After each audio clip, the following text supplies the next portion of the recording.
Sorry, I'm still laughing about that Godzilla picture. That's gonna have me chortling for a while.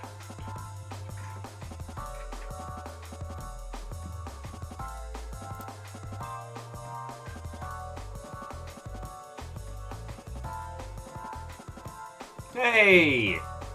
J-Post, quick on the draw! Only an hour late today. Get better. Let me update the wall. Alright, congratulations, J-Post. That puts you into the land of the joint third.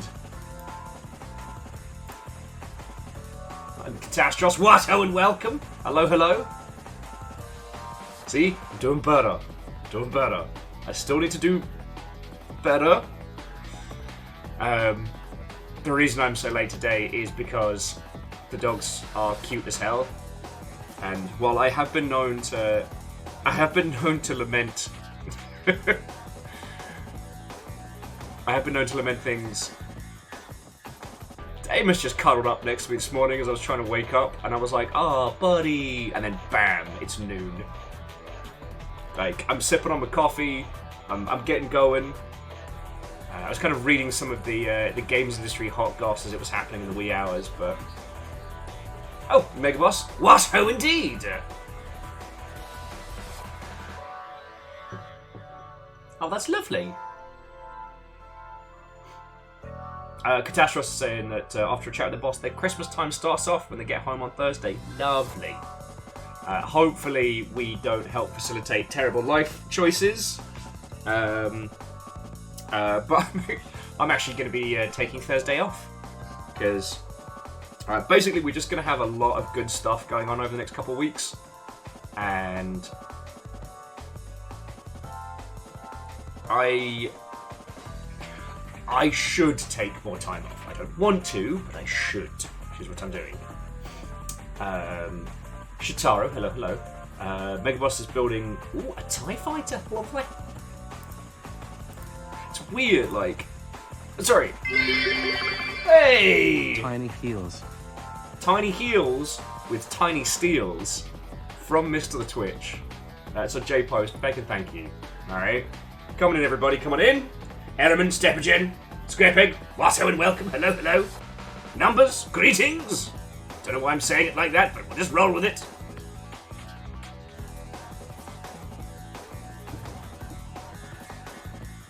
Oh, actually, you know what, Catastros, Oh, fuck! I was about to make a joke about, them video games! But, fucking, alright. We're starting off loud today, okay. Stepagen, you fucking legend, thank you. You managed to steal 100 bits from Mr. the Twitch. Well, legend, actually, I have a note from your boss here that says, let's have a look. It's totally cool if... it's totally cool if Legend skives off of work to watch Will being a numpty. It's weird that they actually wrote to me, because I've never spoken to them before, but... I don't know where I'm going with this bit.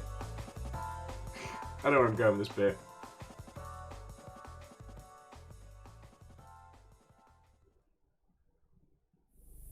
Legend, probably because I'm repeatedly spamming him TikToks.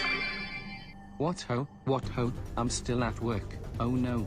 Sings note. Well, hey, Legend, hopefully I can be not too distracting and at least vaguely entertaining. And before you ask, yes, I am listening to the Piano 3 soundtrack again. Apparently, I didn't stop being in 2000s era GameCube music. It's weird, like, I would still describe myself as a metal fan, but I don't listen to a lot of it. So, alright! Attacking its weak point for massive damage. Okay. Alright, I guess it's feckin' train time already.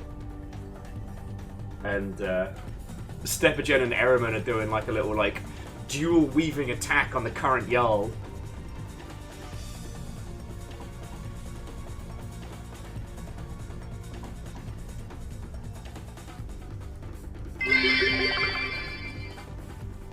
Oh, yeah. And, you managed to steal He managed to steal 150 bits from Mr. the Twitch. Fucking yo, thank you all. Thank you.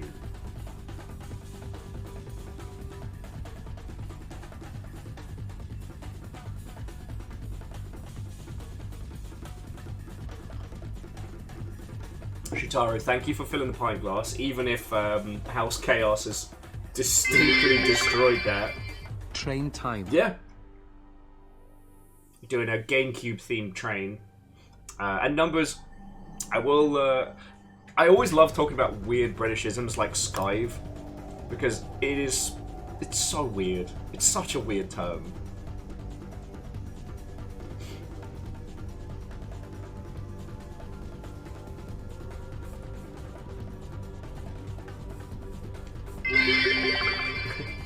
We added 100 bits to Catastrose's chip. Yep. Bonus bits unlocked. We added 100 more bits. Lance, to answer your question, for today and I think tomorrow, Mr. the Twitch is doing a promotion where anything over 300 bits, they throw on like an extra 10%. And sometimes it crits as high as like... People reported it critting as high as like 50%. We almost got the R. Actually, Stevjan, not only did you almost, Eraman is now your new Jarl. J-Post, it was a good run. It was a good run.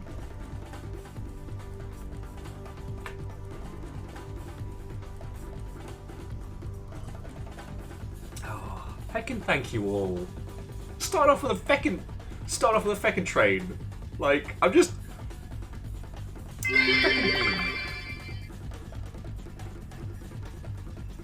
Okay, I don't know what just happened, but I blinked and now Twitch is the current reigning Jarl, so... Feckin' alright. All hail, Mr. the Twitch!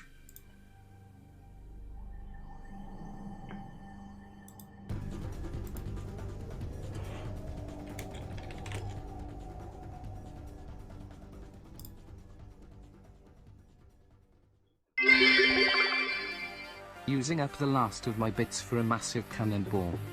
So, Numbers, I apologise that I must have missed that splashdown, because it must have happened during the chaos.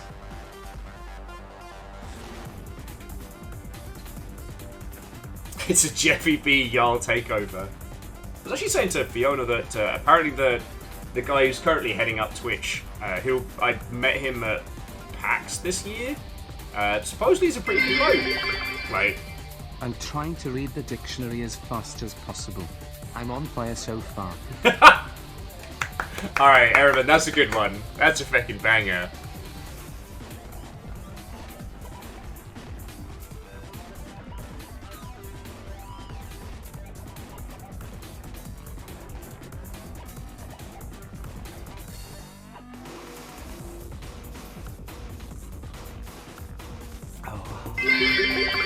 Fucking yo! Can we sneak in Twitch? You did! You did it! But the irony is, like, now, any strikes against Twitch over 300 then result in Twitch healing just a little.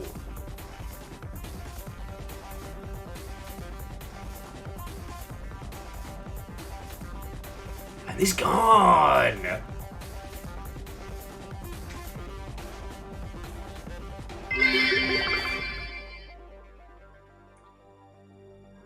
It does mean that this whole system is very much struggling to keep up with you all.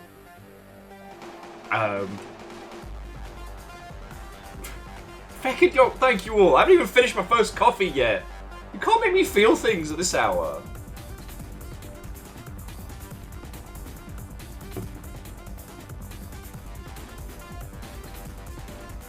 Yeah, Moz, the train's already running. If you wanted to get off on the first few stations of Effect. Weapons online. All systems nominal. Hello, thank you Will for doing what you do. Rainier, thank you. I love fucking doing this. And I get to do this because you lot keep me here, so I'm the one that needs to thank you, Less right? satisfying than a full Cheers to pint, you. but more filling. Understandable, Shitara, understandable. But it seems that the Jarl fight is still going, so I'm now hesitant to declare a winner. But seriously, Shitaru, fucking all of you, thank you. Thank you.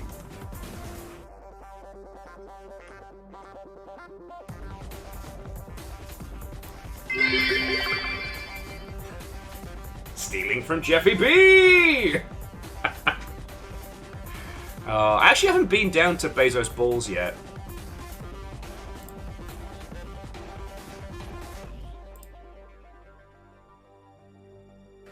I've gone past them several times, and I wonder if I should...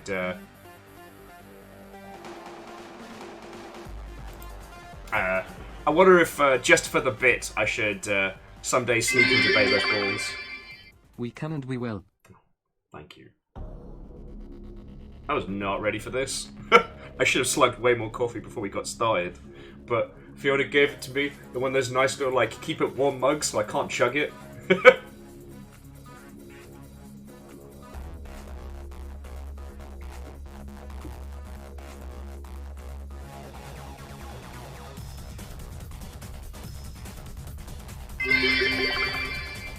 We added 100 bits to JPost042's chip. Bonus bits unlocked. Oh, fuck yeah! 100 more bits. The J-Post, that was a crit, so that's like 200 stolen. So, Wet Paint Gaming, to say we've finished moving would, I feel, be slightly dishonest, but I feel you there. And we didn't have to do it after like 50 years of stuff. Just remember, moving always takes longer than you expect, even when you plan it for it to take longer. Reactor online. Sensors Hey! online. All systems nominal.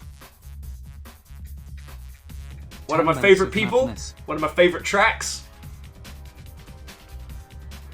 To the head librarian. It is lovely that we get to Digi hang out as much as we do. That makes me real happy. Obviously, thank you for the support, but yeah, just lovely to fucking see ya. There's a ton of games industry stuff to talk about today, friends. So.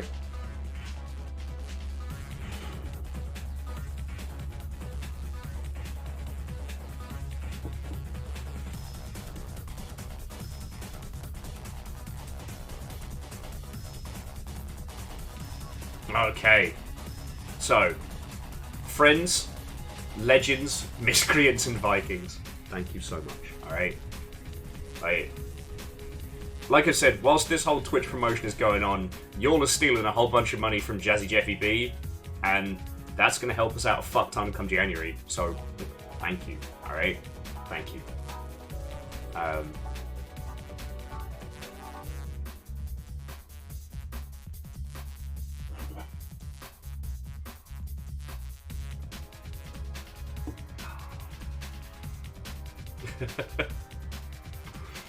Sorry, I'm a little stunned. I was not expecting it. Oh. No, but seriously, all of you, thank you so much. Alright. Thank you to everybody that hung out last night while we were planning this week, and next week, technically. If you're wondering what we're going to be doing today, we're going to be doing two things. We're going to be playing Jusant, the climbing game, which we started last week before. God, time has lost all meaning. And we're going to be talking about a whole bunch of games industry stuff today. So if you want to get yourself a cup of tea or a cup of coffee, I need to tell the internet that we're live. And we're going to get into a lot of banter. Games industry news is fucking massive right now.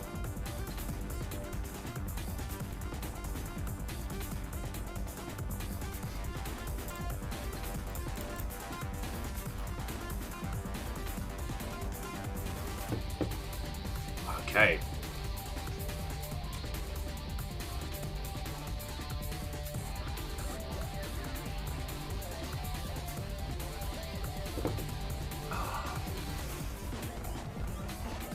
Catastros, I remember a Thursday at some point this year when there wasn't games industry news. It was a really quiet Thursday.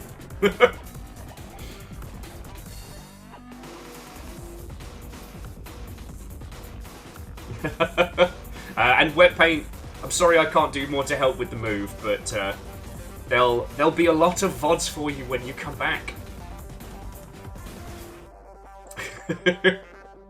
And we will be implementing the shot chaser rule. where for any of the bad stuff going on in the video gaming space, I will try and do balance it out with some good news, because I don't know.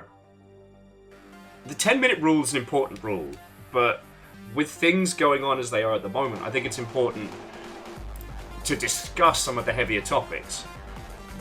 But so's the darkness doesn't take hold in our hearts and we don't go full Kingdom Hearts. I think taking some time to celebrate the good things we see in our industry is more important than ever. And Captain Stephanie Barnes, I am not going to yell my usual greeting to you because you have a migraine, but it is lovely to see you, Watto, and welcome. We have cute indie games and we have banter aplenty.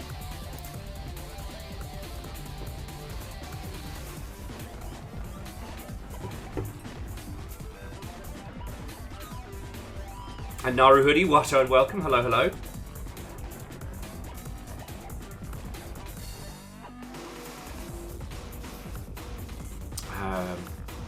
Right.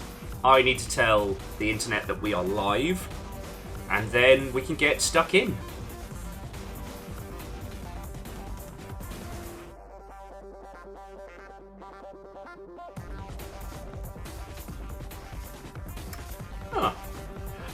Webpaint was asking a technical question. Their keyboard types. Now, when you say OF, do you mean 0F or OF? When I type the F key, it seems drivers are up to date and some kind of fuck. Of disagreements amongst our group. I'm glad there's something we can all agree upon. I think, on supporting you, we're all on the same page. Fucking hell! But the train was over!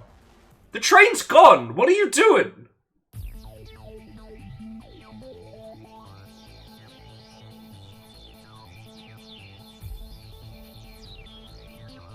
See, usually I know I'm safe because the train is finished. We added 500 bits to Iremnon's chip. Bonus bits unlocked. We added 500 more bits. Fucking hell! So, Eraman, massively thank you. But you just stole $10 from Twitch!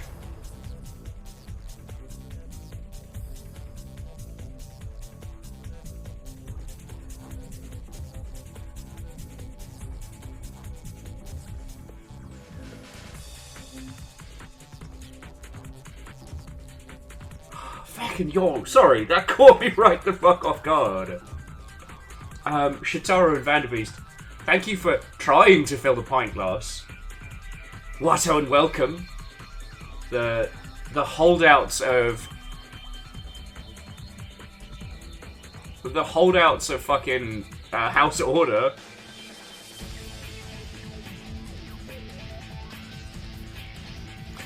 Eraman has definitely said, no, this is my throne today. Seriously, fucking thank you!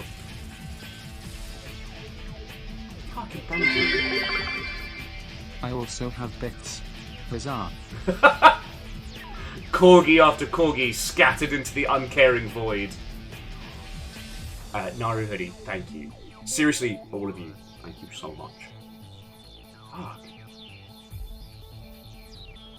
I was gonna say something clever, and now I forgot what words are.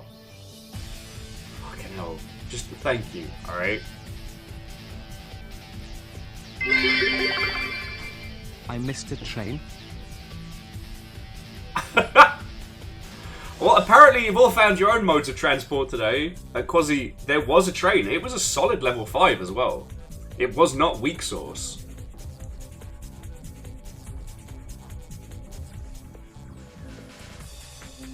At Webpaint, I don't think the Jarl Rumble has stopped for like the last 20 minutes. So I want to talk about games industry.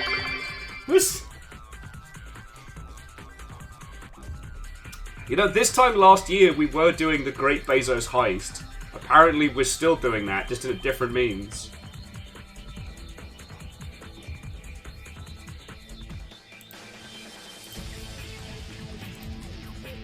But not to focus on the gamification nonsense. Seriously, all of you, thank you. If you look at the bits ranking, you can see that so far you guys have stolen nearly $200 from Twitch. It's really fucking cool of you. Thank you. All right. You're more of a Bezos resistance group at this point. Right.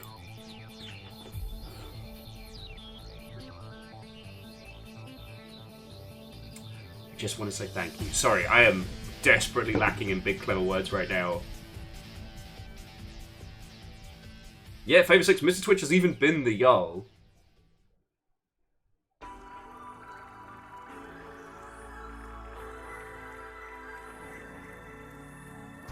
And Vanderbeest, thank you for the point. Sorry. Congratulations, you have discombobulated me.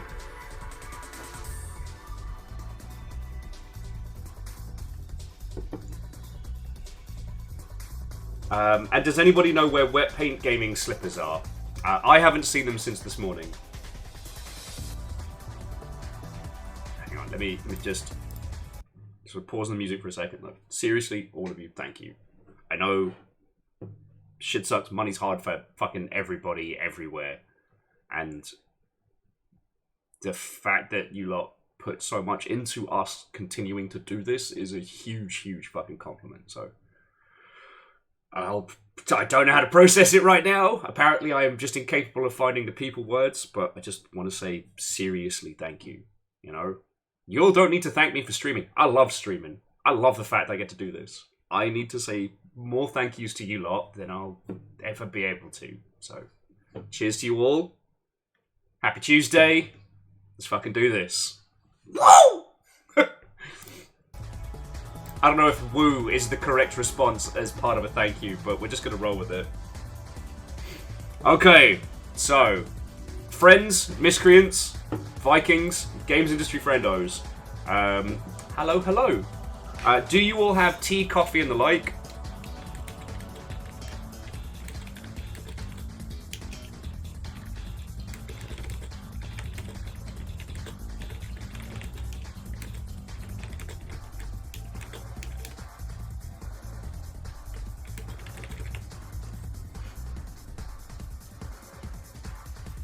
Oh, lovely.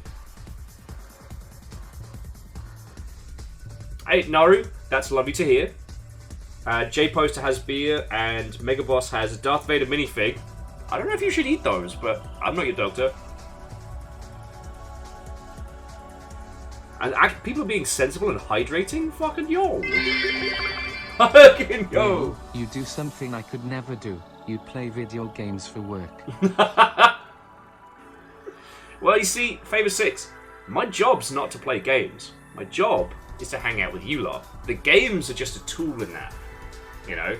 I'm a bartender that don't serve drinks. You know? The games serve us as talking points and conversation.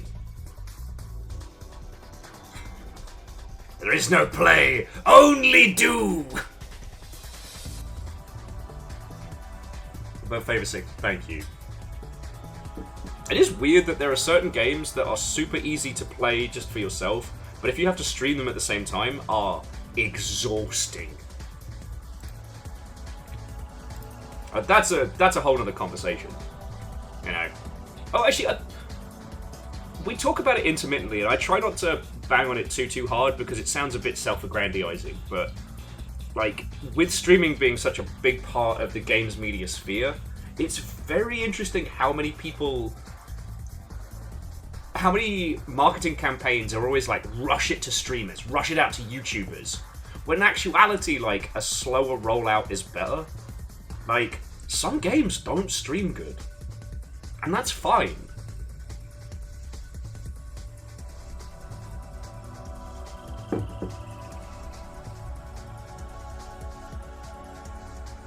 Ishkar's like, yeah, we get stopped by Armored Core. I don't know if you all saw, they added shoulder-mounted chain guns to Armored Core yesterday. Just after I finished. We could have had more Daka. They were patching it in. They were patching it in. We could have been the fucking fire hose of death.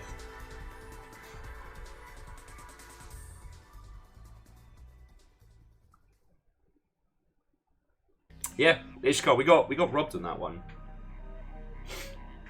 Yeah, the Daka patch has been added. And yeah, sorry, if you didn't see, they added ranked PvP to Armored Core 6, which I don't have enough in I don't have enough in the tank to become good again. Friends, you have to understand, I went through a phase, right? Like, I was working at Sega, and I know I've talked to you all about working at Sega QA.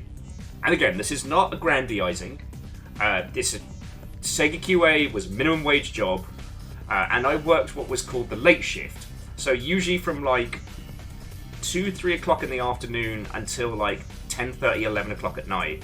So when Sega Europe was a 24-hour operation, you had morning shift, late shift, and a night shift that would carry through into the next day. Night shift was weirdly the coveted job, because whilst it sucked, you got paid for a full week, but you only worked 4 days. So if you were fine having a balked sleep pattern, you could work a 4-day week.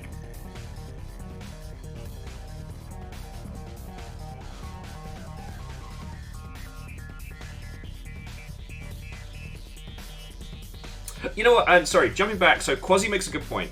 Some games require a lot of effort to be good to watch, and some are just trash. And I know Floydo and I would have different lists, but I definitely have the same thing of like, this is a great game to play with you all on stream. This is a great game to maybe play as a video in the future. And this is a game that no one wants to see, but I still love.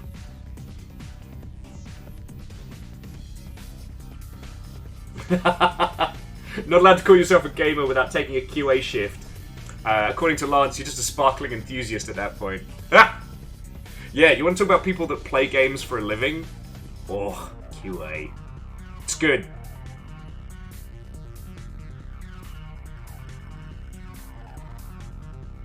Yeah, Dustin, that's a good example. Lethal Company, great streaming game. Lethal League, trickier. And Clank, Watto, and welcome.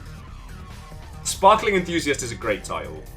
But sorry, the reason I bring this up was because I was working late, I was in this weird point where, like, when I finished work was either when people were getting already shit-faced at the pub, or, like, was about, like, an hour, half an hour before closing time, unless I wanted to go to, like, a club or something, and, like, nah, fuck that.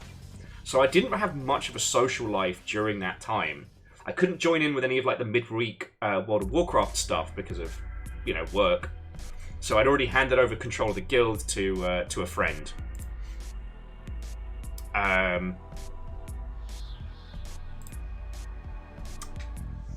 So I had to find other ways to keep myself sane, and I was playing a lot of 360 games at that time, specifically Tekken 6 and Armored Core. And I got into playing Armored Core, I wouldn't say competitively, but I was playing the online matches, and the only people that were playing Armored Core for Answer Online were people who were taking it extremely seriously. Or stupid. Ishkar, yes, your gaming tattoos do count towards your sparkling enthusiast cred.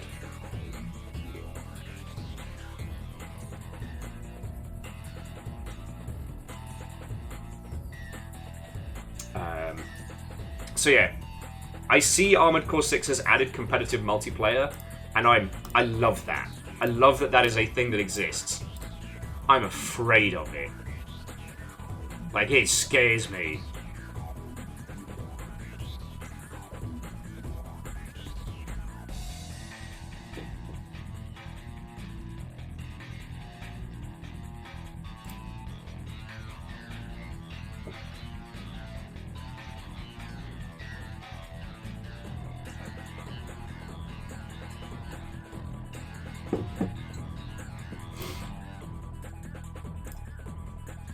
Okay. Yeah, so TLDR, I'm scared of Armored Core 6 multiplayer. Anyway, so I think that's a good thing to start off on. It's nice to see Armored Core getting this kind of attention, and what's really interesting is, like, if we look back to how Sekiro was released, essentially, Sekiro was done. there were some little additional patches, and then there was a later on one that added was like a boss rush mode and stuff like that. But like, for all intents and purposes, it sans a few like technical patches, Sekiro was just a done game. And to my understanding, Elden Ring has received like tweaks and changes, but it's not been the same like experimental. With Armored Core 6, it really feels like they put it out there to see how people felt about it, and it's potentially done well enough that they're like, all right, let's tweak some things. Just as a small aside, so Dustin, we haven't had a chance to rate the PO box. Fiona had an interview today. Touch wood. Touch wood. So I was, well, what I was supposed to do was look after the dogs, which I technically did, by which I mean Amos cuddled up to me and then all three of us fell asleep. So I kind of feel like a bit of a dick this morning because I haven't done anything apart from, like, take the dogs out. I had grand ideas. What happened? Nap time.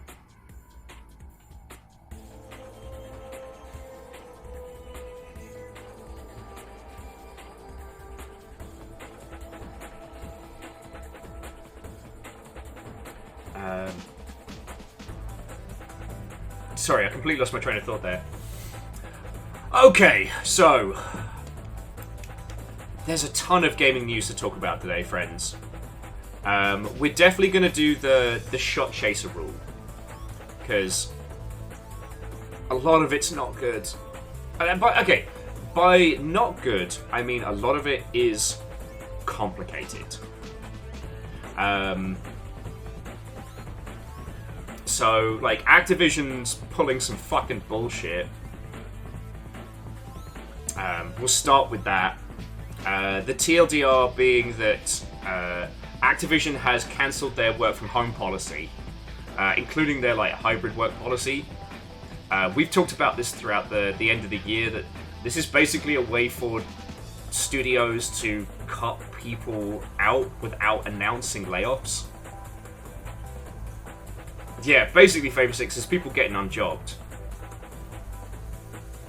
And we've seen some other teams doing this, so to say, some other studios doing this. It's super shitty. And what is going to be interesting is to see how much Microsoft is or isn't going to start meddling. See, Microsoft have been working very, very publicly to not only acknowledge but also accept a lot of the unionization work in the games industry. Now again, no billion-dollar company is good. But if we're looking at it on the grand scheme of things, that is a positive. But this cheeky nonsense, this work from home policy, so far as I understand it, the change is being directly applied to Activision QA groups, which are the ones that work together to unionize first. So it doesn't, I don't think it's unfair to call this like a bit of some cheeky, shitty union busting. Because this is the thing, QA is vital. QA is absolutely vital. You can't ship a game without QA. It's just not possible, especially if you're launching on console, because if you fail certification, then you'll fuck-a-doodle-dude. And you'll fuck-a-doodle-dude to the tune of 20... Well, I haven't checked to see what the prices are these days, but it used to be 20 grand an application. Which, for big companies, isn't a lot, but, you know, you fuck that up a few times, and you start hitting, like, 40k, 60k. That's money. Kimball says that their QA aren't allowed work from home. I've never done remote QA. I don't know what the legalities and challenges are. But for all intents and purposes, like, our old QA department was, like, we were outside of the studio, so we were still downloading and testing builds. And Dustin, I don't know if it's retaliation without knowing more details, but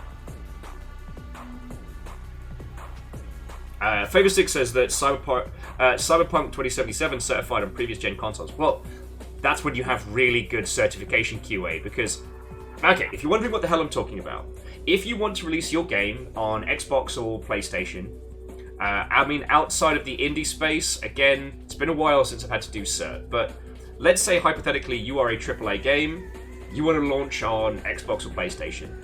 Both the platform holders have a list of things that you absolutely have to be able to do. That's from how the button prompts are displayed in your HUDs, to certain functionalities, to not melting the console when you start the game. That list of certifications that must be passed is a big part of the testing process. Because if you fail it, it can't go out. That's often why patches on console take a while, because you have to pass cert. Not always, but alright. I'm actually, my explanation is making this more complicated. TLDR, there is a quality control that a game must do certain things and function in a certain way before it can be released on console. There is usually a person or people dedicated to making sure a game is passing certification testing. If they're good enough, that's when you can get a situation like with Cyberpunk, where it passes certification to the letter of the law, even though it is not a stable product. And let me tell you, that's why good cert QA is gold dust. Nilio, I'm still so sorry to hear like that with 343. I'm still so sorry to hear that. Now, we can talk about the 18-month contract setup. We talked about that a lot when we were discussing the Tears of the Kingdom video that Polygon did. Which, honestly, I think Polygon has been the only outlet to really discuss it. Sorry, if you didn't see the video and you're wondering what Nilio is talking about, so big studios like Microsoft hire buttloads of contractors, usually on an 18-month contract, because anything beyond that and you've got to bring people on full-time. And so they basically have this rolling workforce that shreds out every 18 months, which leads to a massive drain of having to teach and reteach people like your processes. It's also why seniors have become so hard to come by, because people aren't being trained through in their varying studios up to senior roles.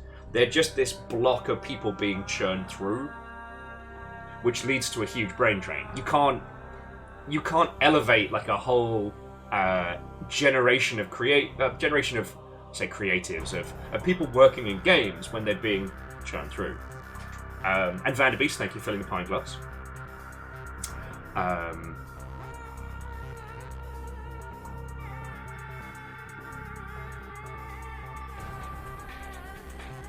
I mean, I just want to say, it's been a shitey year to work in video games.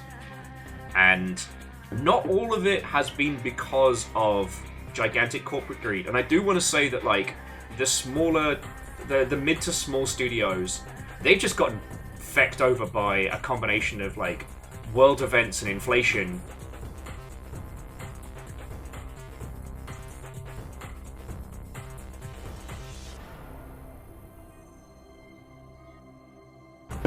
And Martin, I wouldn't say it's like that. It's not a comeuppance thing. It's more the case of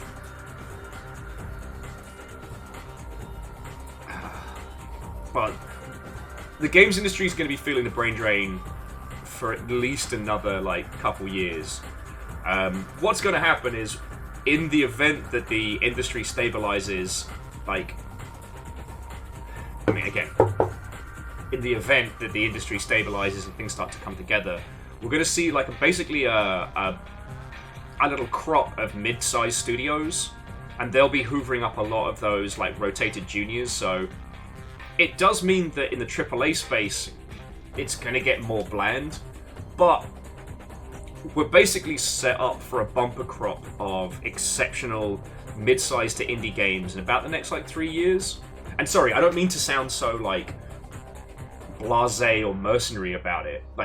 It's horrible what has happened this year with so many people losing their jobs. Fucking sucks. and I am going to be insufferable next year about it. I will be very surprised if I'm not allowed to attend GDC, because I'm not going to give people a fucking break about this. And, you know, I remember this shit, alright? I bear a grudge on the behalf of my fallen comrades. But that's another story. Sorry. Driving it back. The reason I bring this up is because Activision have been in a lot of legal shit in a lot of different places. And this hybrid work removal policy is some S-tier bullshit. It's some S-tier bullshit. But it is something that a few people predicted. See, during the brain drain, loads of studios started offering increasingly better amenities and bonuses and extra little bonuses to try and be the one that steals all the good talent, right? So like the 4-day work week, work from home policies, etc., stuff like that, stuff that people wanted. Now the table has shifted, and this is where we're going to see a lot more studios cancelling work from home, and a lot more studios returning to like the 5-day work week and shit like that, because now it's a buyer's market. There is a fuckload of incredible talent in the games industry that has nowhere to go, and so the studios that can afford to hire can now afford to cherry pick who they want, and it's shitty and it sucks. Now, the studios that do keep to their word, the ones that do keep the work from home policies, that do keep the 4-day work week and stuff like that, like those will be the ones to put on your docket.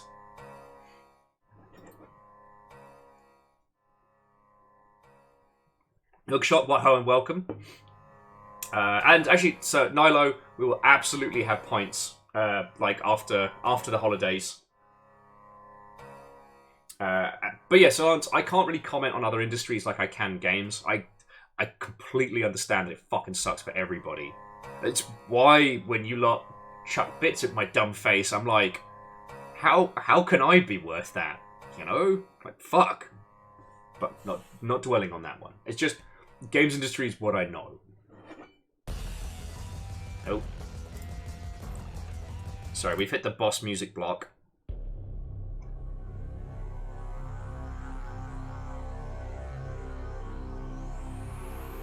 Alright, we're going back to... There we go. Okay, so, Shot Chaser. So, talked about Activision doing some shitty bullshit. Now here's the Chaser. Do you all remember Tales of Iron?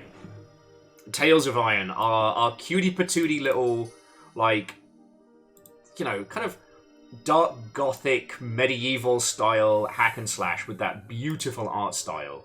And also, one of the best fucking dialogue systems that we've seen in ages. Tales of Iron announced today they have done a brand new Bright for Forest expansion, free of charge. I heard you like dwelling and implied guilt smile. How did you know? How did you know? Yeah, that's me.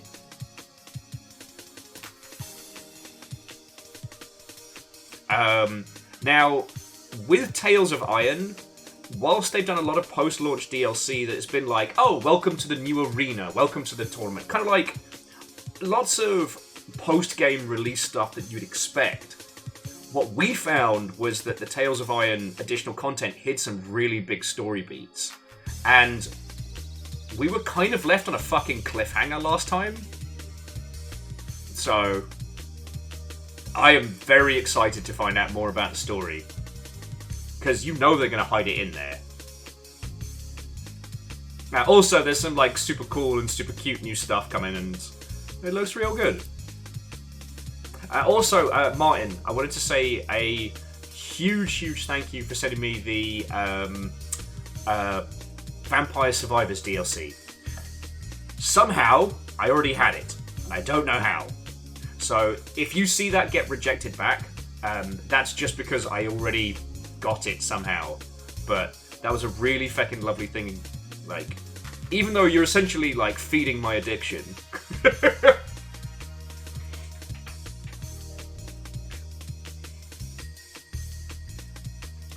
But friends, if you haven't heard of Tales of Iron, not that any of you are hurting for good games, if it's not in the Great Hall, it needs to be. Yeah, if it's not in the Great Hall, it needs to be. It's not. God, I've failed you all. Let's see if it's on Humble first, but...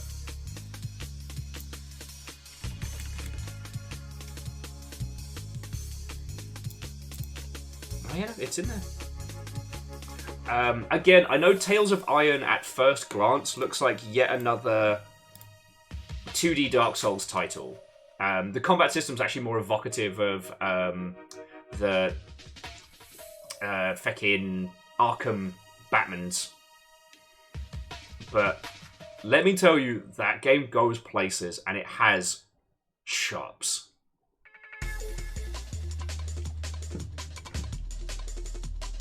So I'm going to add to the Great Hall, because I'm allowed.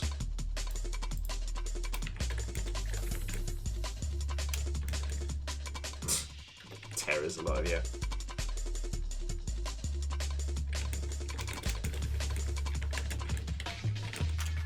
And yeah, Favour 6, Tales of Iron was the one where we became like Mouse Thor.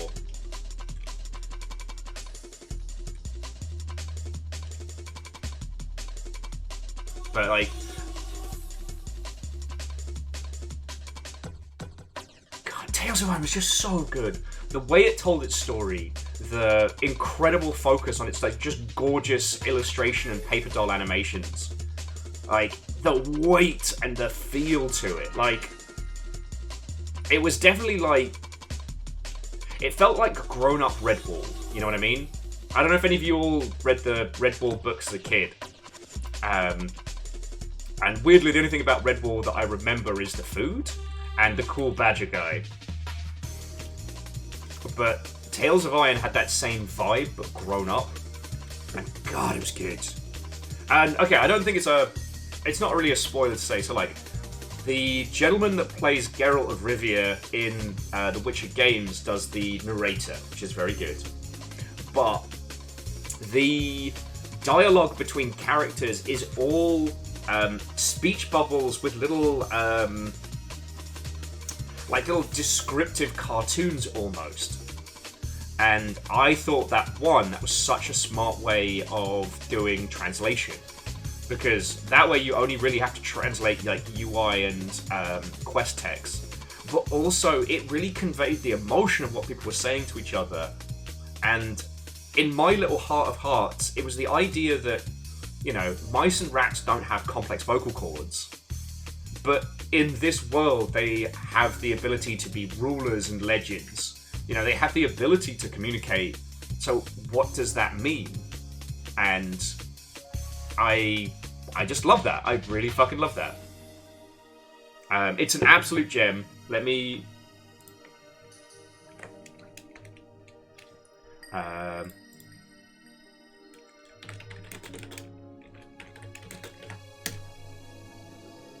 Okay.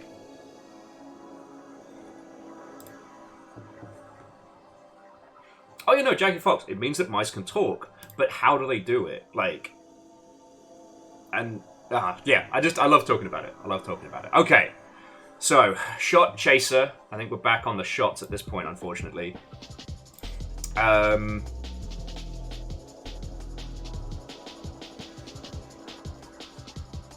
Oh, one of my previous employers, Improbable, keeps selling off all their acquisitions. This isn't really good or bad, but I do find this fascinating.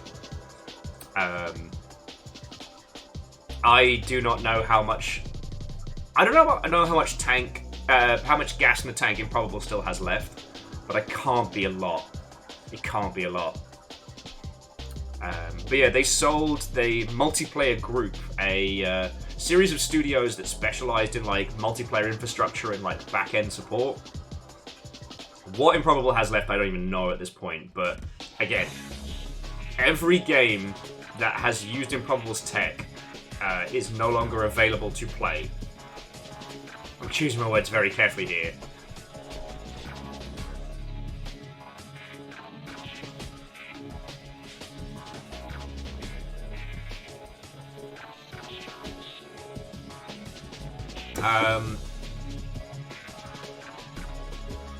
As you might have seen, friends, Longshipian friend and ally Joe Cat has announced that they will be retiring from content creation as a whole. Numbers, absolutely the fuck not. Absolutely not.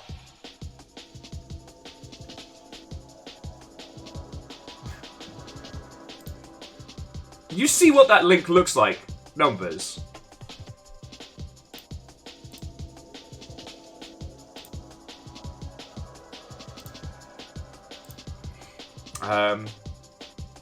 But yeah, so Nileo, as someone who's been in the public ire and had a varying flavors of that throughout their career, like, I got nothing but sympathy. Friends, if you get the chance, if you see Joe streaming or what have you on current projects, just go over, give him some love. You know, in this world of streams and YouTubes, it can be easy to think of everything as being a forever gig. Okay, yeah, Numbers, you can DM it to me, but just that fucking link. But yeah, if you get the chance, just pass on some love to Joe if you see him streaming, or if you see him putting some videos up. You know, when you're in. Oh, it's just a little hedgehog in a little tent. Something so cute for a link, so heinous.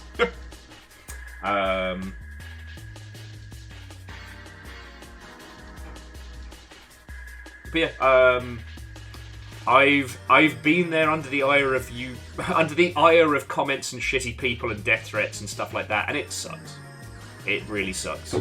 And when you're independent, it can be hard. It can be hard to see anything other than this wall of hate that's coming at you.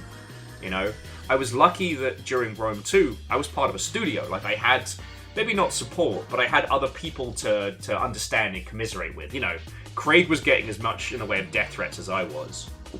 And when we had the shit with the fucking wizard game nonsense at the beginning of the year, like, I'm already trained in this. I'm inoculated to an extent. So, you know, all we can do is support our friends, and, you know, if Joe decides to come back, you know, he's always going to be welcome. So yeah.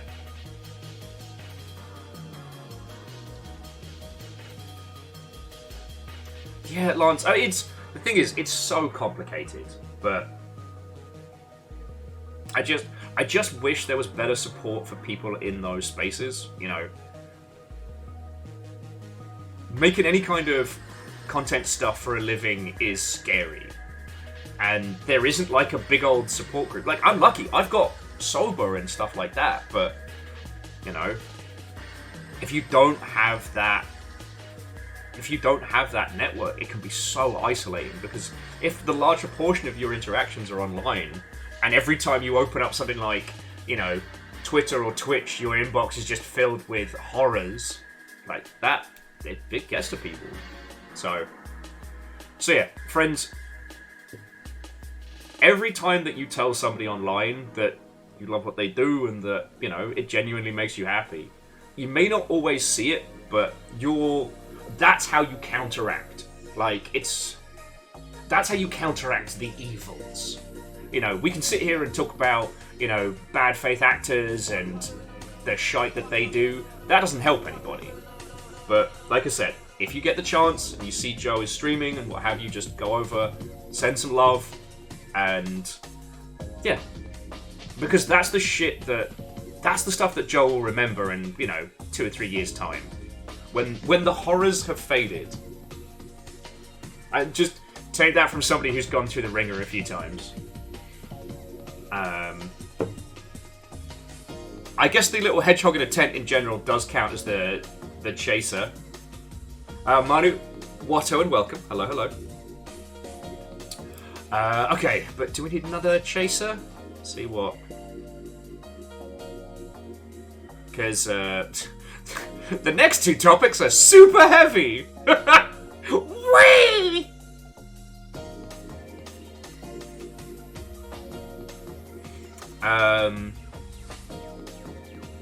Okay, I guess this is kind of a chaser. To those who have been helping poison datasets, congratulations, it's starting to take root. The generative AI datasets have started to show an increase in errors and fuck-ups due to what's being referred to as poison data. So good on you all. If that is a thing that you are doing, it's working. So yay! Jackie Foxbot, we can talk about you working on a co-op multiplayer game. Any kind of network play is a difficult endeavor, so I'm, very happy.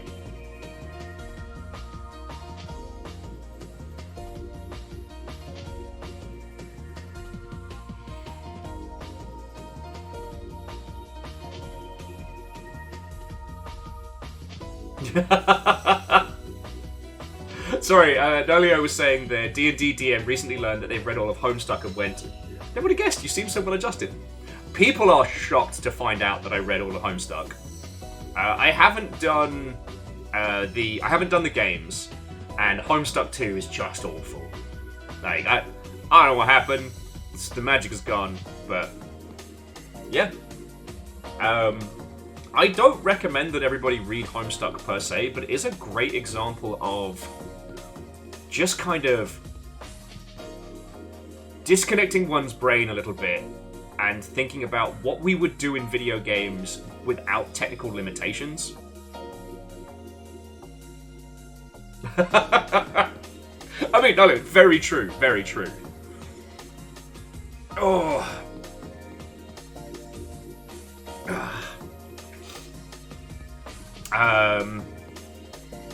Okay,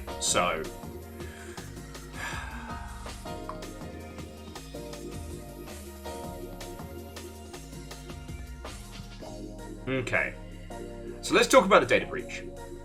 Reactor online. Sensors online. Weapons online. All systems nominal. Hello there! What ho? Tuning in for the game industry banter. British Beaver, Watto and welcome. Thank you kindly. How many months is that? 49. Fucking hell. Seriously, thank you. And Lance, there has been some emulation around the Flash elements of Homestuck, and there's definitely some videos of their pre-recordedness. Obviously, they won't hit as well now, because when you create something that's meant to look like a fake point-and-click, then you actually drop users in a point-and-click environment based in that, is a really good bait-and-switch. No, sorry, not bait-and-switch. It's a really good exposition or extrapolation on what you're trying to do. I thought it was so fucking clever. But hey, and British Beaver, the lurking is sincerely appreciated. God, I don't have to go into. Are we talking about Homestuck? Is this happening? TLDR with Homestuck is 4 kids start a game that ends the world. But the things that I find really interesting about it is how the game itself is very, very simple, but every action of the 4 original protagonists adds more elements to the game until it becomes more and more complicated. Like, Spurb is a great example of user-generative experience. And that's the kind of shit I'd like to see, big tech working towards, rather than this, we're going to steal a shit ton of art, pass it off as our own, and then try and sell it to you as the new paradigm. People don't want that. But the idea of being able to create an experience that is uniquely yours and still fun, like, fuck yeah, that would be awesome.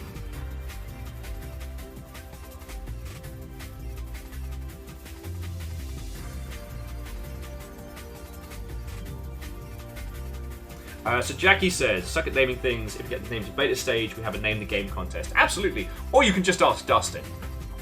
Like, or Puns or Moose or what have you. Like, they'll hook you up. But you can give us the pitch at some point, and we'll see what we can come up with naming convention wise.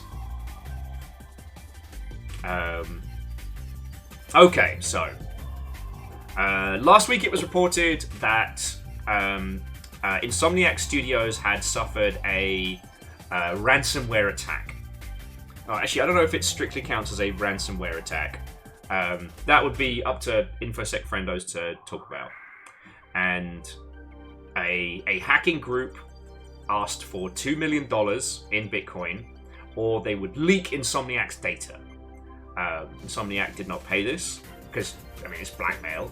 And yesterday or the day before, the data just got dumped out on the world, and it is comprehensive.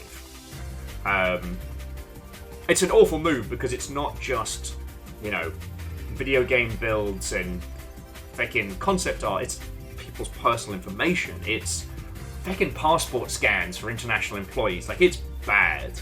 It is bad.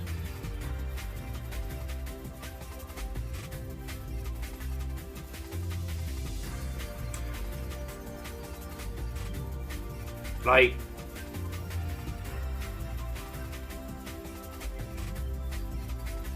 God, this. One of the things that's been very interesting, but I felt has kind of stifled the conversation, is a lot of games industry people today have said that they will not be covering the story, and I absolutely respect that. Like, not posting footage of the Wolverine game that's now out in the wild and stuff like that. I completely understand. One of the things that I've been taking umbrage with is that people keep referring to this as a leak. This isn't a leak. This is a data breach. Like, this is an attack. And I find it very frustrating that some of my peers have boiled down a very complex thing to all leaks are bad. And I just...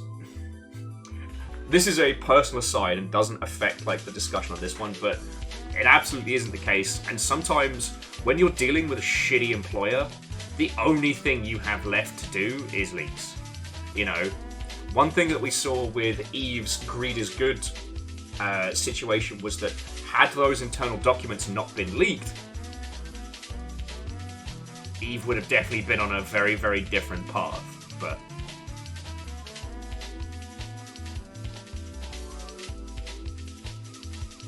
yeah, no, Lance, that's what I'm talking about. Like, actual contractual information and people's, like, personal information have been in this data breach, and it's fucking terrible.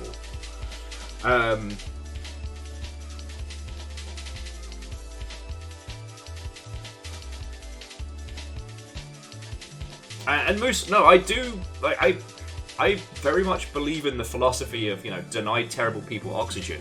I actually did want to mention that because some old crusty white bloke who worked on God of War went off on one last week about how he thinks that, you know, Kratos has gone the wrong way and he's soft and all that bollocks. And I was quite infuriated by that one because that guy has no clout and he has no weight, but people still reported him. Like, even Longshipian people were posting the articles about him. That's a deny oxygen scenario. Alright, at this point, unfortunately, the thing has already been covered. The thing is already out. You can't deny this situation oxygen when it already has setups.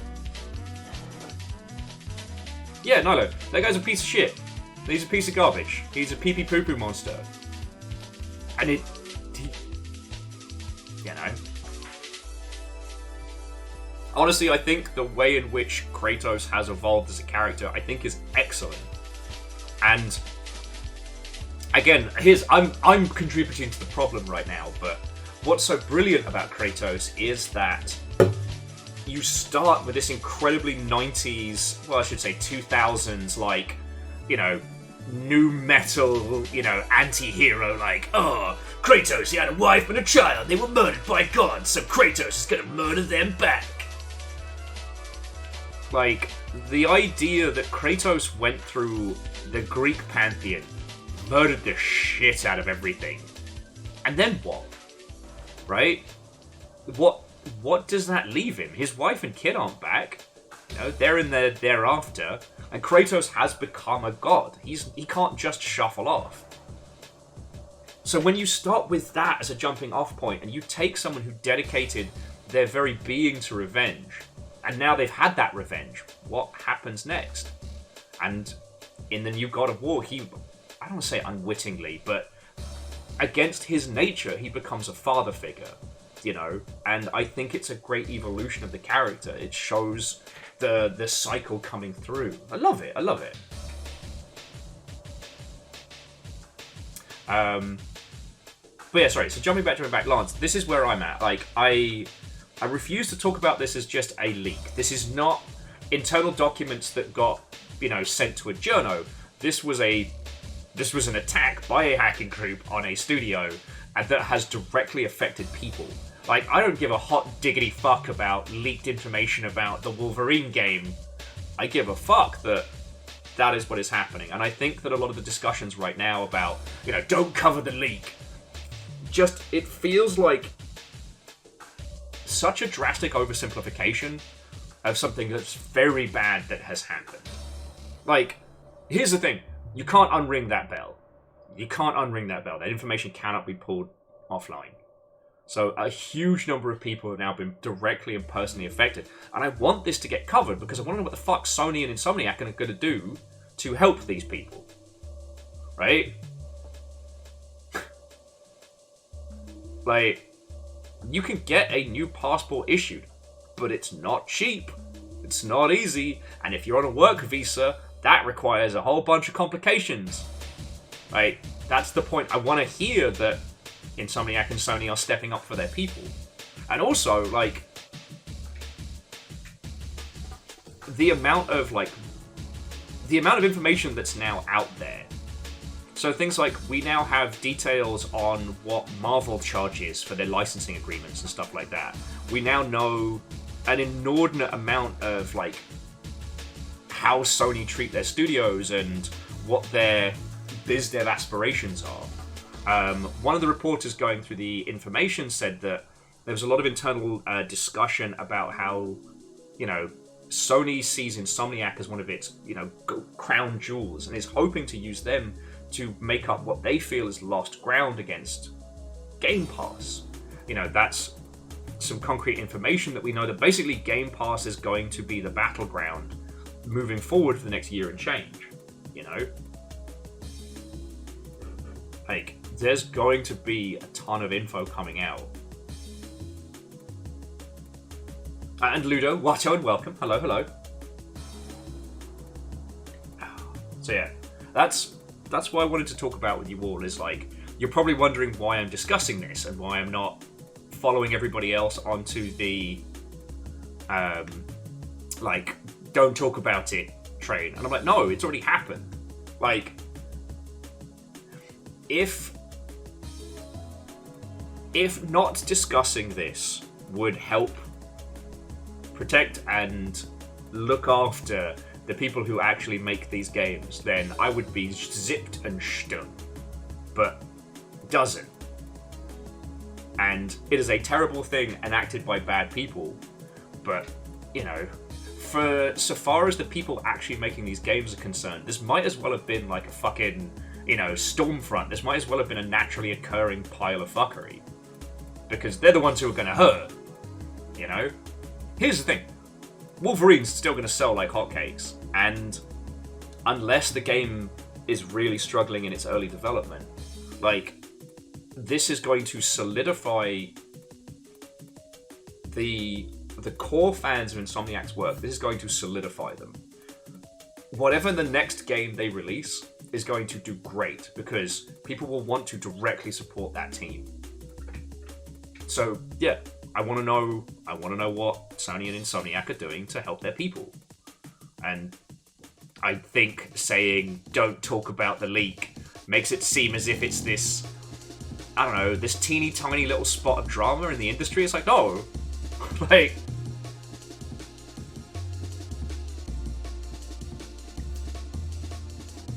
there.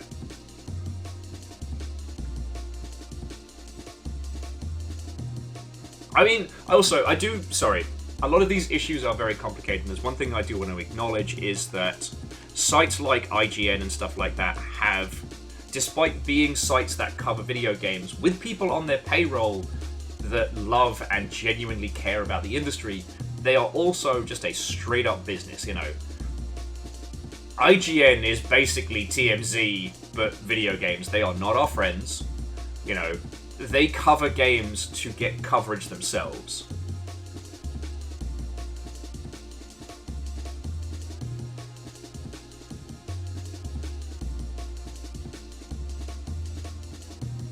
So Moose says, though, I suspect that covering the content of the data dump makes the next breach more likely. I mean, these data attacks have been happening. Sony's been hit by data breaches repeatedly. Like,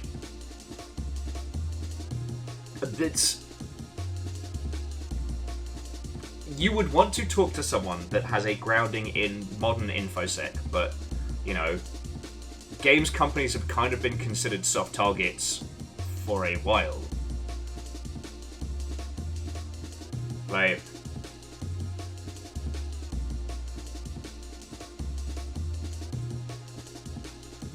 and Ludo, you're not wrong. It's just, as the news cycle tends to do, a lot of these things get boiled down to their core elements.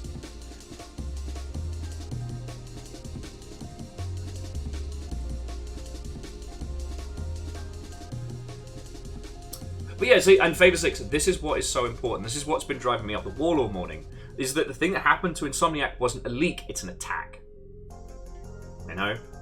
And yeah, you know, there have been plenty of examples where people have gone outside of the communicative channels, they have given information to journalists, they have leaked it, like, anonymously or quietly, and that has resulted in good things happening. There are also situations where people break embargo. Like, so the thing with the GTA 6 trailer being called a leak, it didn't leak. Somebody broke embargo and nobody wants to fucking say who it was. You know? It's not a leak if you send it to somebody and then they share it early. That's on you, buddy. Yeah. I don't know.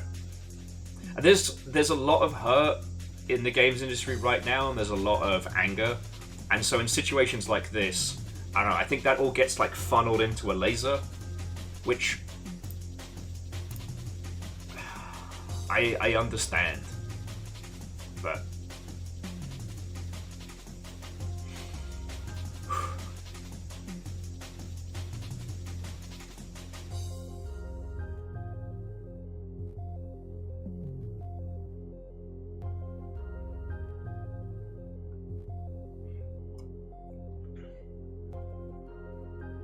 oh yeah, no, Jackie, that's a very good point. Like, it's not just an industry thing as well. Like, it is a very, very high-profile cyber attack. And yes, I am bringing cyber attack back into my lexicon because I've been playing loads of cool shit.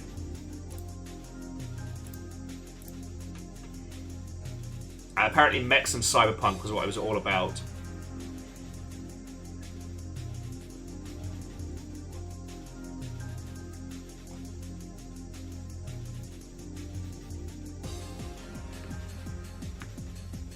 Yeah, like BloodNet. Yeah, now you'll get me.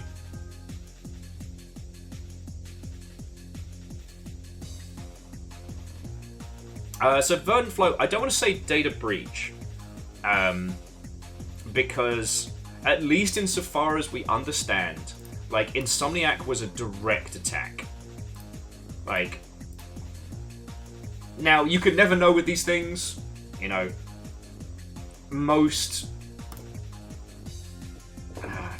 You can never know with these things. Hey, Fern. How goes it? We're actually... So Fern, we're actually going to kind of follow suit from last week. We're going to be playing Jusant in a little bit and doing some climbing and talking some games industry stuff. I don't think there's anything else to add in the Insomniac leaks. I find myself incredibly torn because I don't want to perpetrate the leaks and I do not want to tell the attacks. I don't want to say to anybody that you should check those things out. But when are you ever going to get to see like the kind of contracts that Disney's swinging around? Like, there's the potential for information that could help you protect your whole studio for years to come. You know? And obviously, again, I'm not condoning this, but you can understand where the internal struggle would be. You know, when the Xbox information in the antitrust suit got put out without redaction, we learned so much. During the Apple versus Epic case, we got to find out how Fortnite does its licensing. We learned so much about that sphere.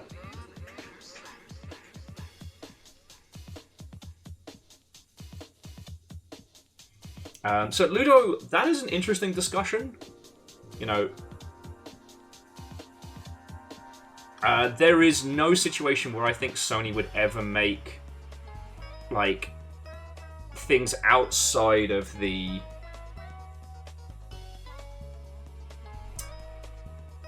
I don't think there's a situation where Sony would ever release, you know, source code level stuff. I can't see it happening. And honestly, like, by the time studios even consider that, there's that whole thing of like, wait, who do they even talk to?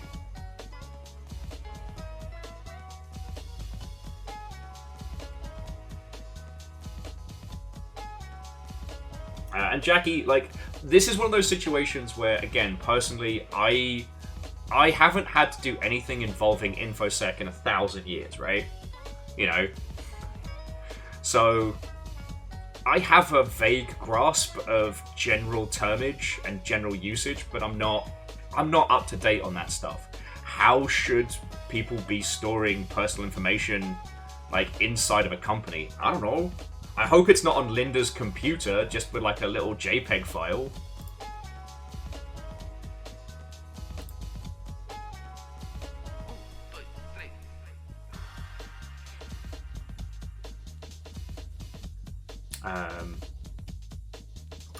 So Fern, have you been playing the classic mode? Have you been playing the Lego Minecraft mode?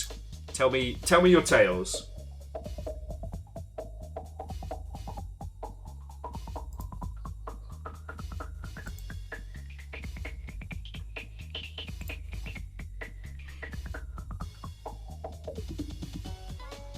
But yeah. Sorry, friends. Again, it's such a complicated situation, and to my knowledge, we've not had a data breach of this level. Like, we've had little bits stolen from studios, and occasionally, like, you know, unnamed third parties or contractors that have leaked, like, internal footage. But, like, when we talk about leaks, you know, it's a shaky video phone of a build that people aren't supposed to see.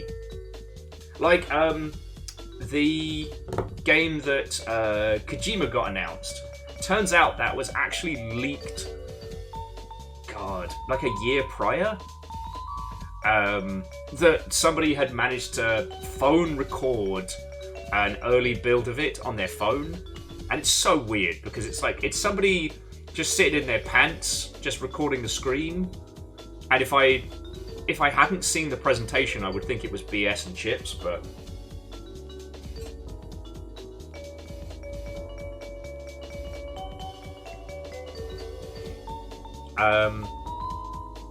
Now, so Ludo, this feels like one of those things that I don't want to be the first one to say it, because it feels like being completely callous.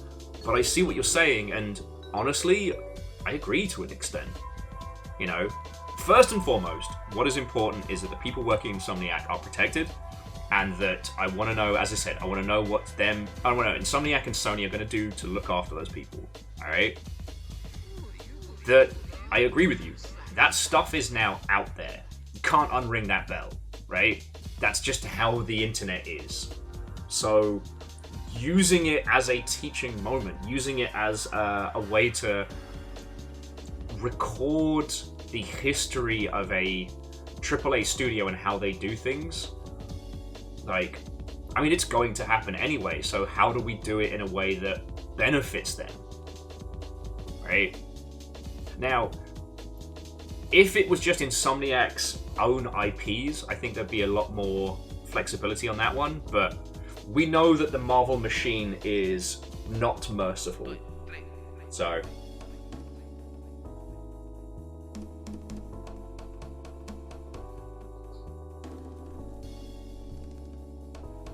yeah. And Lance, like, absolutely. It's... The people are what matter first and foremost, you know. As we've said multiple times, video games don't just pop up in a vacuum. The people are the game. The talent is what makes it. If the people are at risk, if the people are gone, there is no game. You can't just... As much as ActiBliz and places would like us to believe, you can't just swap everybody out and just keep on going. But I don't know. It's too soon to be looking at silver linings, certainly. Verdant Flow says maybe the real game is the friends we made along the way. I mean, that's pretty much the games industry in a nutshell.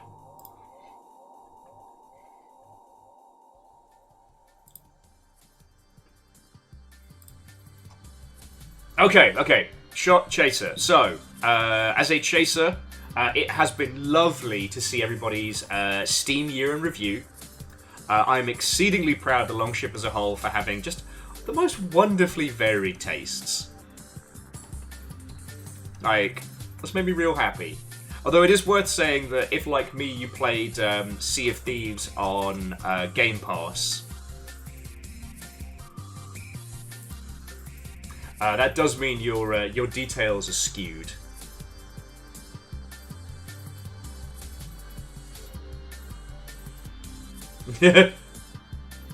Yeah. What was really funny though was a few people mentioned like, "Wow, I thought you played more Rain World," and I was like, "I did. I just played a lot of everything." I don't know if you all want to see my my year's breakdown.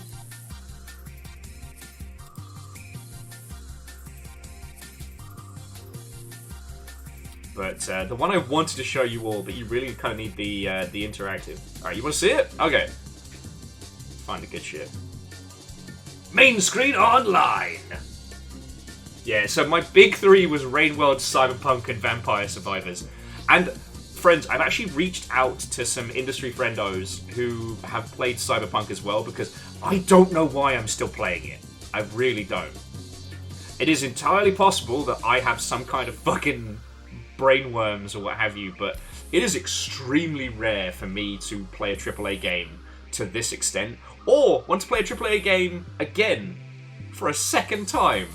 I'm usually a one and done. I make my character, I have my adventure, and then I'm like, good, that was a video game. On to the next one.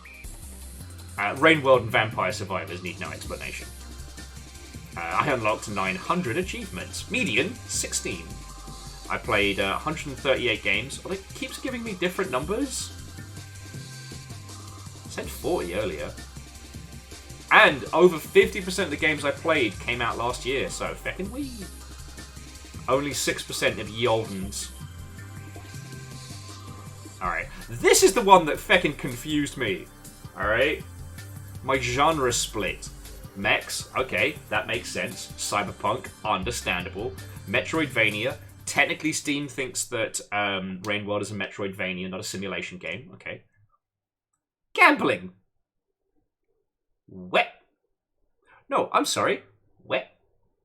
Naval combat. Wet. What is Illuminati? Hang on, I gotta move this over just a second. Get us some tunes. Like, what is Illuminati as a fucking game genre? Actually, move to some. There we go. Like, what in the hot heck? Now, we all understand that this is based on Steam tags, which can be generated by users, but still. Damien says gambling means you were hit with the Zalavir curse. In fairness, I did 100% Sunshine Shuffle, but did I play that much Sunshine Shuffle? Okay. So, Rain World was obviously the big one. Like, I lived that game, and there's one more Slug Cat that's non-canonical that we still have. Oh yeah, Moose, I guess the Waves of Steel and Black Watchman probably contribute those. Black Watchman is very Illuminati. And yeah, that's how much I played Cyberpunk in October to get it on the rankings. Vampire Survivors, you can see each time they dropped new achievos. Many achievos. And yeah, we start getting into Armored Core. Beloved robots. Beloved robots. It says screenshots taken this year, but it only shows 2. I'm like, I took hundreds of screenshots. And during the summer, I went through kind of like a drunken hitman phase where I was like finishing all the main campaign stuff. Oh, actually, yeah, Naru, is Case of the Golden Idol also tagged as Illuminati? Because that and Black Watchman would definitely be enough to put it on the rankings.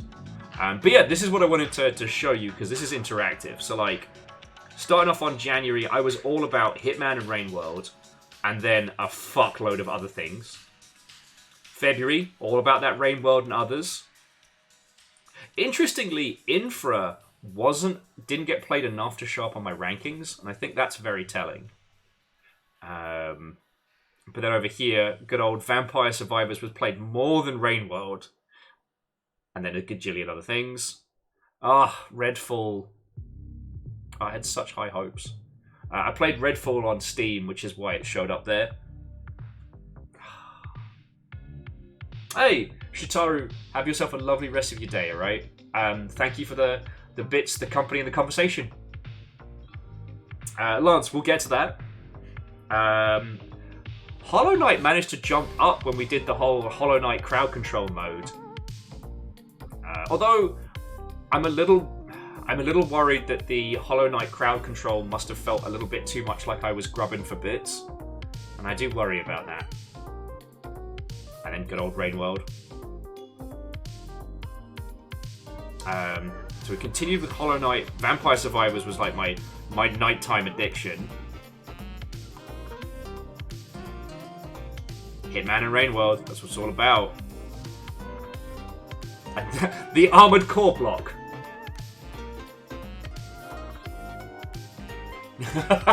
Sorry, Lost Flowers, I didn't mean to steal your stuff.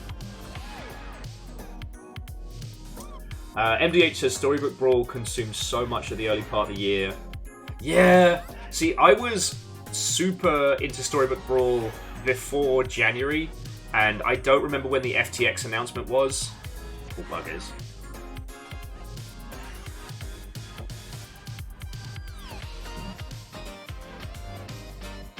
Then I went through the Dismantle phase. So just to put into context, like, Dismantle was my life during the start of autumn.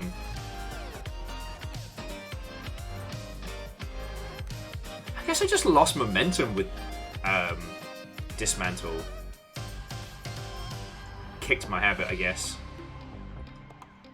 But yeah, it's always interesting when you stop to think about how much the games that affect you might not necessarily be the ones that you spend the most time with. Like, again, quality and playtime don't always represent the same thing. My longest daily streak was 25 days. Stupid taking time off. Stupid not logging onto Steam and playing games. Like a nerd.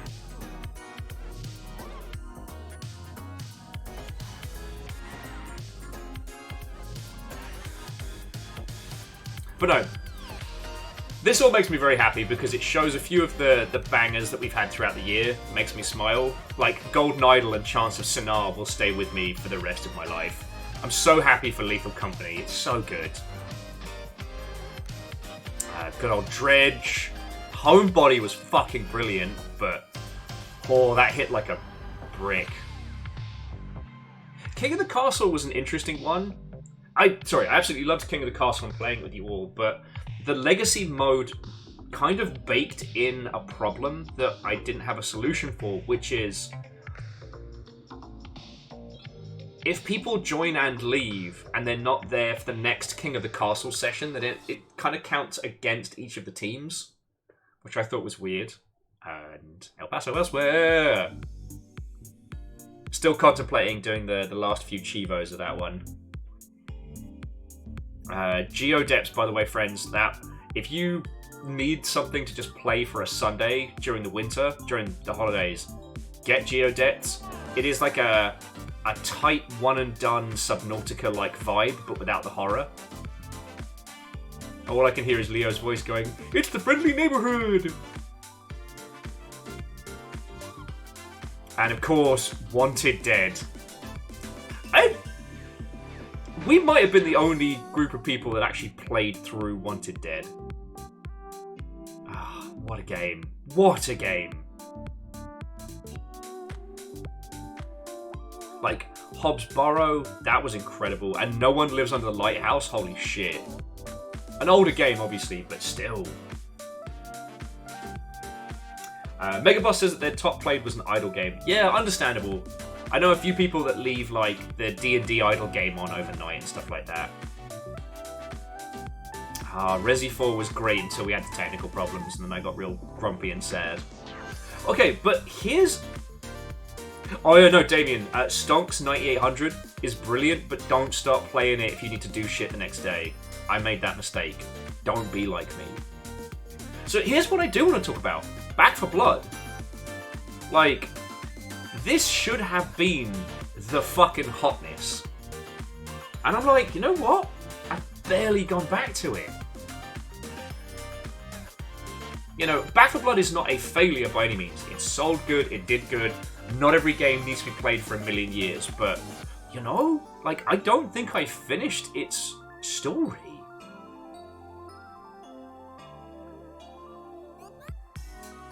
Like...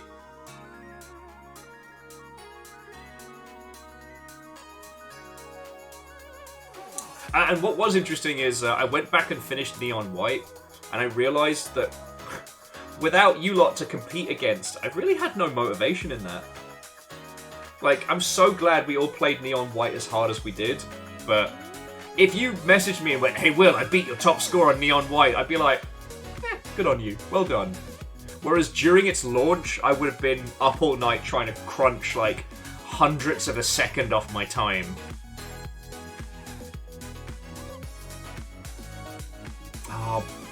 And then there was like bangers that we didn't have time for, like the Bookwalker. If you didn't see it, by the way, so Bookwalker was a fucking brilliant game where you're in like a dystopian future where you can steal things from inside of books. You're on probation, having already done this, but you get an under-the-table job offer to do it.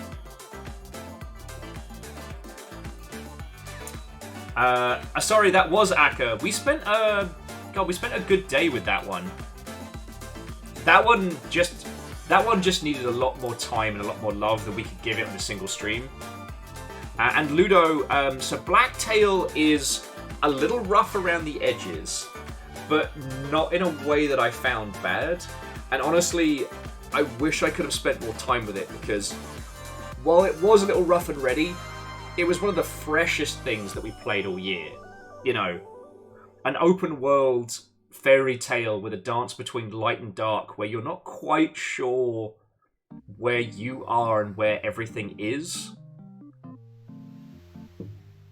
Also, Peglin was there. God, I binged that. I was amazed that Trepang, or however you pronounce it, didn't show up on more people's lists, because like, that was basically like High Speed Fear as an indie game. Upturn made me feel ill, but it was very good. But not everything we played this year was good. Gundam Battle Operations 2 can get in the fucking bin.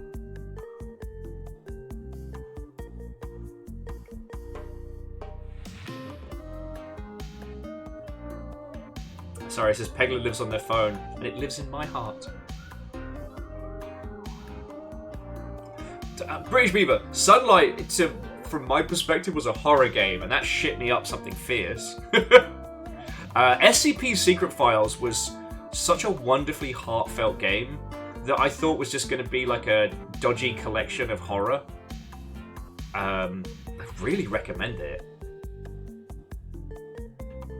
Bolt Gun, brilliant. Dreamwild, I finally made some headway in, and I would love to spend more time doing that one. And, yo, I don't know if I said this, if you love board games, you need to play the Banished Vault. All the joy of one of those gigantic, super complex board games, but without the bullshit of having to set it up. Yeah, good old Skatebird. I feel bad for the Lone Blade because the devs reached out to me and I was like, sure, I'll help. And then I never heard from them again.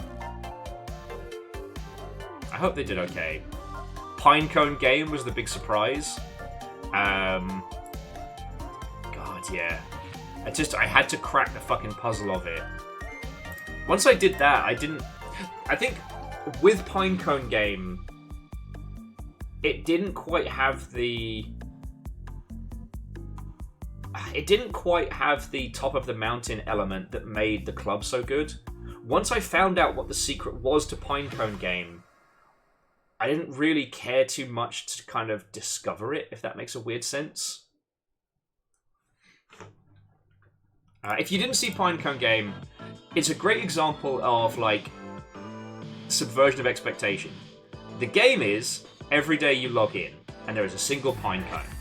You put the pinecone in the well, jobs are good. And that's it. And the goal is to put, like, 100 pine cones in the well or something like that. But there are also a bunch of hidden things within that world.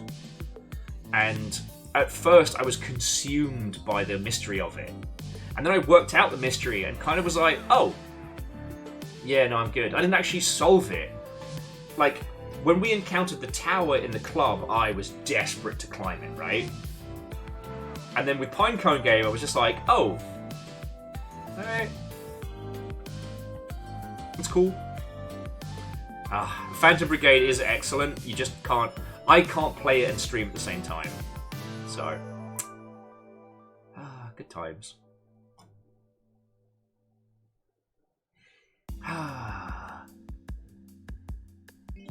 Good times, good times. Still wish we could do some more Sven co-op, but that's not a story. But yeah, that's my year in review. I will say the gamification of data, at least in this kind of thing, is something that I always love, and it's nice to see it being adapted by more setups. Fuck yeah, Damien Purgatory Dungeoneer's on there. Fuck yeah. No, so, Favor 6, Game Dev Tycoon, I wanted to do a special event, which I was going to call the EA Widow's Lament, but I couldn't get Game Tycoon to do it. Interestingly, Game Tycoon came out 1,000 years ago. That team was apparently working on like sequels and patches and stuff like that, and just stopped. Something weird happened behind the scenes. I haven't done a full deep dive into what, but like, it's weird to think that a game about game dev had game dev fuckery behind it. What was I gonna say? Nope, dropped out of my head. Oh well. Oh yes, I love gamification of data, and if you want something that is technically safe for work but also not safe for work, one of my favourite yearly roundups is the Pornhub blog. Every year they do a year in review of just traffic data and things going through, and you know what? It is fascinating. Like, I don't think there is anything that quite cuts through to the collective consciousness of the United States quite like the data that comes from Pornhub. And I'm not going to go into any specifics or details, that's not what we do here. But if you are fascinated about the intersection between psychology and data, give that blog a read. It's technically safe for work, it's just numbers and data. Just make sure you type in the search correctly, and otherwise you may have to explain things awkwardly to your co-workers. It's just a game about ponies. It's just a game about ponies.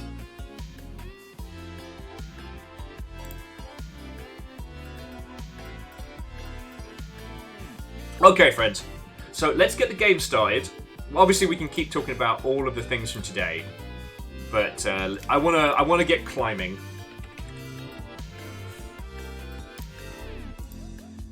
I want to get climbing. Reactor online. Hey! Sensors online. Weapons online. All systems nominal.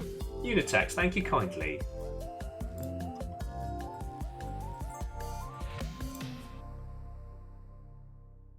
Okay, so whilst we're getting Jusant warmed up, so I guess like a fluffy question for you all. What was the one that caught you off guard for your like playtime of the year? Now, you've all had to hear rant about the insanity that is Cyberpunk 2077. I don't know why I'm playing it so much, and I'm legitimately going to sit down with some industry friendos and try and work out why, because I don't know. I'm usually pretty good at understanding myself and like my behavioral patterns when it comes to video games. I don't know why I'm doing it, but I'm still doing it. And Vanderbeest, thank you for filling the pint glass, sorry.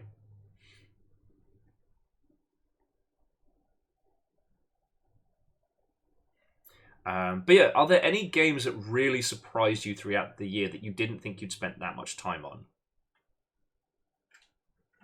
Because I always find that fascinating. You know, we have this idea in our minds of ourselves and what kind of art that we think we should enjoy.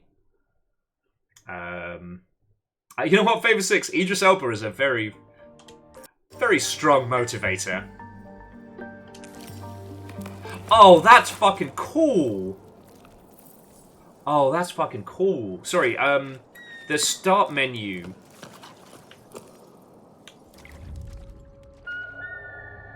The start menu was where we were last hanging out. Oh, I love that. Sorry, played a lot of Hades on Xbox. Yeah, you were giving that a proper good go.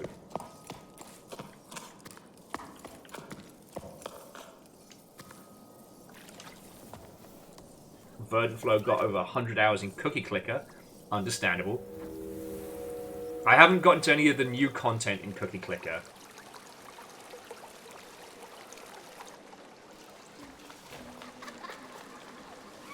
Huh. Ludo, that's fascinating.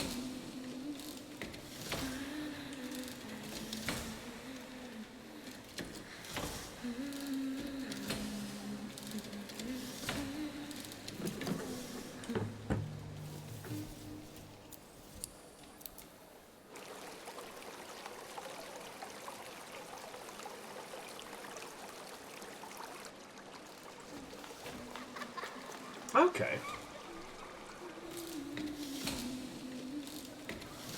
Oh, sorry, Angel Kalina was saying theirs is skewed because they spent time playing a lot of Minecraft. I mean, completely understandable, and it would be interesting if some of those, like, everything launches also did, like, past data. That would be very, very interesting. But...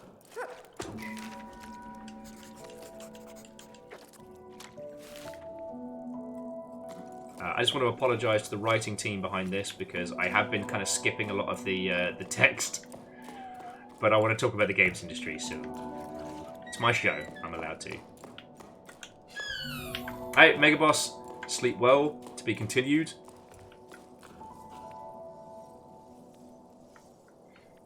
Right, and as always, lovely chatting with you. Damien says looking at Steam, and there's nothing surprising, but the fact they played so much Fire Emblem Warriors and Monster Hunter on the Switch is. No, it's understandable.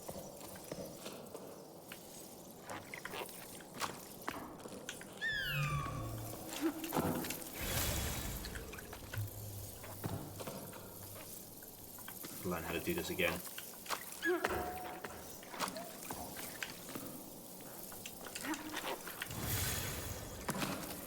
There we go.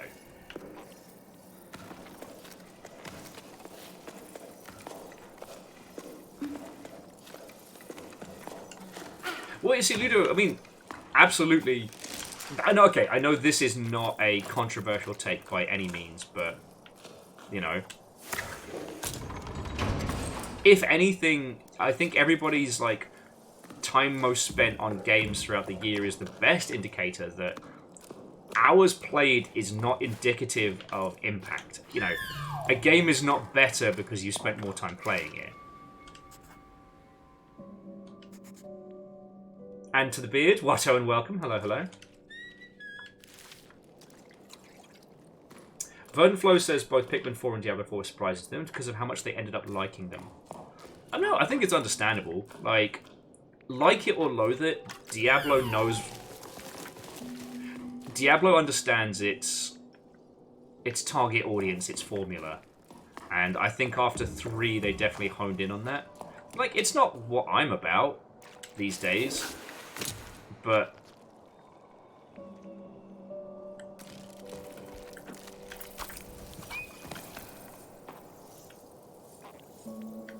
It's not what I'm about, but I do think that, you know, considering the kind of year we've all had...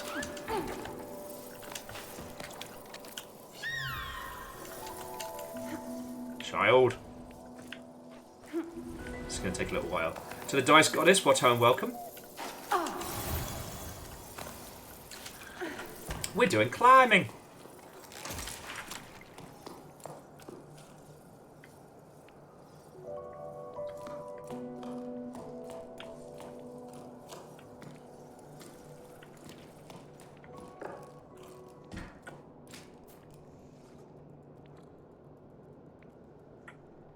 So Ludo says, feels they loved hearing from the Obsidian folks about the game and all the research they did for it, but feels weird going back and solving the mysteries a different way.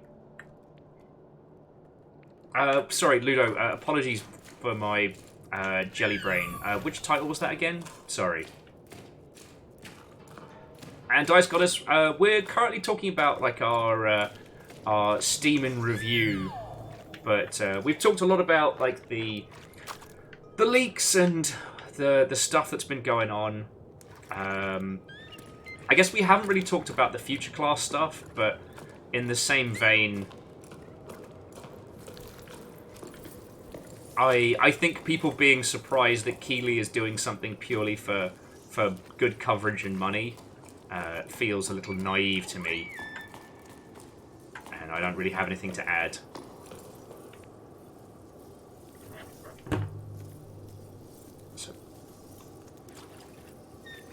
Alright, so hang on, Ludo. I'm just gonna check because I'm drawing a blank, but that could be because I need to make myself like a bacon sarnie or something. Because I might. Oh! Yeah, no, I haven't gotten a copy of this yet. I was surprised. Actually, I'm sorry, I can't answer that. I thought I would have a copy of that. It is on my list to stream. So I'm happy to hear that it's as good as I was hoping. Yeah.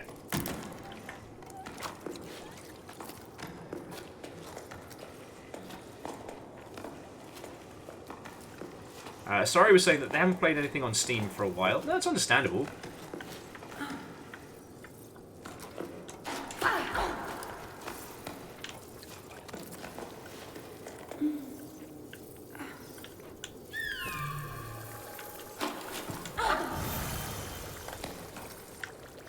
Okay.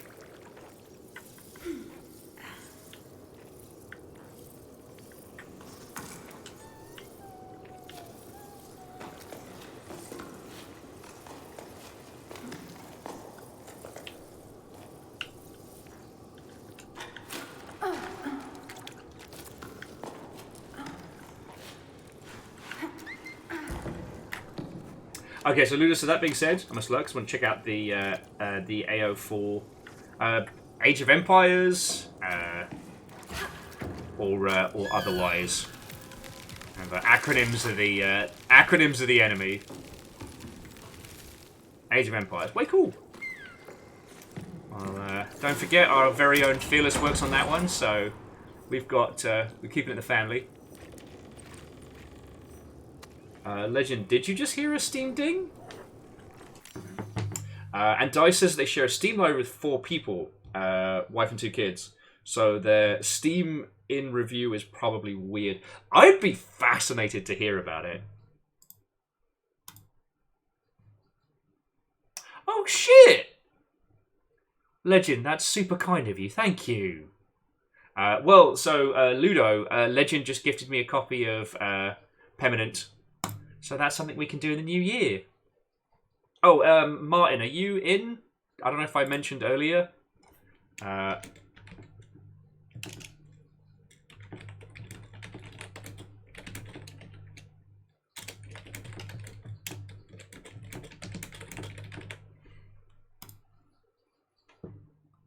Martin gifted me a copy of the Vampire Survivors DLC, and somehow I already had it. So I'm not quite sure how, but I'm just not going to think about it too hard. Because thinking is for nerds! I go to great lengths to not have to think about things. Aw, look at the little cutie, little fat rat.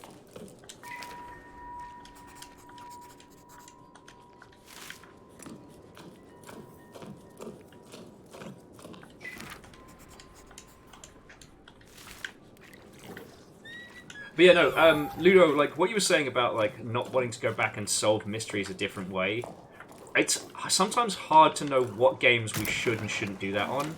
Like...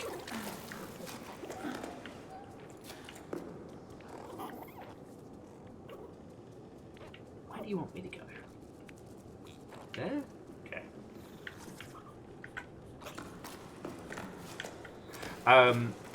I know this is not a controversial statement by any means, but it's one thing that we learnt with the Telltale series was that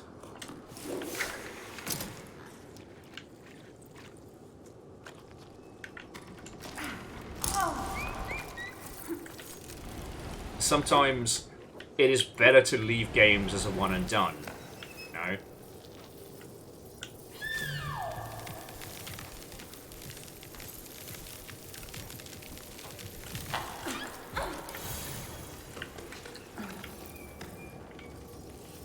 You know, I was talking to Fiona about, you know, Telltale's The Walking Dead and how that story worked.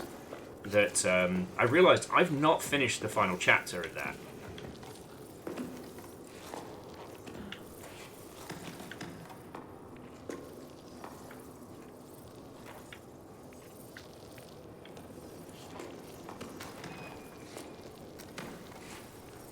And I will say, as somebody who played that first chapter of The Walking Dead, absolutely loved it with my whole heart.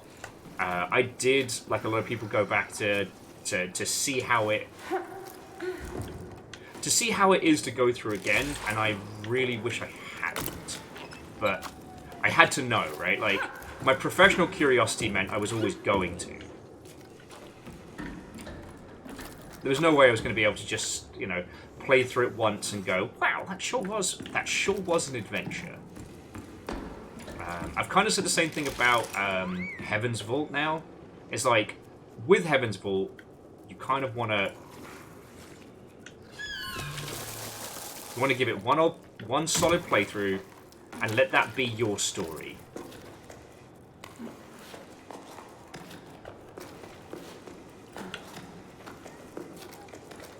And there's nothing wrong with that method, by the way. Sorry, I hope it doesn't sound like I'm dissing that style of storytelling.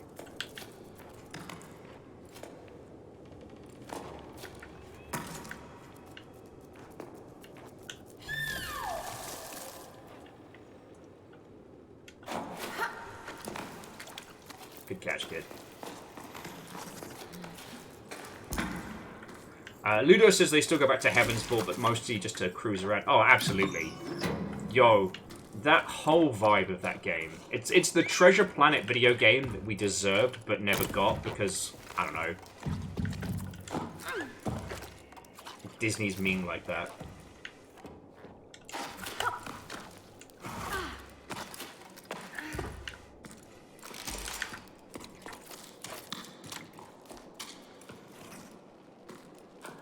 Look at these little cuties. Alright, it's back onto the moving bug rock.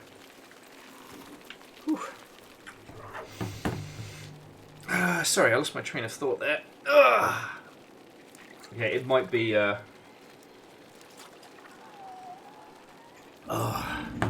might be bacon Sarnie o'clock, friends.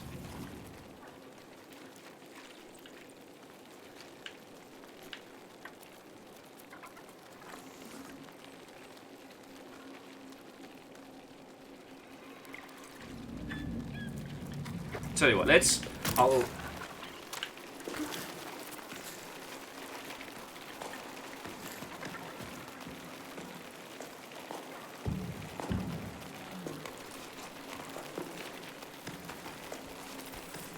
I'm gonna try and get as much to a nice, viewable, stable point as possible before I take a breather for sustenance.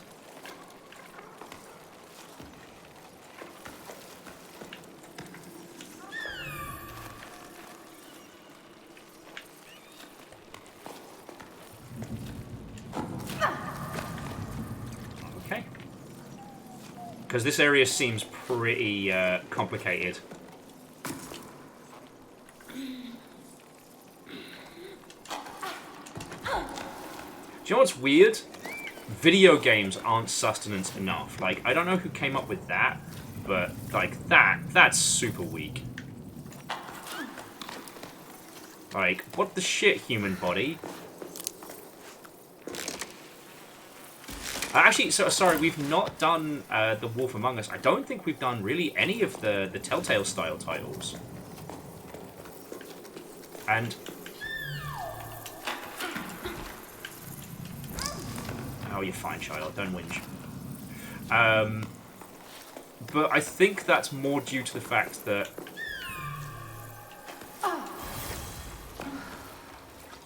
with a lot of those games, if you watch somebody play them, there isn't too much incentive to go through them yourself. You know, it's one of the reasons why we haven't streamed Stray Gods, the musical. Because it's a very, very personal experience, but from what I've now seen of the title... like, I don't want to be the guy that feckin' ruins it, you know?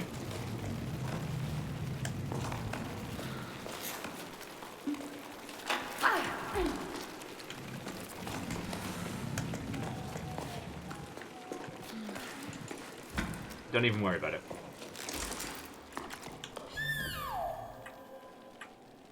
So, Legend, I've seen some group plays of Telltale stuff, and it can be a lot of fun. I think it's something they added with the Batmans, but...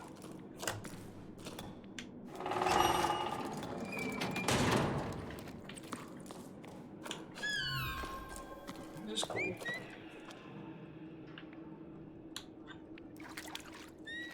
Oh, it's been so fucking cute! Look at this little guy! He knows what's up.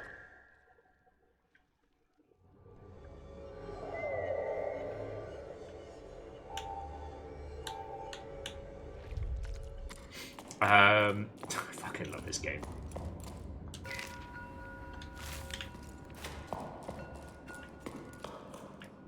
Interesting.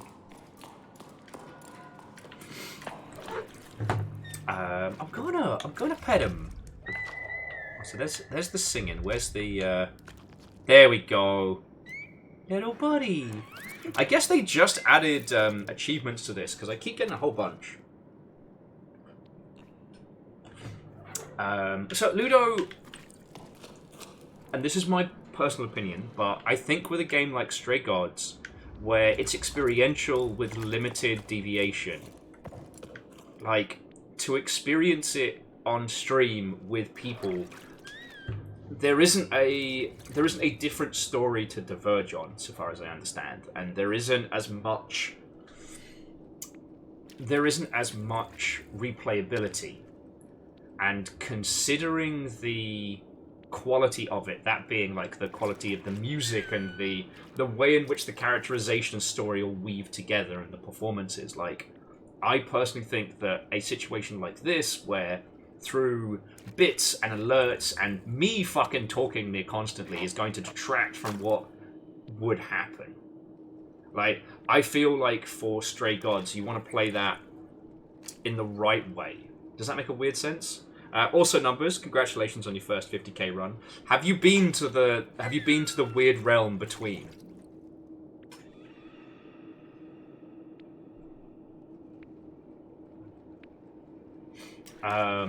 So, okay, Immortal then. This is something that surprised a lot of games industry folks, but makes a whole bunch of sense when you stop and think about it. Len was saying, does it surprise anybody that how the Steam median was, that the average person got 16 achievements, played 4 games, and the longest streak was 5 days? Not at all. When you think about the titles that are the most successful on Steam, that is Counter-Strike, Dota, Stardew Valley, stuff like that. Like, the majority of Steam users are playing an game or two, and that's their whole reason for booting it up, you know? We're the weird ones for playing as many weird and different games as we do. You know, I often say this to you, like, but, you know, the Longship as a whole, we're not the norm.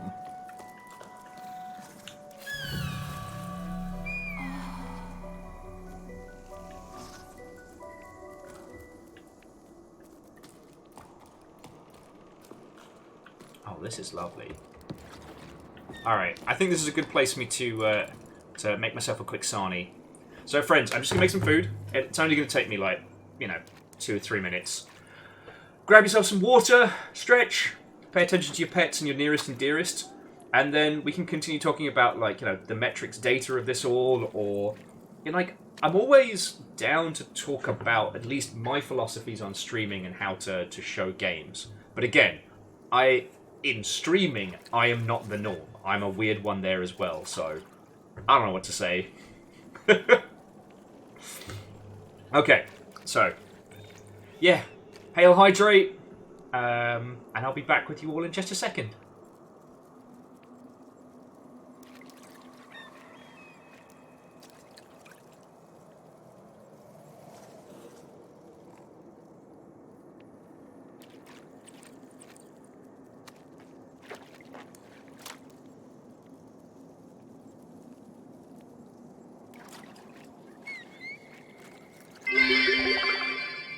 All hail the chair.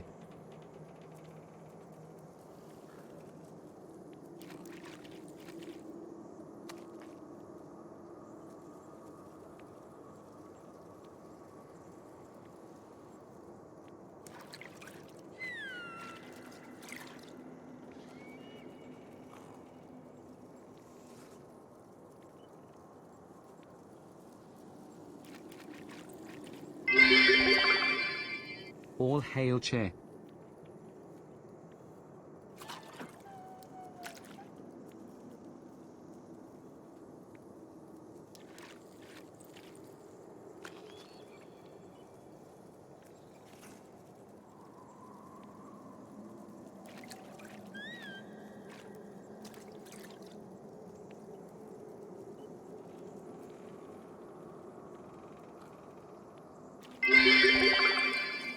Hail all stay.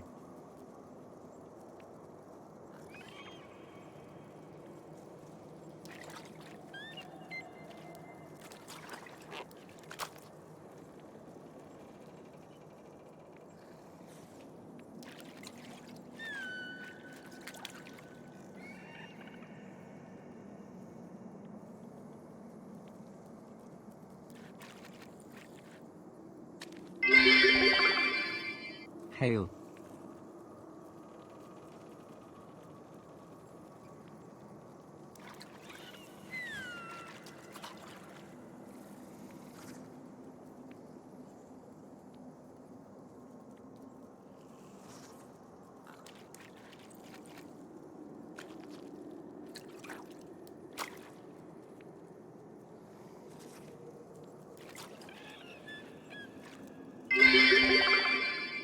All hail Chew.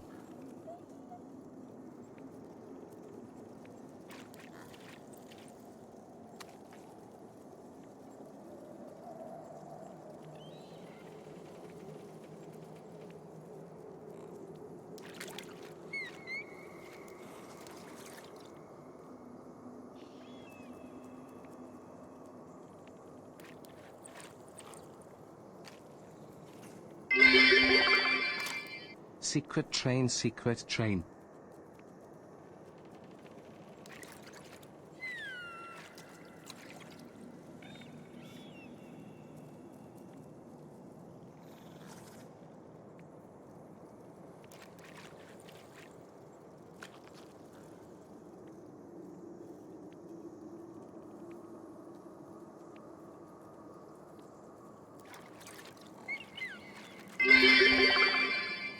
Secret tunnel. Hype train.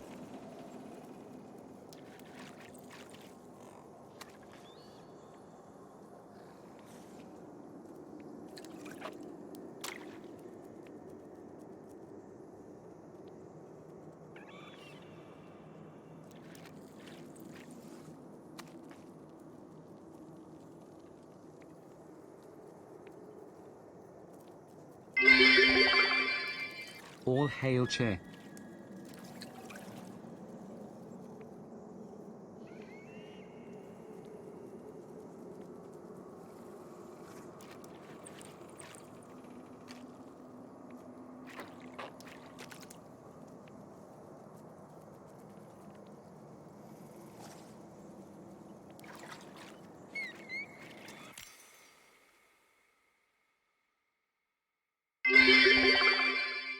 Train.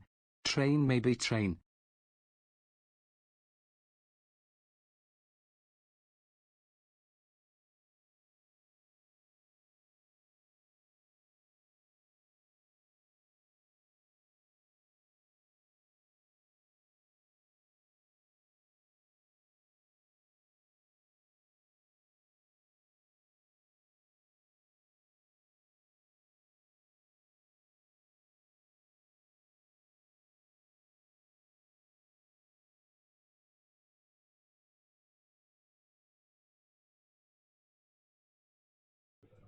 Hello, hello. Oh, all right.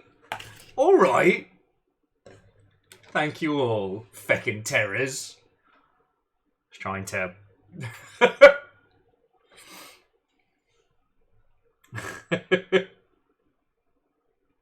trying to sneak off, make myself a Sarnie. I didn't realise that it would pause all the audio as well. Yeah, you, Ludo. All of you, thank you. Right. Fucking thank you. Ehrman worked super hard for that Jarldom, only to get unceremoniously unseated.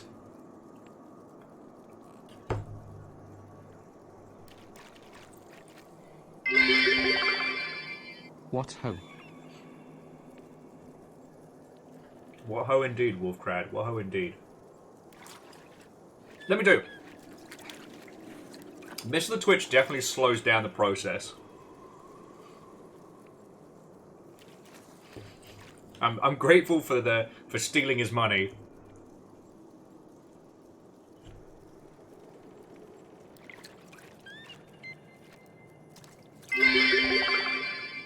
You saw nothing.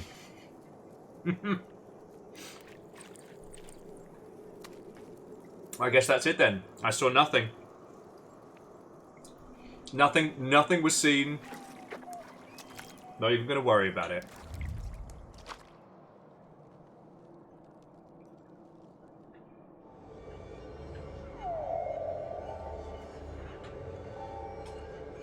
Have our little friend sing us a song. Still going! Faking yo!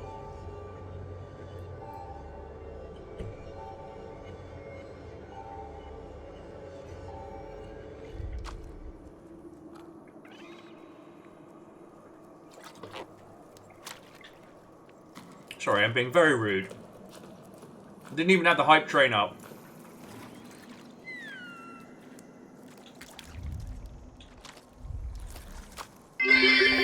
Fucking yo! I like how you embraced the spirit of the holidays by getting a sandwich, so you could become a gingerbread man. Well played, Wolfcrad, well played. I mean, obviously, thank you for 1,000 bits, you fucking legend. I get to see... The randomness to how much you'll manage to steal from Twitch is very entertaining. But, seriously, thank you.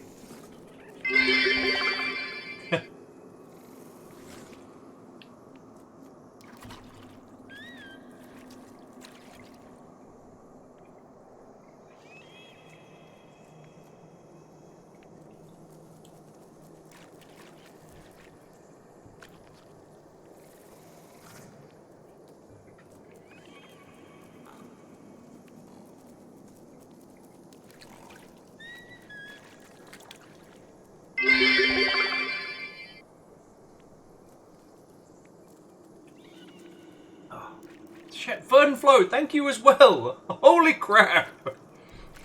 I'm trying to keep up with everything and stuff a Sarnie in my face. Challenge mode, let's go.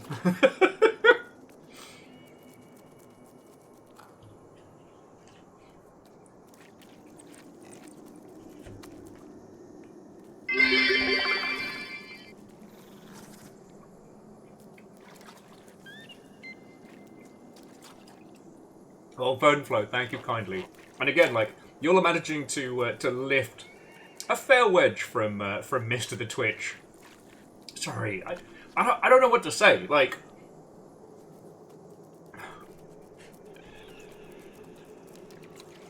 you know, I'm trying to make sure I'm saying thank you to everything coming in. This is fucking what?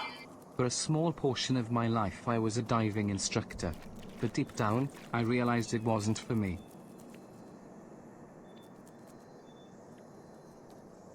Harriman, fucking thank you! God darn it. No, sorry. Thank you so much. Thank you so fucking much. I left the fridge open and it's screaming at me. Fridge, I am trying to say thank you. We added 500 bits to Remlon's cheer. I appreciate it telling me that I've left things on, but fuck! I thought it was in-game for a second. Harriman, that's like well over... That is 2 blue bits in a day. That is a fucking lot. Favor 6, I entirely missed the joke. I'm sorry. And my brain immediately went, I'm not a vampire, I'm a driving instructor from Johannesburg. Which is a joke older than some of the people hanging out here.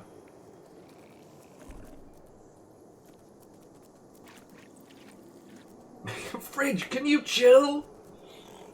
Fridge screaming, better shut it up. Fucking hell. No, but seriously, I mean, Harriman, the Yaldum is still yours. You have not been unseated.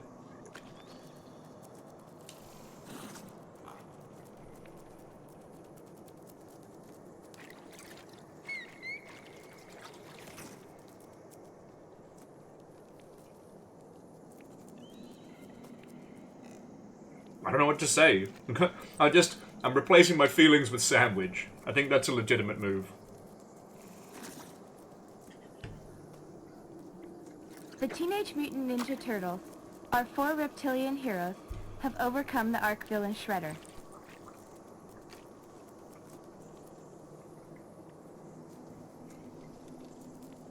No big deal. Okay, no big deal. Okay, okay. Alright. Fucking yo.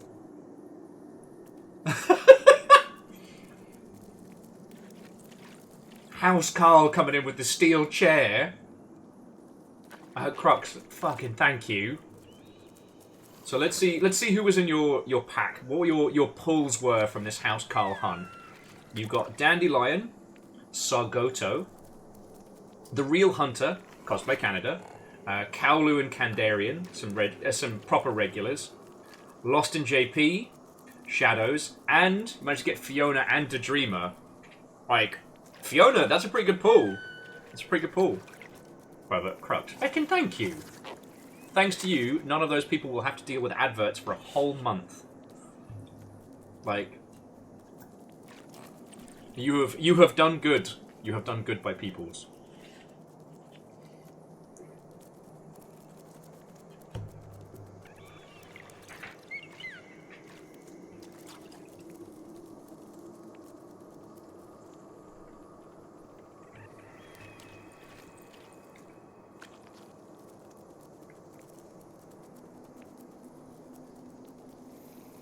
Fucking thank you. stuff in my face and feeling things at the same time is very tricky.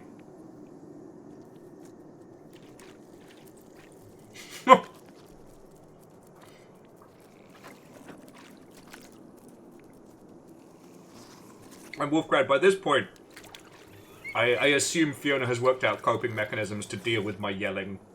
Because that's been a consistent. That's not a new thing.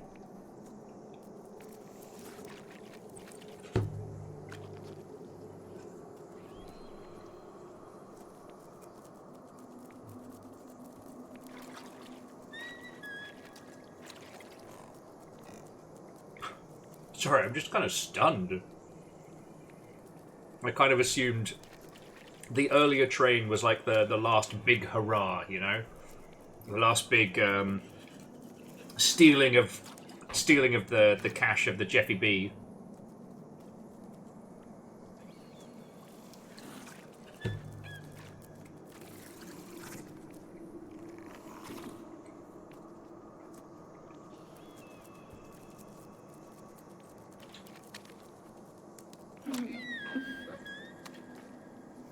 Aw, little friend.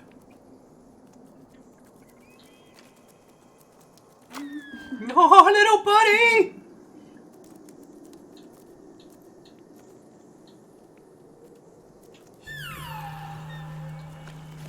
Little buddy.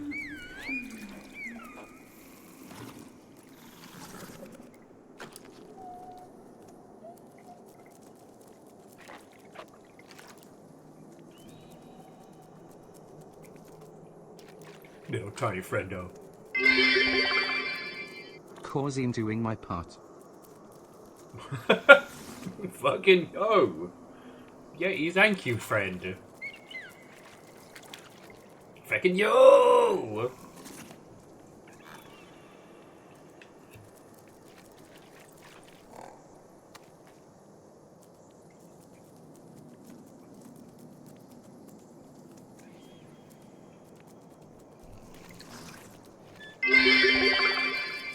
They're just a little guy. They're just a little guy.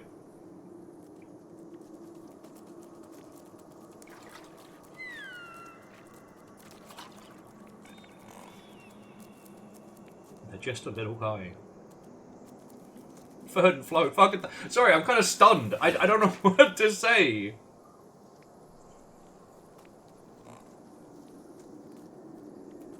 I just assumed our train earlier was the train of the day, you know?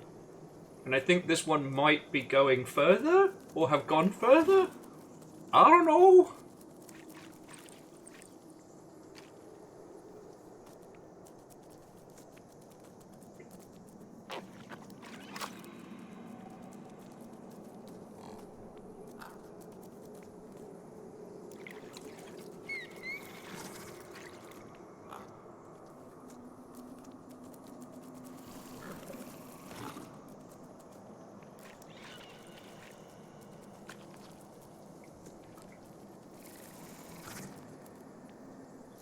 The Teenage Mutant Ninja Turtles, our 4 reptilian heroes, have overcome the Ark villain Shredder. I need to spat my bloody sandwich out!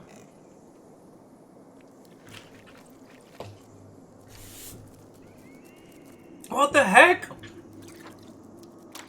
Okay, alright. I guess this is very happening. So on top of everything else, Steppagen just put in 10 subs to the crowd. You got Seawolf, God Beardman, Alex Andowski. See you, Jed! Infernal Tyrant. Feckin' Snipe! Favor 6 setting up Twitch to once again be our magnanimous ruler. Steppagen, you also got Infernal Tyrant, Tabir, DM Raw. You got Krill, Professor Upsidadium, and Kaikira. That is a feckin' good lineup.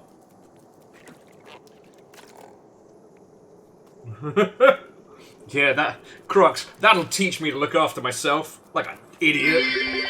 Feckin' yo!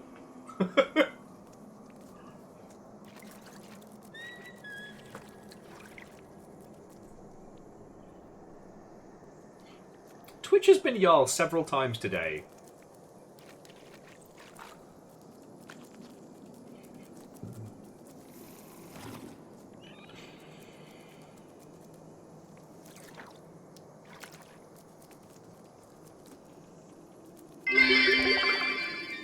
How do the bits get to you, Will? Do you get to claim the booty before Christmas, Captain? We need to get the rum in. But why is the rum gone? Scotty, feckin' thank you. Feckin' thank you.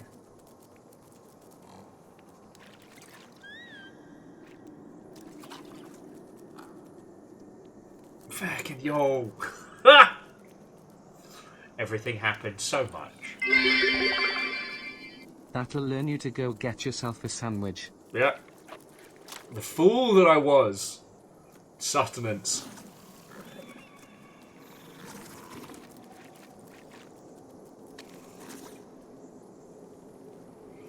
Oh, sorry, Scotty. I thought we were doing a. I thought we were doing a bit. So, Scotty, the bits will come in after Christmas, around about January, usually around about the 16th. But at this moment in time, at least for today and some of tomorrow, whilst it's still going on, you can. Das Vidden ihr Mr. Twitch. Das Vidanya, Mr. Twitch. It is Yeti's rule now.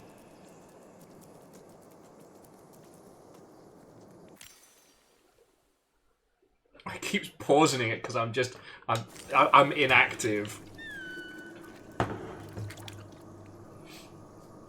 Yeah, Wolfprad, many bits are happening, and I'm trying to process this.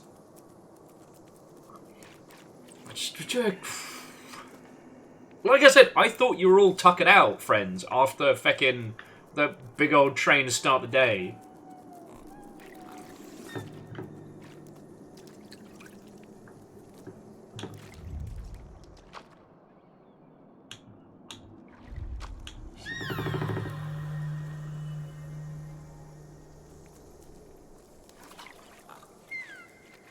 J-Post, I wouldn't say I doubted you. It's just, you know, one train is a lot of support. 2 trains is a lot more. Sorry, good at math.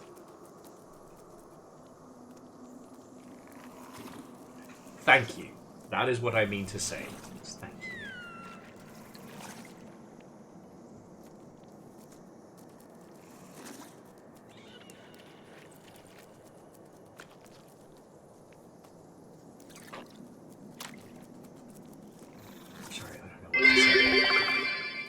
Klingon promotion.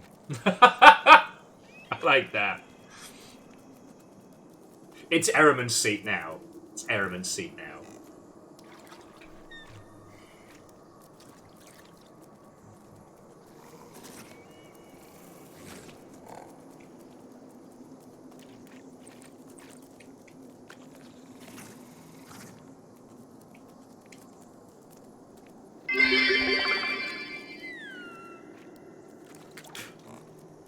Sorry, friends, I'm stunned, and I don't have any clever big words.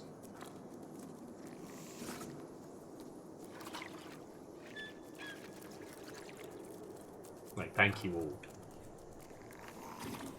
Thank you all.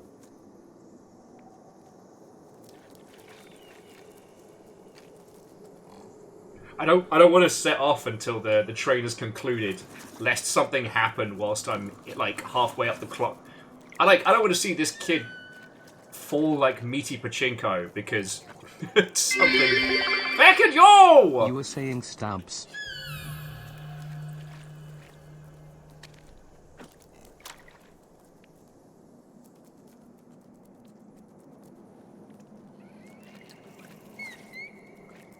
Favor 6 with the steel chair at the end. Holy fuck, everybody. Holy fuck.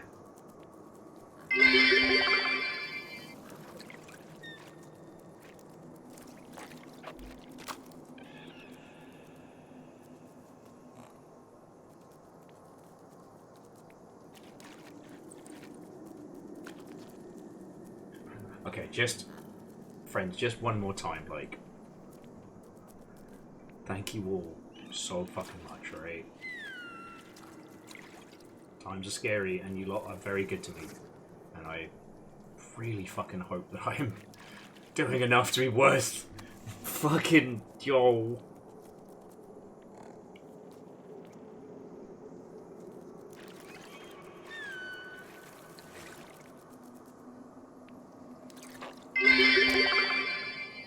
train is done now, so everything is back to normal. Okay. I see what you did there. See what you fucking did there. Just a casual 800 bits. You know, no big deal.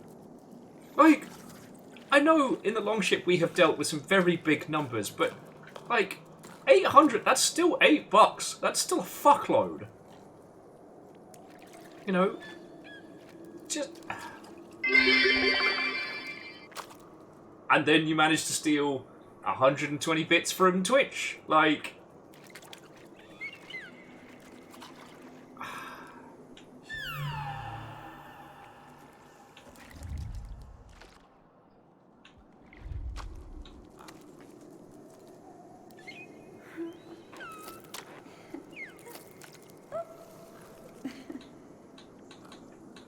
Okay, I think we're...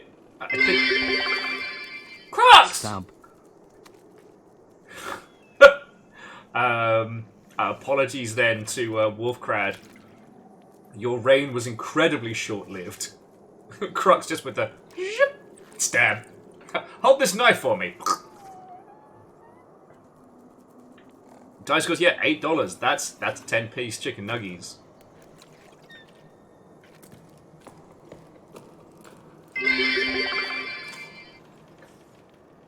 And again, managing to steal more from Mr. Twitch.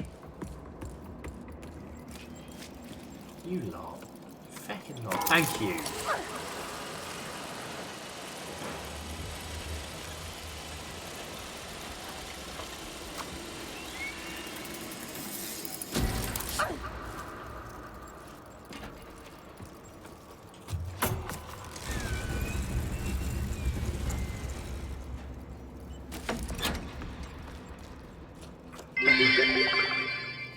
Ooh-ho, Climo. Fearless Watto and welcome! Yeah, welcome to Climby Wall. Kind of like Diggy Hole, but with more up than down.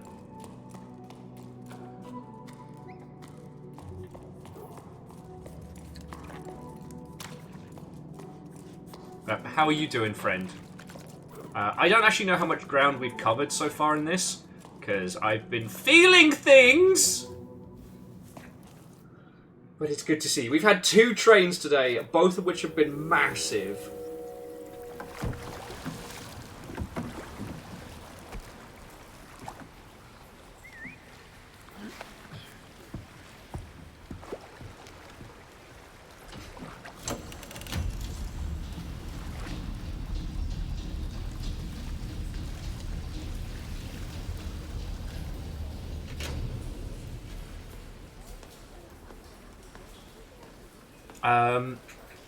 Sorry, was asking what the game story is in general. Alright, the vibes that we've gotten so far have been like...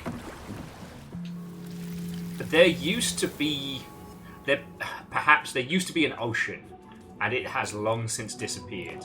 We have shown up confidently with our little climbing gear and our little cutie buddy, and we are reactivating parts of this long abandoned civilization.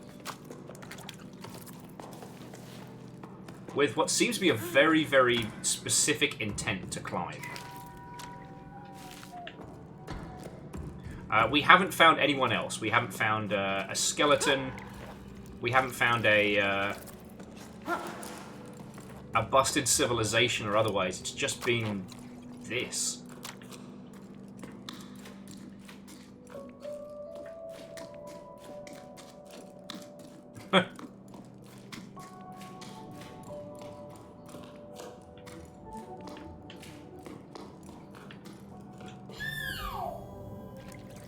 So yeah, for the specifics we're unaware, but it's very much about exploring this long-lost civilization that feels very underwater, very subterranean, but the truth is, like, we're climbing straight the fuck up.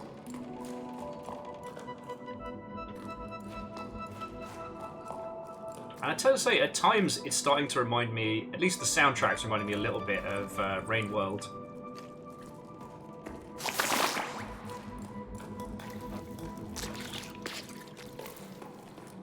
What's so famous is like a story about my uncle is very like an allegoric sci-fi tale.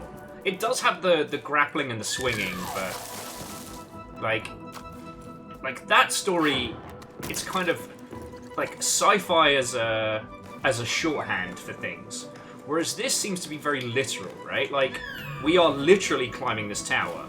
We are literally activating old technology.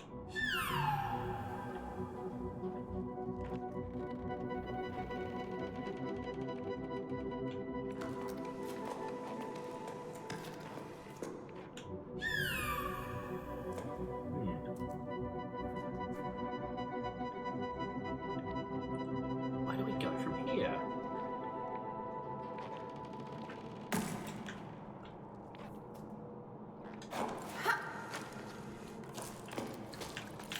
Ah.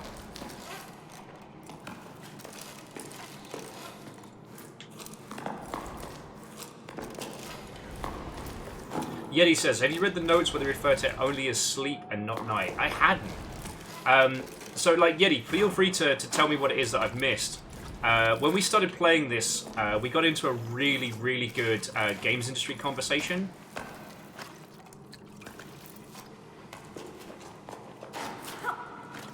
Which kind of led to... I don't know. I missed a fair wedge of the text, I will admit.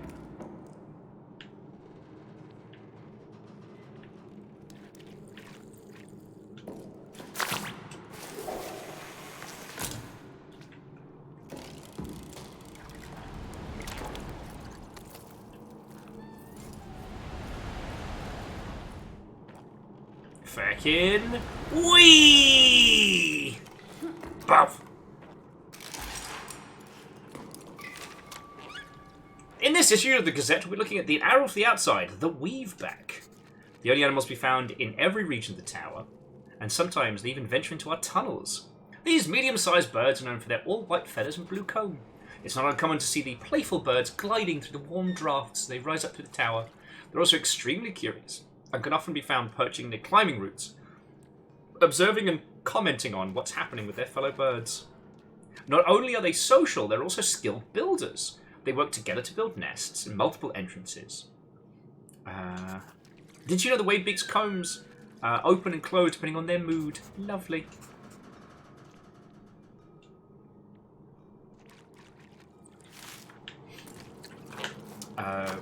So I guess to feelers and peeps that have just joined us, firstly, hello! Secondly, while we have talked a lot about it, if there's any of the game news stuff that you'd like to chat about, like, this game is perfect as background news for banter. I'm just checking the hot sheets again in case there's anything that we haven't seen.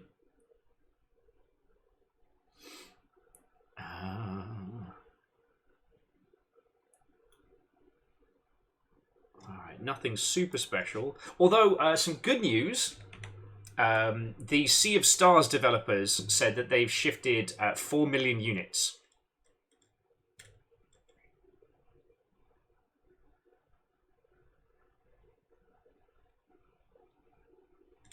I'm just seeing if there's anything else that's popped up.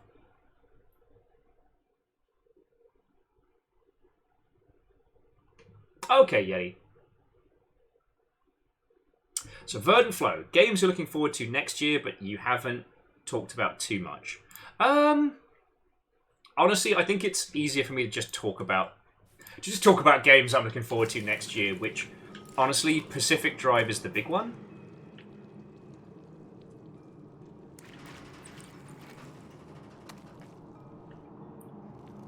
Like,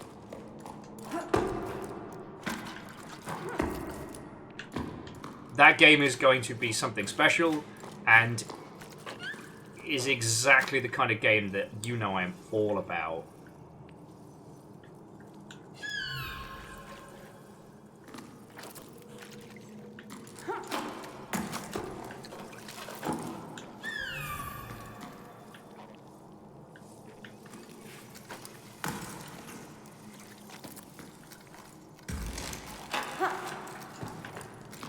Like,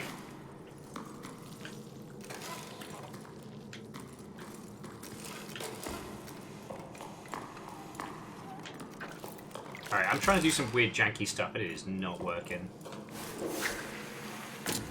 But that's alright, I've got an idea. Like, Pacific Drive is going to be a combination of, like, base building,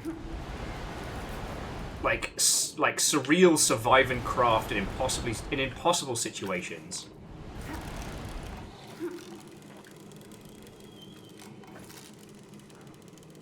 Like, I'm fucking living for it. And I'm not just saying that because we have friendos working on it.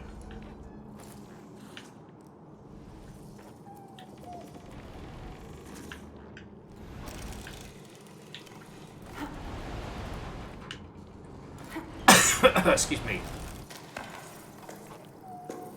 And honestly, like, numbers, I don't think the supernatural comparisons are necessarily unfair, but it's less like, you know, demons and ghosts and monsters, and more like incomprehensible science threats from beyond.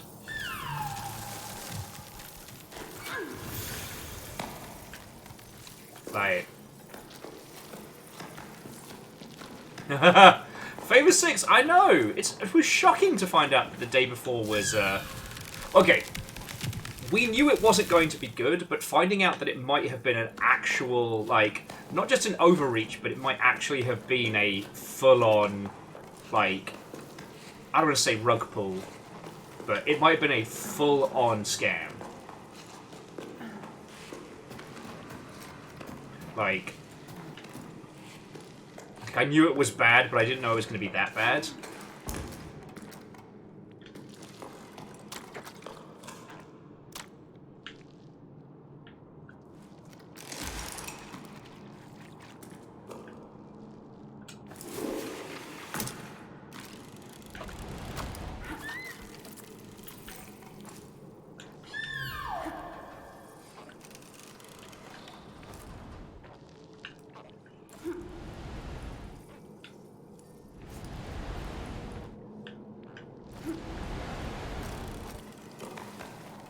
I'm trying to think of some other, like, absolute bangers to look forward to.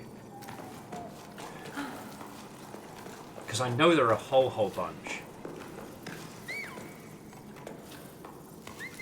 I can't wait for all the information about how Silksong will probably come out in 2025.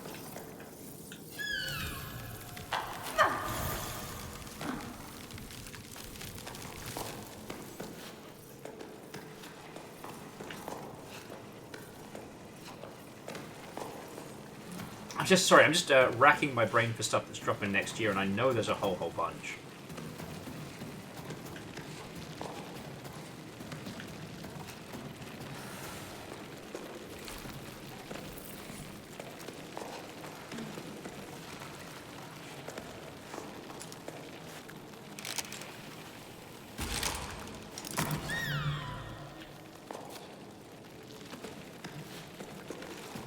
I've got my arms all crossed up.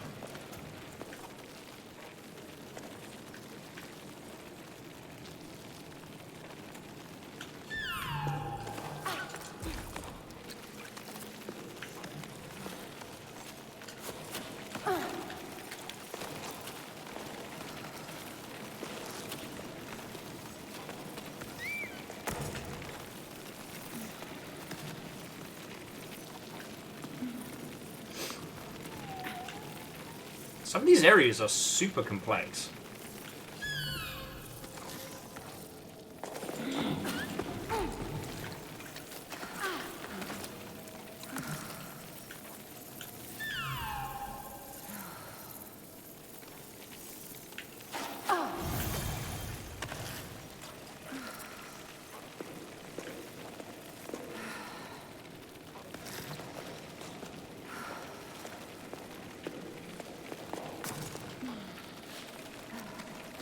I'm not entirely sure where the fuck I'm going. I've got an idea.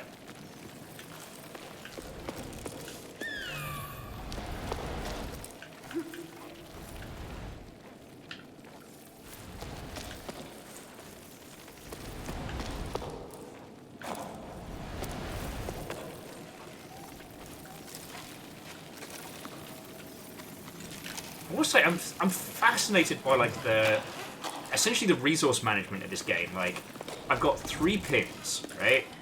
And those have got to get me wherever the fuck I'm going. There does seem to be a limit to the rope. Oh, but that's not the flower I need. Fuck. Alright.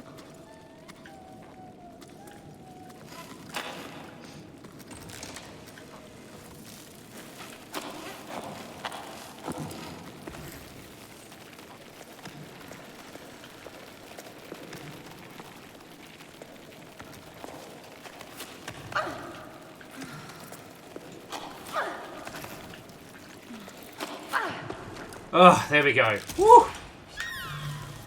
Oh, that was a challenge.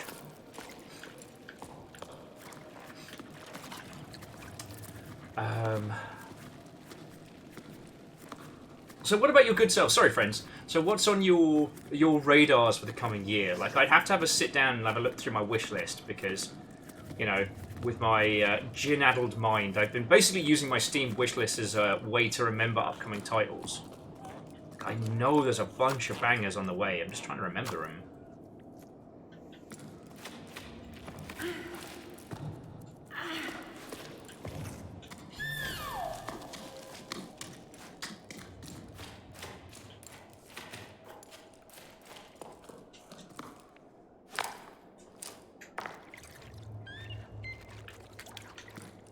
God, it's amazing that my brain can only recall Pacific Drive and that's it.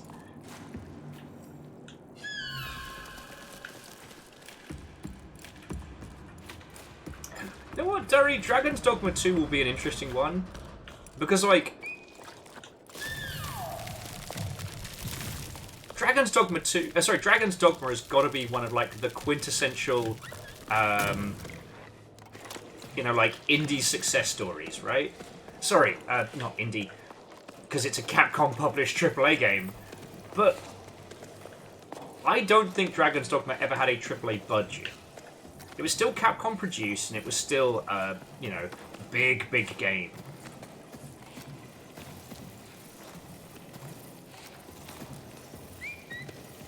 And, like, this won't be news for anybody that's played it, but...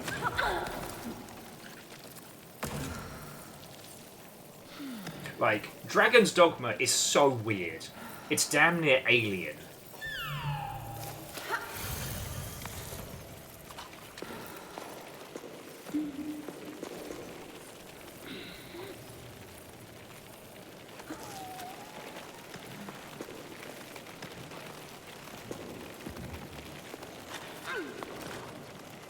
Hoffman says they're looking it up and they're seeing a lot of remakes and anniversary editions.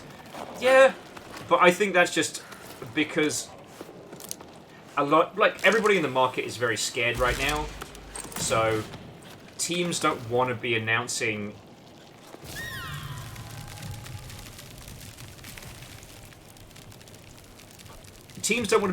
new stuff because, like, I think a lot of them, very rightly so, are afraid of announcing new IPs. Plus, we do have the Christmas reset coming, so we'll probably be hearing about a lot of titles again in January. Verdantflow, baby steps. Abso-fucking-lutely. Bennett Foddy in another rage game with a message about stepping out on your own 2 feet. Love it. You know, a game that's a little bit weird, a little bit surreal, a little bit funny. Sounds good.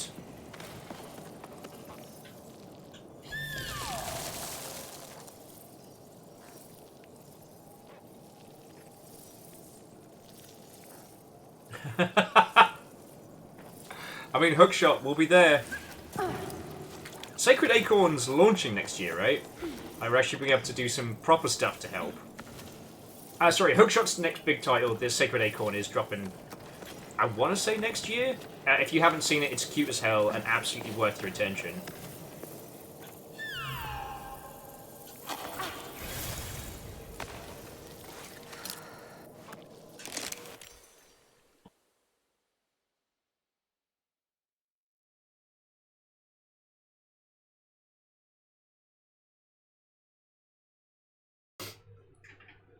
Oh, sorry about that, friends.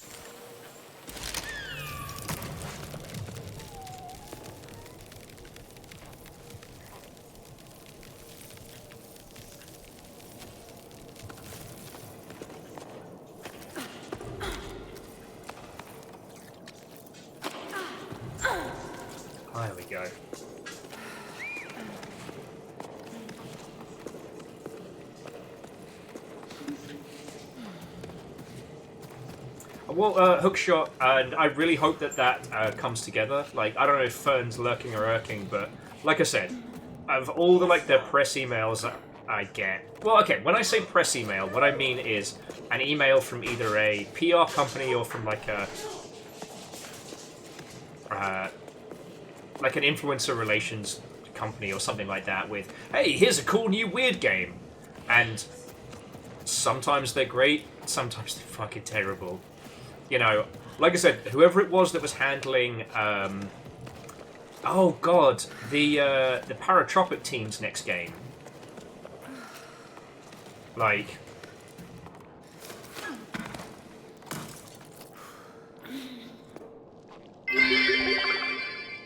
I don't have to sneeze so loudly, a coos too.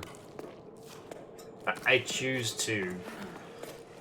It doesn't stop being funny when the Welsh guy butchers a good joke or a pun.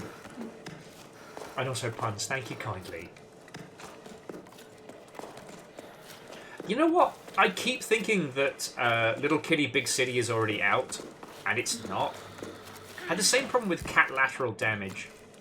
It was just one of those games that I just assumed was already out, you know?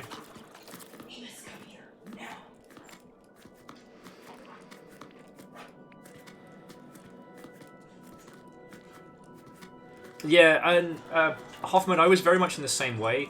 I did... Oh, what the fuck?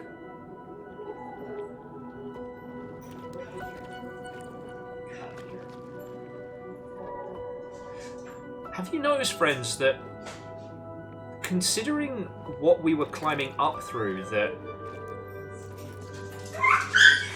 Nope. Amos is getting his pawsies cleaned. So yeah, do not worry if you hear puppy distress in the background. That means Amos is just getting his feeties cleaned.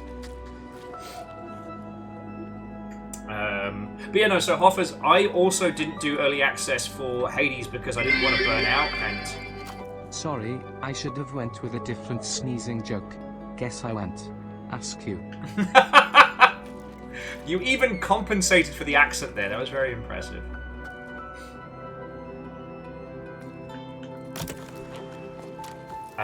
And puns, like seriously, thank you for the bits.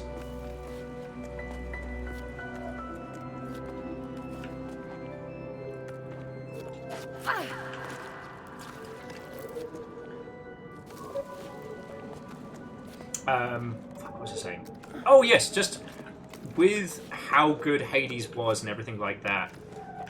It was lovely hearing from you all how to work through it and how best to play it. So I don't mind being the last one to play Hades, you know what I mean? But we'll see how it goes. And yeah, puns, I saw a bit of the news in Human Maintenance, so I'm real sorry, friend. But we got a nice non-conflict based indie game for you.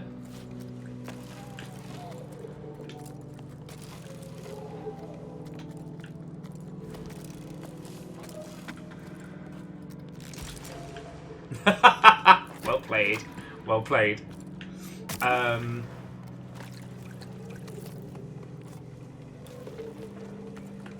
Oh yeah, and so Fearless, I'm kind of in the same boat as well. It's like, I don't know how we're going to do Alan Wake 2 in the future.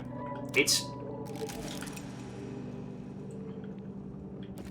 definitely not playing nice with the Longship rig. Because I've got a copy of it on Epic.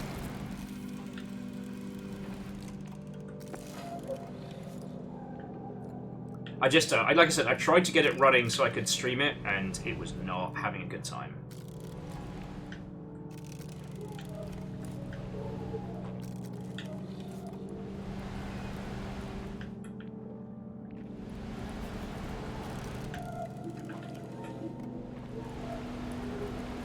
Alright, kid, you got this.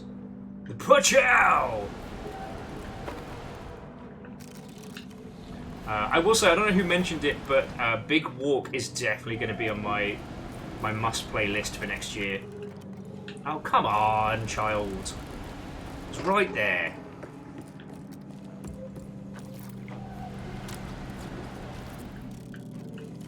There we go.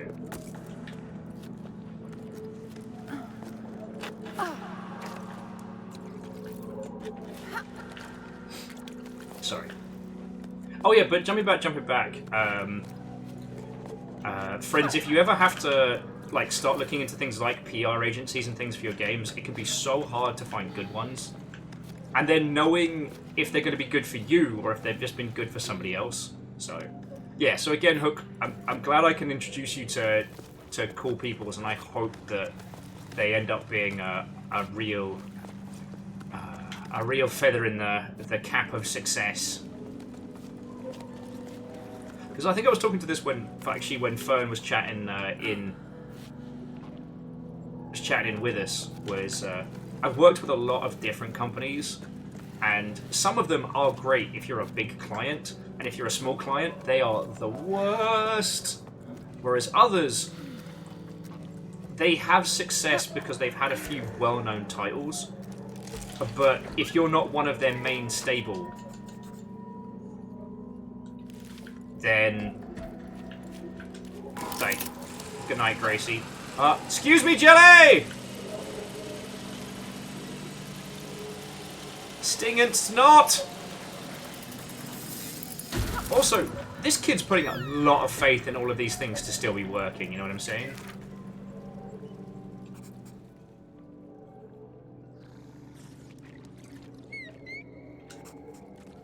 Yeah, no, Rainworld, Wolfcrad.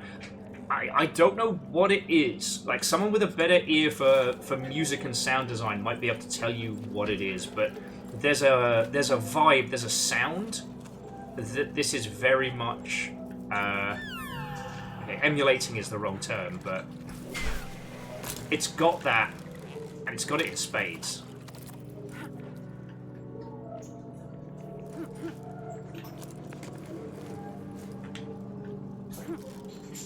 But that also could be because we as a squad have spent so much time with Rainworld that that's our point of reference. It could be that it's something that comes from a very specific style of sound design, and it's just we hadn't encountered it in anything else. But yeah, there was a bunch of parts of this that have very much reminded me of, you know, first time meeting Pebs and things like that, you know. That it's not quite a religious experience, it's not quite a sci-fi experience. It sits in that strange kind of between.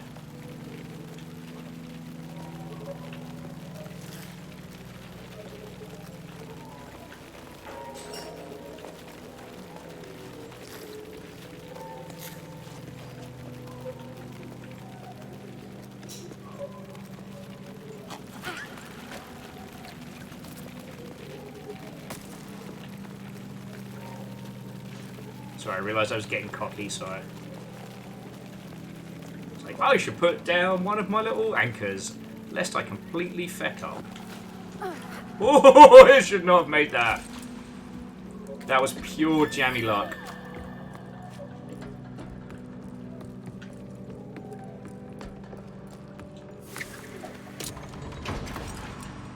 Though, one thing that I did want to talk about is revealing mechanics in games at some point.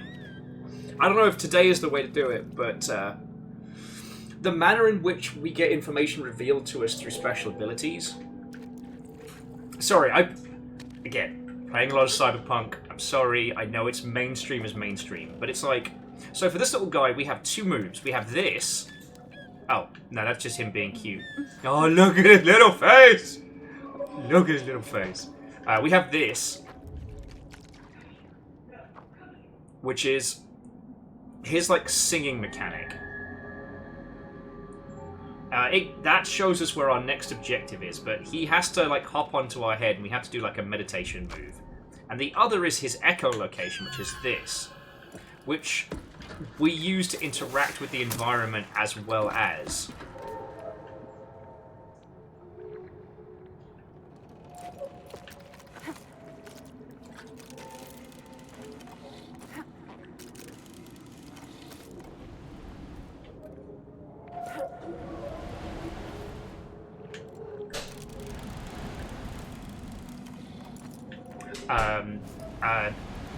As well as indicate like things that we need to be doing and so on and so forth. Now, none of this is a critique, by the way. It's just Holy crud. Alright. I'm not going to try and make a clever point while making this swing. Fucking hell. Oh, God. Anchor. But one of the things I've noticed with... And I guess it's more common in AAA games because it's quite an expensive technique to employ, but...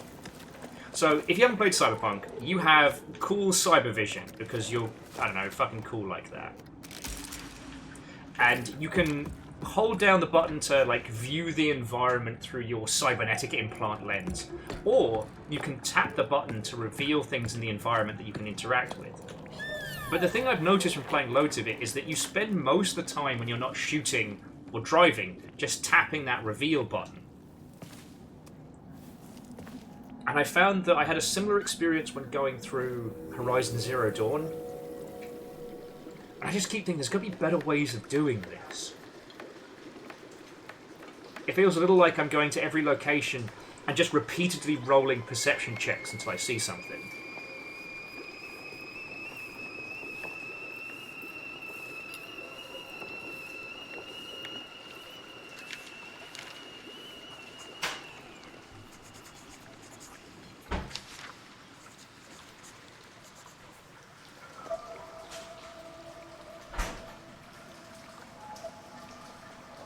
Tea's ready! Even in a strange, upside-down, clinging world. There's still time for a cuppa.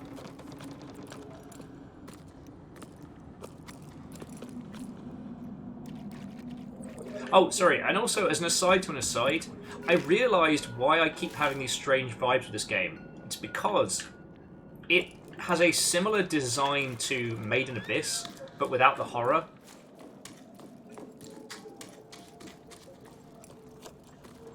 I still haven't seen the second season of it, but I'm not getting High Dive. I got it. I got the trial to watch the Made in Abyss movie, and I had to try so many times to be able to see it through without interruption. And I knew what was going to happen. I knew it was going to break my feelings. It did.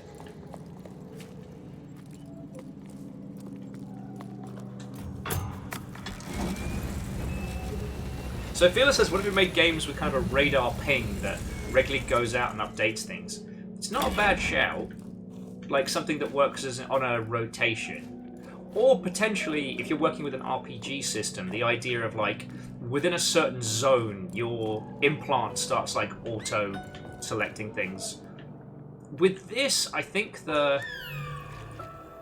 because the little cutie ping is part of the climbing mechanics, I can understand why it's not done automatically, right? Like...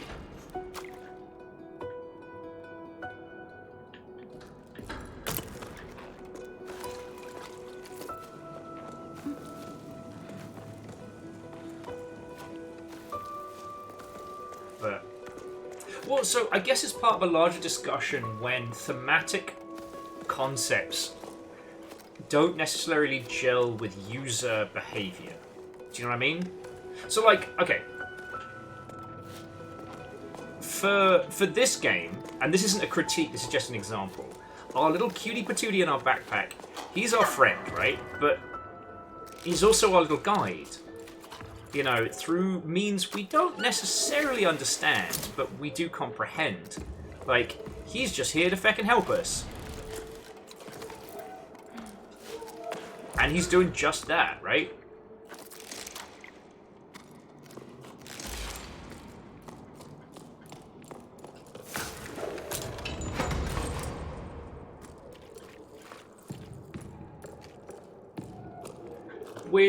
And again, I know it's like apples and oranges, but with Cyberpunk, it's supposed to be a thing that allows you additional interactions in the world.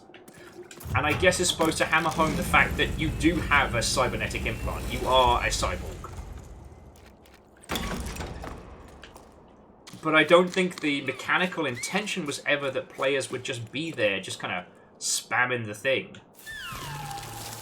Because that doesn't help anybody. So cute. So cute.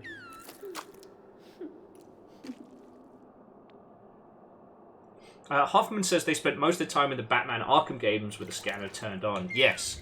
And I found the amount of time in the later Assassin's Creed that I spent using Eagle Vision far outweighed the amount of time I spent without it, you know what I mean?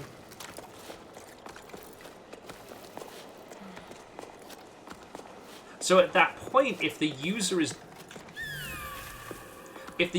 doing that specifically, then, like, what purpose is it solving? Well, that is to say, like, what is it evoking? See, with a few of those mechanics, in my humble opinion, early on they're supposed to slow the player down and make them, like, look at the world. But as the game progresses, they end up just being like a visual reload. And as Ket is very fond of saying, is like, if you have ammo in a game, if you have, you know, mechanics like reloading, why do you have them? So, Numbers, I didn't actually get a chance to do the Wind Waker second player mode.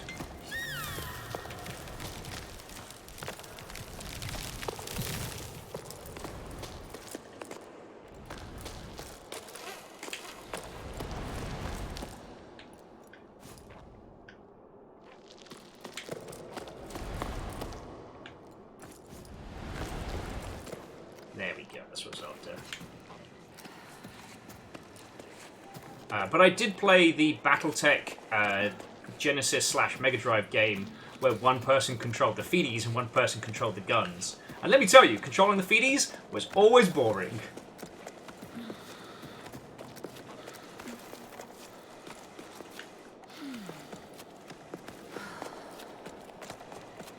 So, Fearless, I think that is a good example. Like, I mean, admittedly, vision modes are a very different mechanic than, say, you know, a perception or radar pings, but with Splinter Cell, you have multiple vision modes. And I guess AVP Classic did this as well. And they're essentially like a point-counterpoint. Like, each vision mode is good at one thing, and is terrible for another, so you're moving between them. Oh, sorry, Wet Paint, I didn't see your message. In case you see this in the VODs again, have a lovely rest of your evening. I really hope your move goes as smoothly as those things can, and to be continued. Oh, and we've got our next conch shell.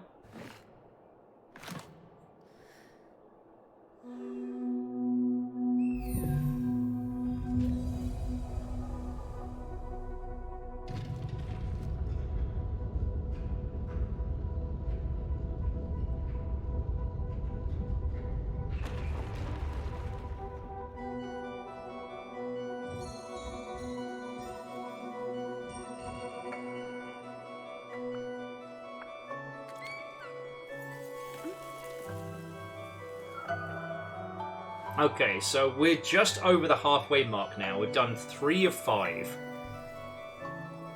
Oh, wow.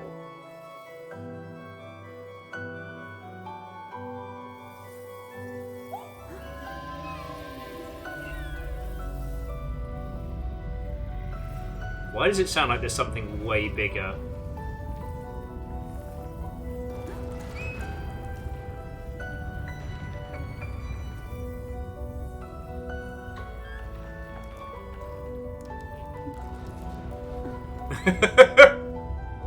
Little cutie trying to get a better view.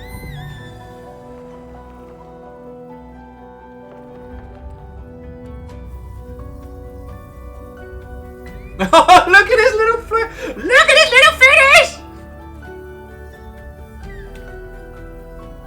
Little buddy!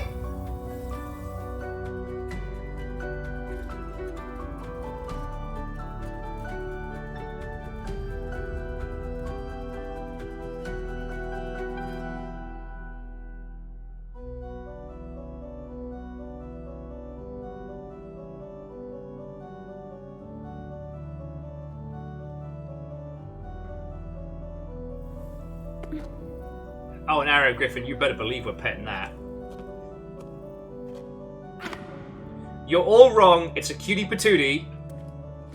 That's its official and scientific designation.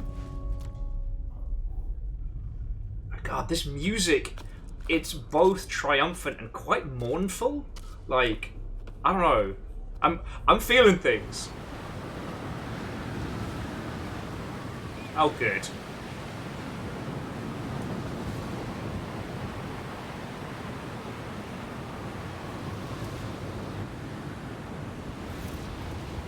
At least the updraft means it'll be a nice easy climb, right? Right?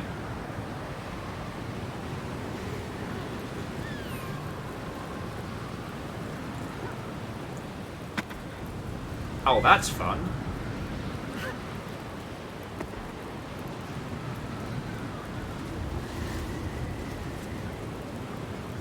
Fucking wee! Alright, depending on the direction of the wind, your jumps may be increased or decreased. Cool. Love it. Oh no, Angel Kalina, I absolutely agree with you. It's definitely a long dead civilization, but like, are we here to restore it? Are we here to say a final goodbye to it? Like, that's what's going to make this fascinating. It's fucking windy!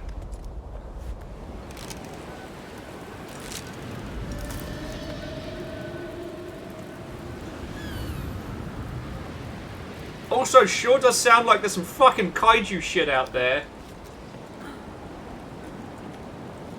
Yeah, no, is this some sort of pilgrimage homage? Oh, you're fine, kid, shut up.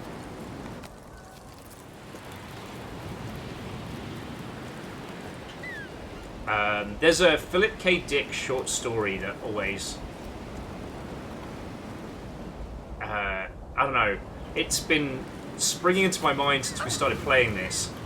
But about a tribe that I think it's every year, every 5 years, they send their smartest warrior to go discuss philosophy with a god.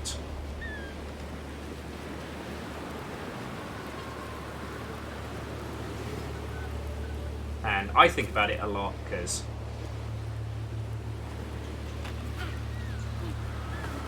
that goes into some hella dark places, but it's very, very good.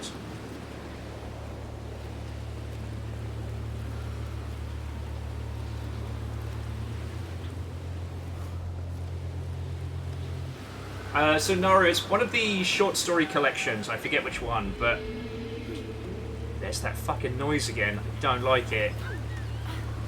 Woo! Child!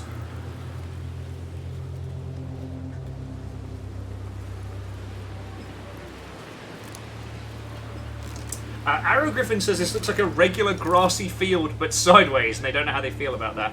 I mean, I think it's fair to feel really uncomfortable about it. This whole world is both beautiful and... I don't know.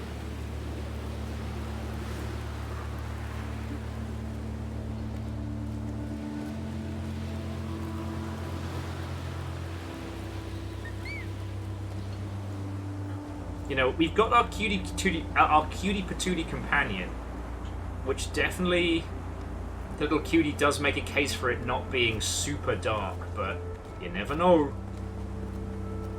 Like I said, the reasons why I think of that Philip K. Dick short story is that this kid has equipment. An equipment that seems to be compatible with the world around it. There's also the fact that the kid doesn't seem afraid.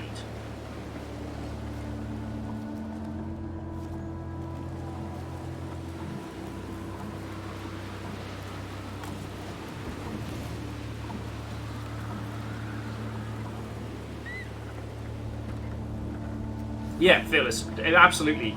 The kid knew what they were getting in for. They knew these were things they were going to need. Hell, I don't know if the pet's cute reaction stuff was also things they knew about, because of the surprise on their face, but the kid's tattoos also glow when our little friendo starts singing. And that can't be a coincidence. But yeah, the Philip K. Dick story basically boils down to a supercomputer has basically struck a deal it won't cause any problems if the local populace send it biofuel in the form of people, but there is an agreement. If the villagers can ask the computer a question it cannot answer, then there are...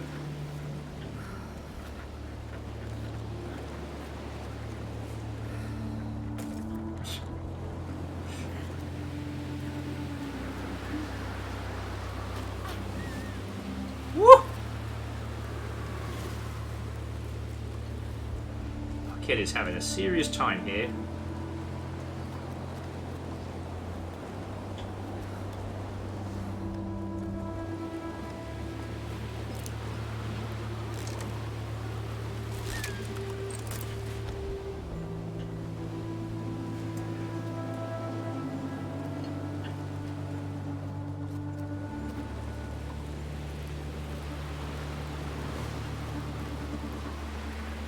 Guess it wants me to go this way.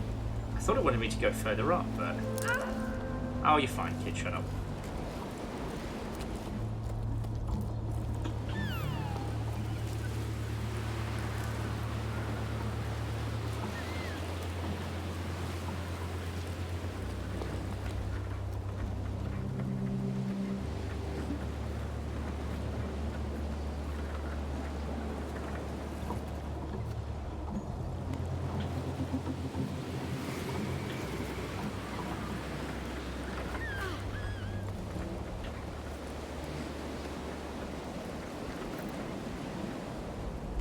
There we go, making some headway. Sorry, here's me half telling you stories. But the TLDR was basically the concept of, you know, technology being worshipped as deities and how the tribal mind would attempt to understand a supercomputer. Not an original idea by any means, but as is famously well documented, Philip K. Dick did love his uppers. Come on. And that he banged out sci-fi stories super quickly.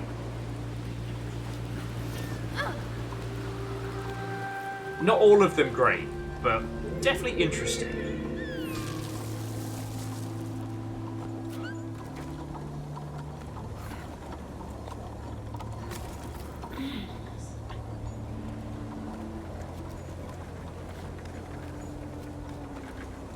You know what, Fearless? I should have tried to see if I could get the rope tangled, because so far the physics in this have been really good.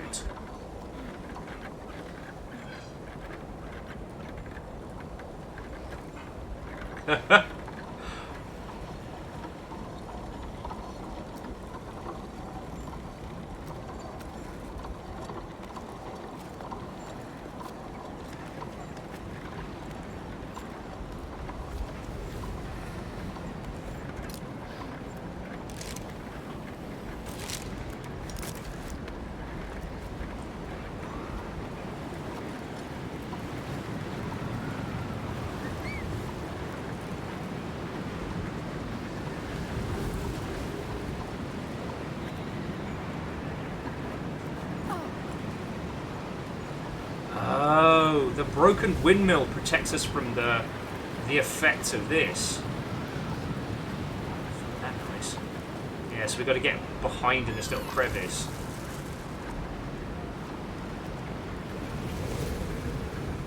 We've got to use broken pieces of the windmill to protect ourselves from the battering elements, lest we lose our footing. This is very cool. And I know this is a trick as old as there have been video games, but the additional mechanics in each leg of the climb, rather than stacking mechanics, I really appreciate.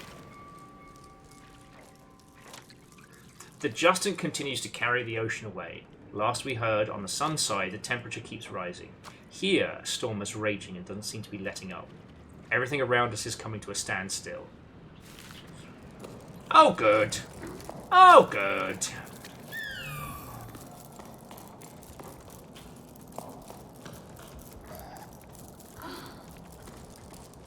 But yeah, for a game about verticality, it's so difficult to add variety.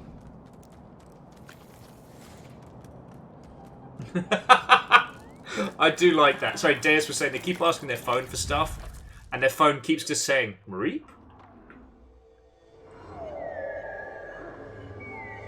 Cute whale noises.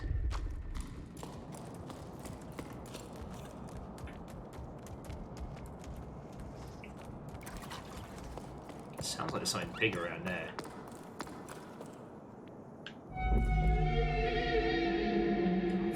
I fucking called it.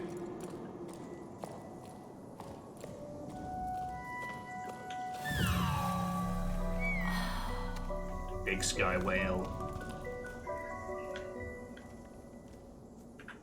Friends, will you bear with me just a second? I just realised I am absolutely gasping. I'm just going to get something to drink very quickly. I'll be 2 seconds.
Almost. Hello there.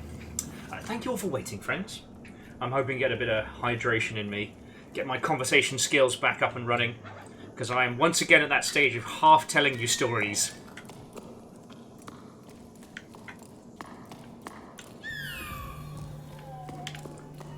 The Philip K. Dick story I mentioned earlier I love for 2 reasons. And one, what is impossible to a tribal...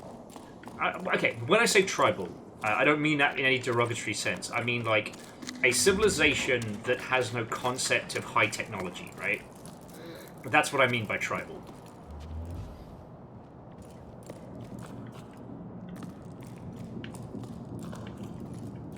And that kind of civilization trying to comprehend high technology, I don't know, I think makes for a really good jumping off point.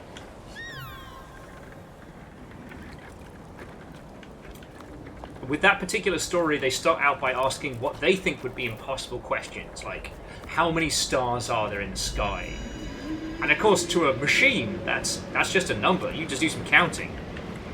Counting's for nerds, that's dead easy.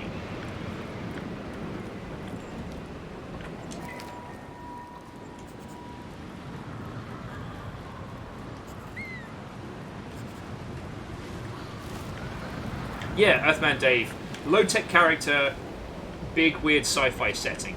Kind of like, you know, the opening to Fallout 2, I think, is a really good example of that, you know? The village that worships the Gek. And that whilst they live in the shadow of an opened vault, they are the descendants of vault dwellers, but it's been so long that, you know, they only talk about it in, like, stuff and legend.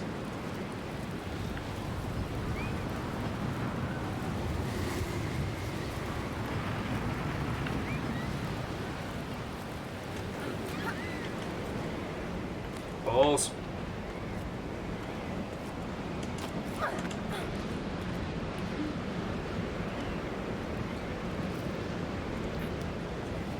I don't know, it's one of those tropes that I really enjoy.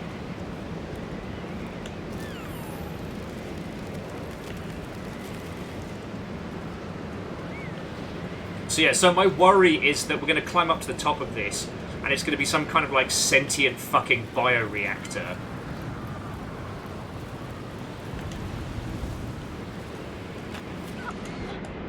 Child!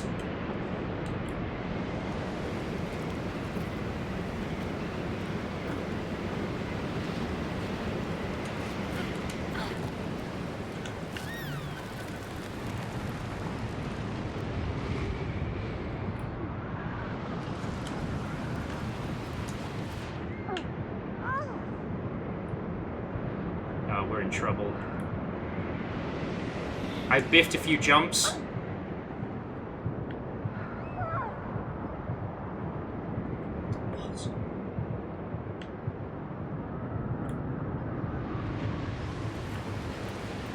So if you've only just started watching this, so the resource meter...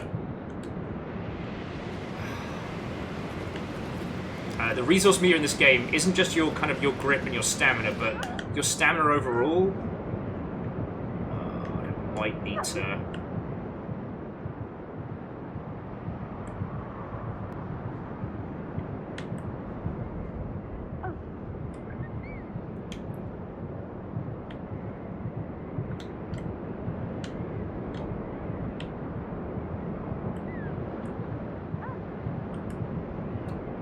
Darn it. I've kind of gotten myself V-tangled.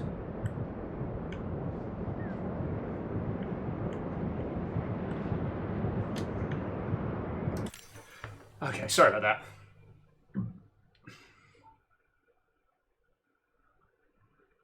What's happened is I misjumped too many times.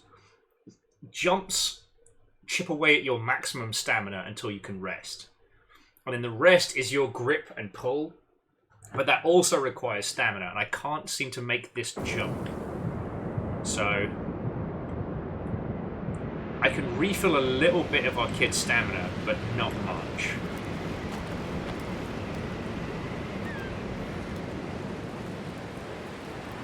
Oh, God darn it.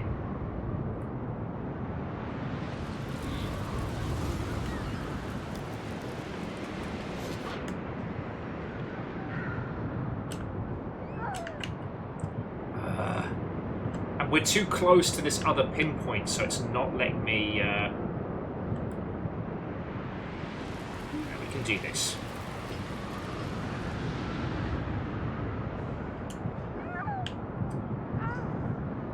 So glad there's not a health meter. You fucker. Let me see if I can unfect this, because I don't want to... Bastards.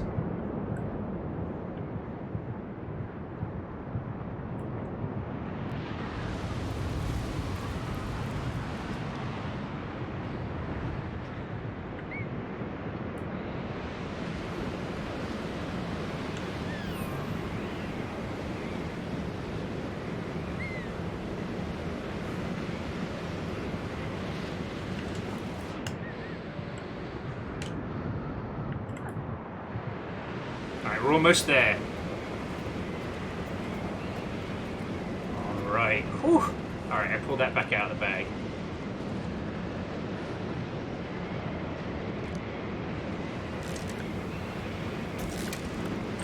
It's getting intense now.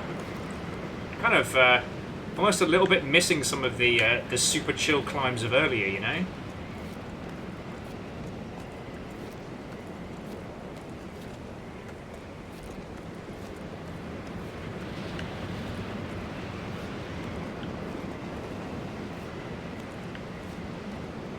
Alrighty.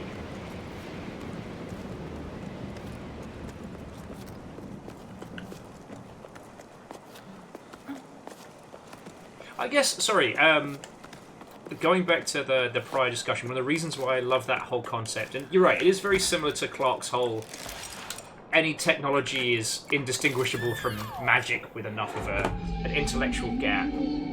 Oh, that sounds bad. But one of the reasons why I find it so intriguing is that in terms of literature, it's a very, very powerful tool. But trying to do it for video games is really fucking hard. Because in video games, you have a right and a wrong. There's also an inherent knowledge by what your user character is able to do that is inferred upon the world. So it can be really hard to create that same ambiguousness, you know. What's down here? Whee! It can be really difficult to... Oh wow, the water creatures are incredible, huge. So ballasts are real after all. Was there some right here? Oh cool, so we're looking for gigantic sky whales. That has never gone badly in the history of stuff and things. Hey! Have you ever thought about being from Cornwall and streaming in Cornish, gibbering about a full Cornish breakfast and Cornish yog? Well, firstly, I have considered it because the what's a true Cornish pasty is the what is good poutine of England. Also, thank you for the $5. That's really fucking cool of you. Yeah. Well, so...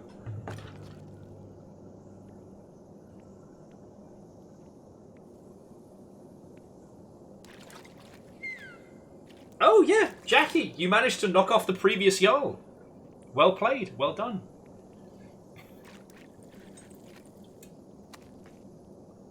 Okay.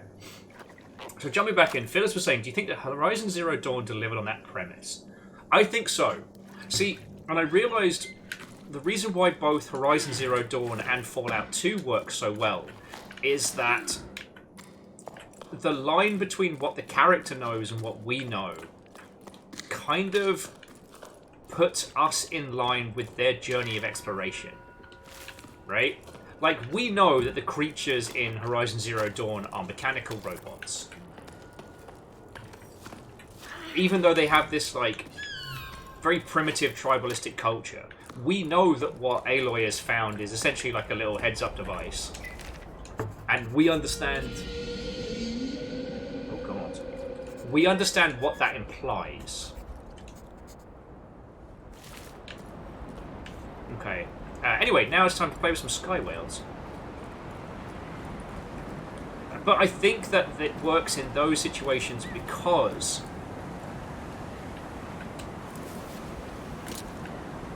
it's so clearly communicated to the user. Like, you know, Horizon Zero Dawn is an open world game, but it's also it's a character-led game, right?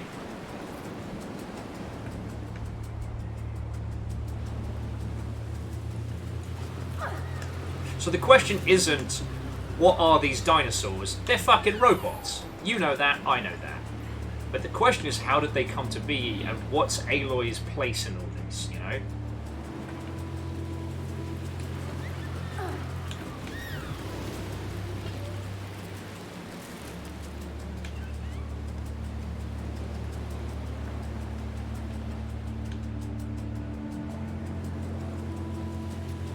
You know, in Fallout 2, we know... Making this difficult and poor for Sarnie, kid. We know about the vaults. We know their strangeness and their purpose. Oh, child, you are doing me a damage again. Sorry, bear with me a second, friends. I've got to get slightly more over.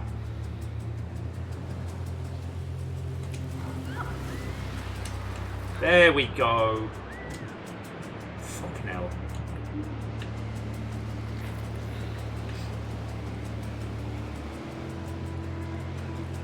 Oh yeah, no, Earthman Dave. Fallout 2 does the whole Chosen One perfectly.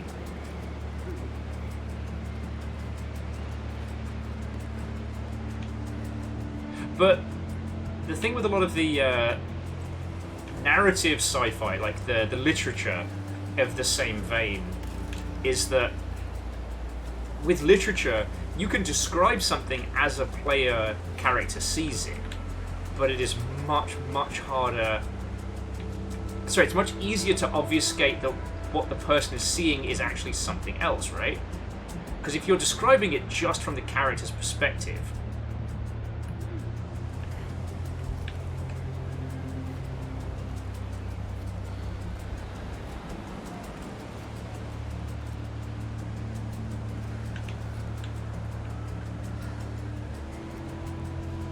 then you can omit details.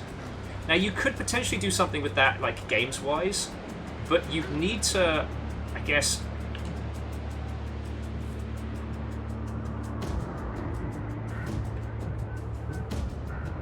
You'd need to find a way to obfuscate what the player is seeing and understanding, which isn't impossible, but, you know, anything in a 3D space, you're essentially talking about making two sets of assets there, which is always fucking hard work.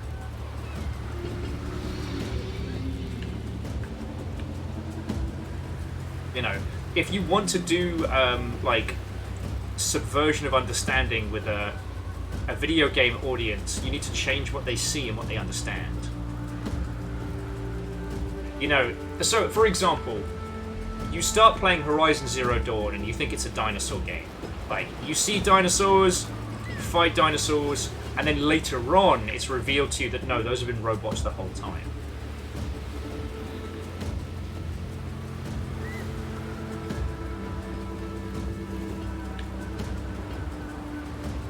So that way, you know, you're using the character's ignorance to subvert what the player sees.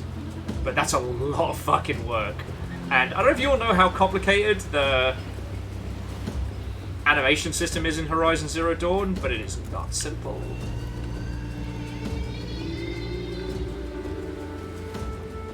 Now, you could do something like Amongst the Sleep, but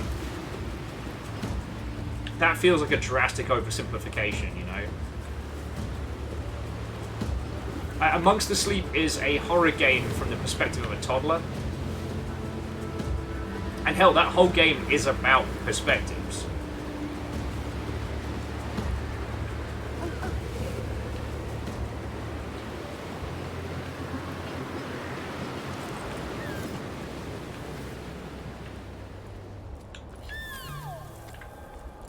Alright, let's sound the horn! Ooh, this game's getting intense now.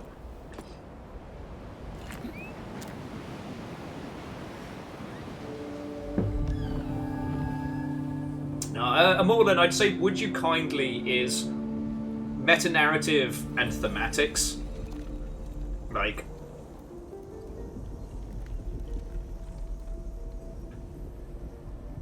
Would You Kindly isn't something that your perception of it changes.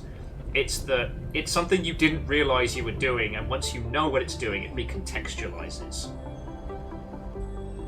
Because, like, every time you hear Would You Kindly, you get a mission objective.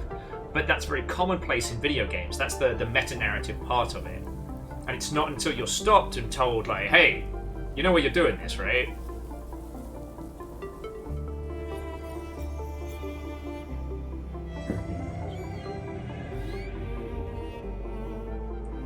Yeah, Fearless. That's a great one. But again...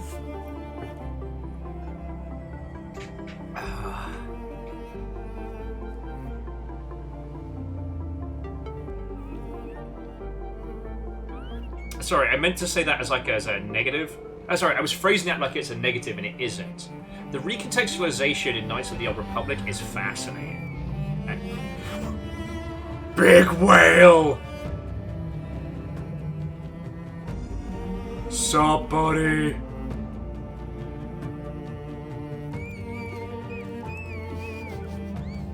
Is he a baby one of those?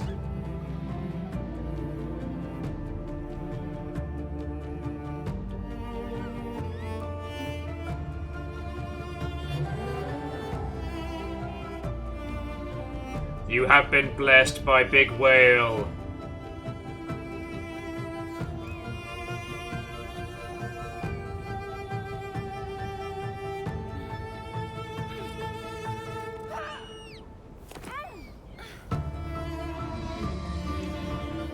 Alright! We're riding this Big Whale.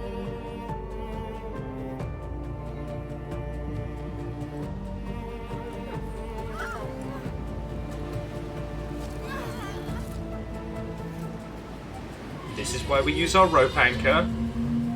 Fucking we.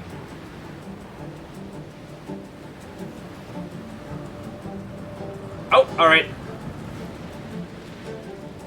It's not a boss fight, it's just a... Big Whale doesn't know We're struggling.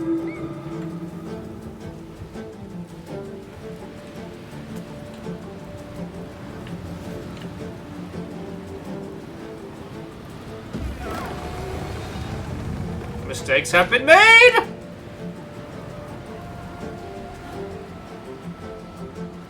This is fucking cool.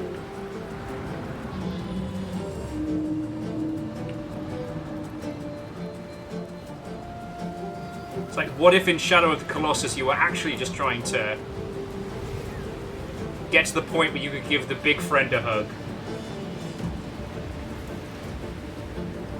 Yeah. Dave, if this does end up being Shadow of the Colossus and we end up stabbing Big Whale, I will also be livid. That buoy does not look stable.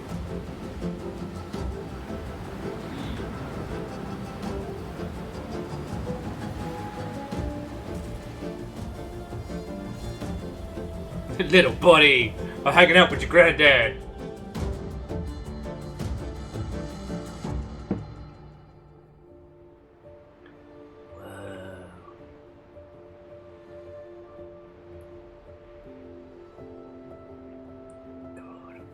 It morphs into a craft and survive game, and we get to build a house on our big whale friend. Whee! Alright, when you think about how big this spire is, that thing can fucking motor.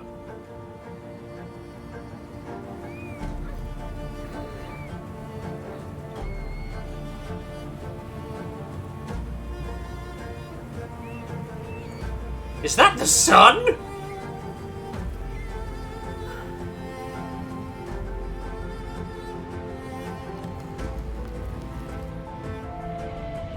Buddy, it is too cold for you!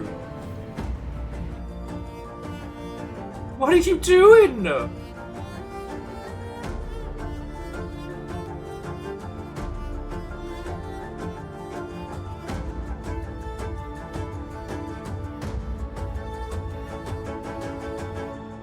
Is that the ocean?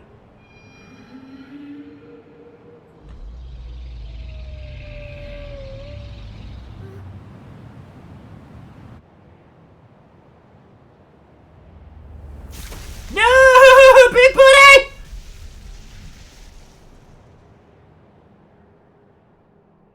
What if that happened to Big Buddy? What's happening to Little Buddy?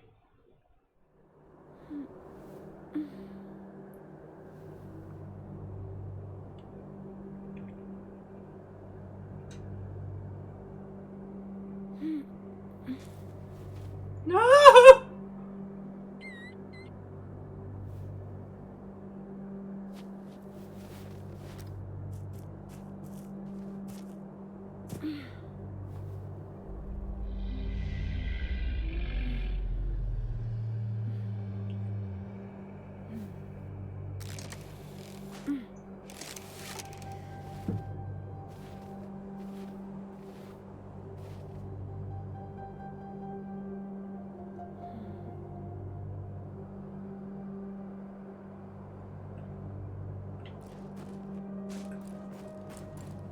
Alright, I'm not fucking around. We're just sprinting. Must save little buddy. He might be a ways away because I have no sense of scale right now.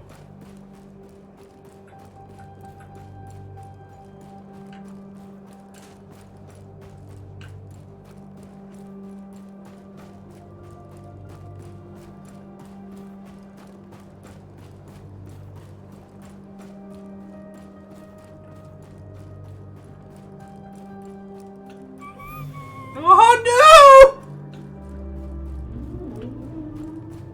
Oh no! Reactor online. Sensors online. Weapons online. All systems nominal. Greybeard, fucking thank you. Will. Yeah, it's a whole ruddy year. That sound you heard was the little guy trying to do his squeak. And then the big guy was like, it's okay, little buddy. Like, made me fucking cry, video game. I have... But, Greybeard, that's a full year. I can thank you. Gotta warm up the baby.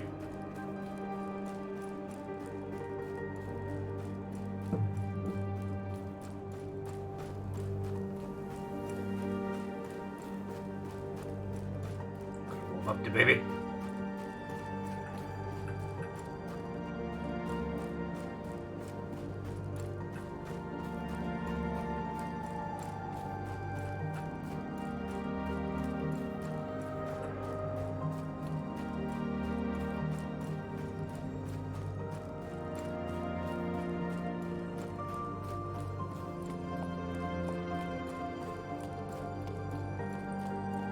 That sure does look like a giant climbing wall.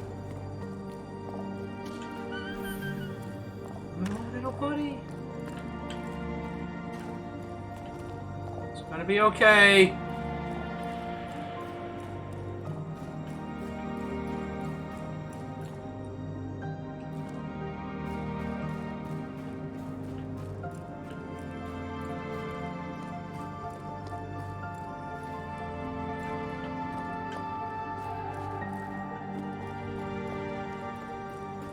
Those are other big frozen whales! I don't like this!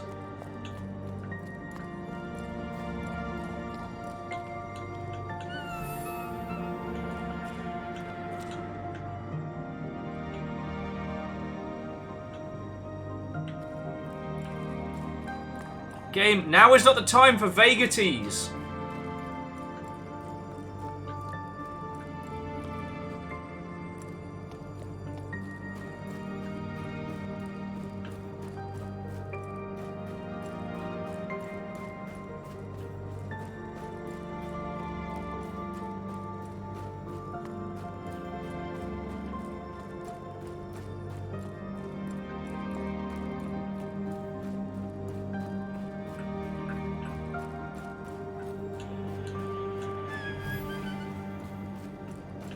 No, I see it. It's just...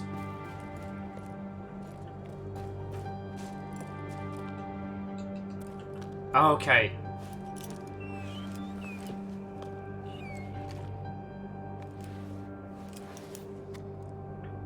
You keep that little guy warm, you little shit.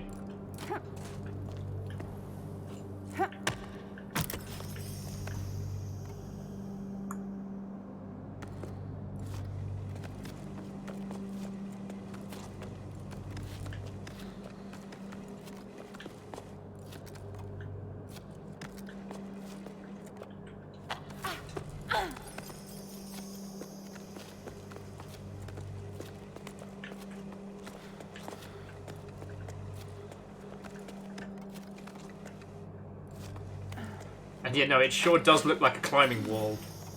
Although it does remind me of the Simpsons skit. Ah, oh, darn it. I wonder if I'm supposed to turn on all of these.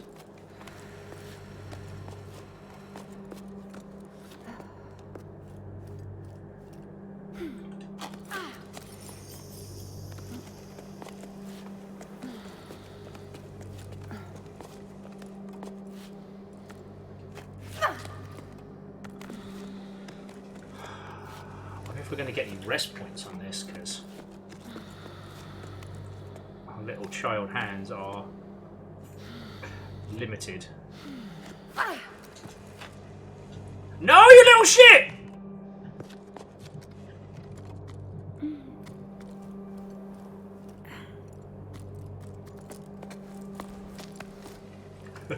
Sorry, once again, my love of adorable animals versus my love of children.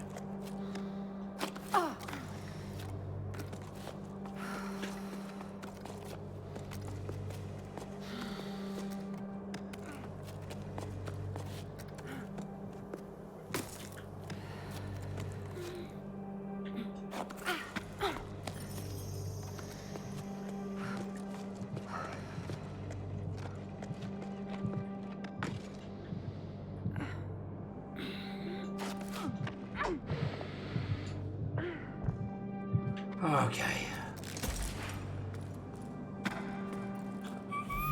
Oh, baby!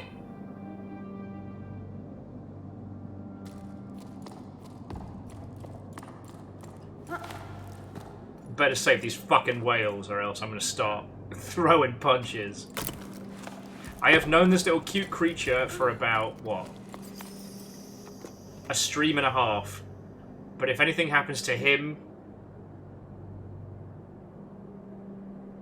I wonder, do I need to turn these on? Or is it just like find a path to the top, do you reckon?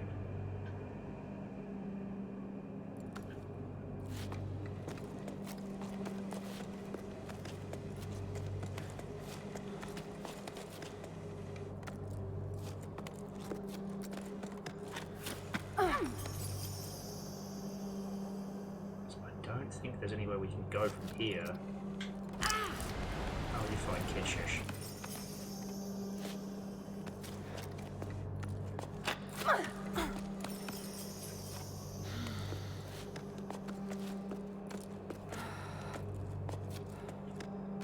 Alright, Naru, you make an excellent point. Look, I know what I'm about, okay?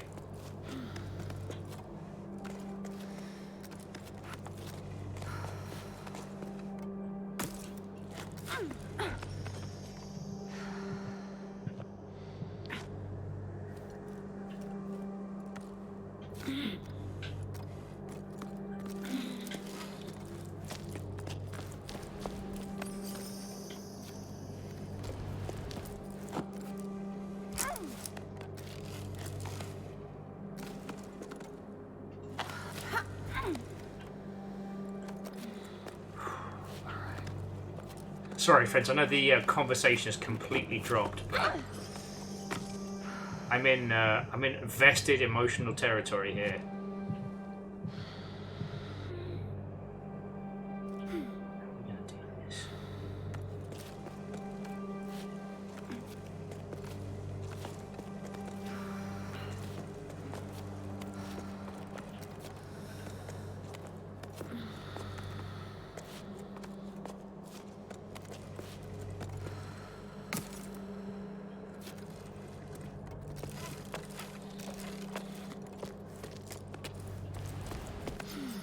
Oh yeah, I still got it.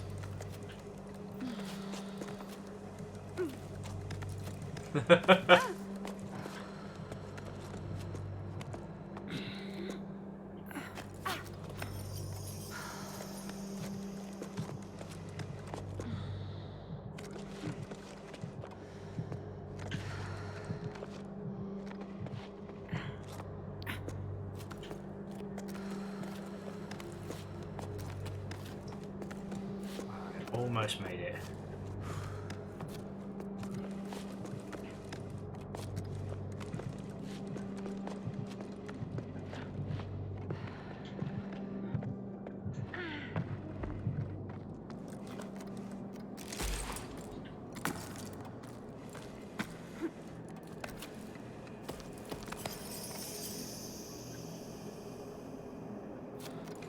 Okay.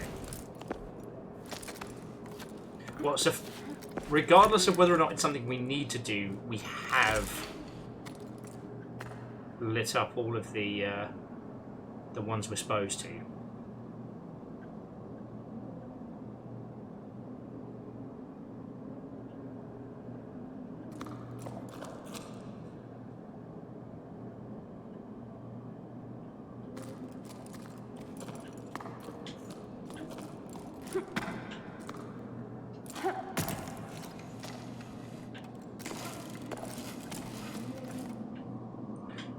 Okay.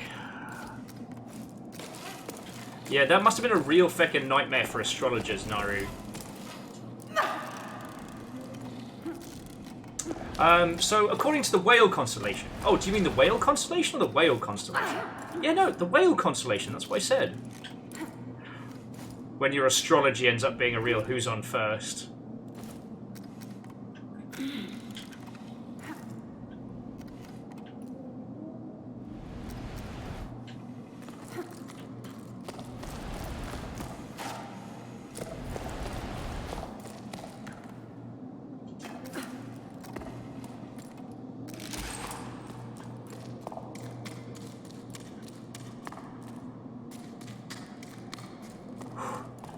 Sorry, again, friends. Now that there's a cutie patootie on the line, that changes things, you know.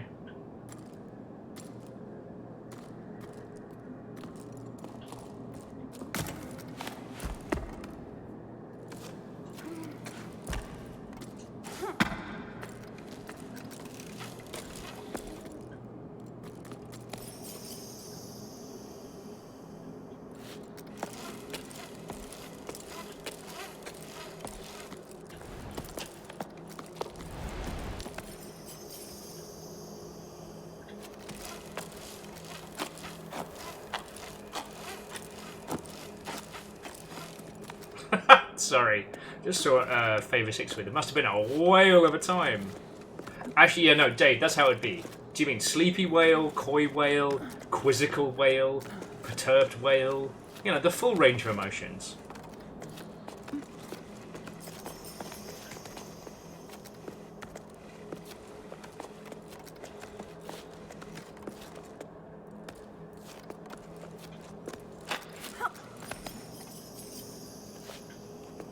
But yeah, I'm trying to get the full constellation together because it's got to be the case. Eyebrows whale, who, by the way, is not really different from any of the other whales, but he has the most impressive, you know, like, bushy eyebrows.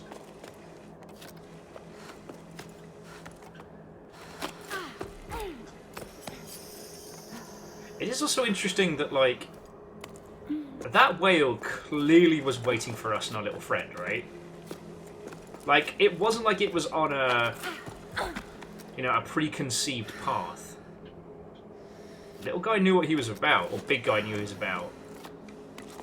Which really does beg the question.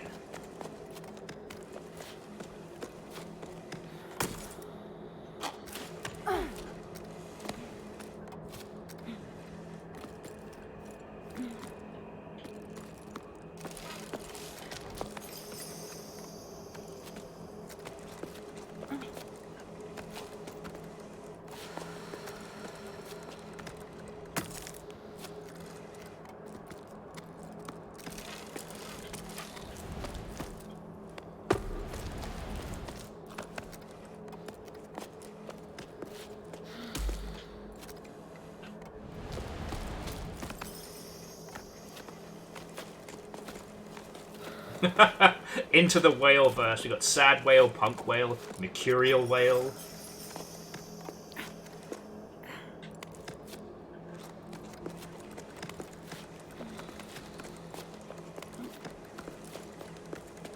Looks like we got some kind of sun machine here, so... Alright, just FYI, if this character starts screaming the sun, the sun, the sun, the sun, the sun, just, you know, don't worry about it.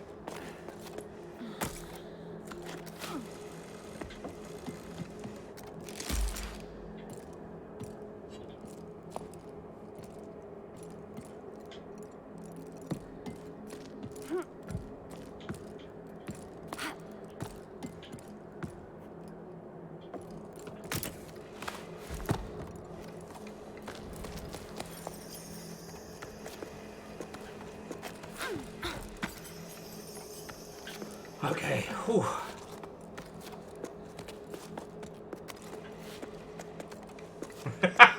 In the world of play-to-win games, this many wug... Ah, I killed the joke! Damn it, Favour 6, I'm sorry. The sun, the sun, the sun, the sun, the sun, the sun, the sun, the sun, the sun, the sun, the sun, the sun, the sun, the sun, the sun. The sun, the sun, the sun, the sun, the sun, the sun, the sun. Alright. Cool, we're gonna climb the sun machine. That's never been a bad idea. No, but seriously, numbers, thank you. And again, everybody, like, thank you for everything you all have chucked in, and how much we have taken from Mr. the Twitch. Alright, here we go. It's time to doot the doot. Save the babies. Little babies!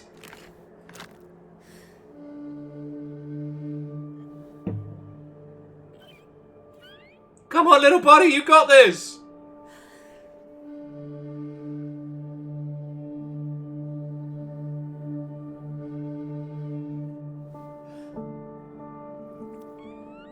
Oh no, don't you do this to me, game!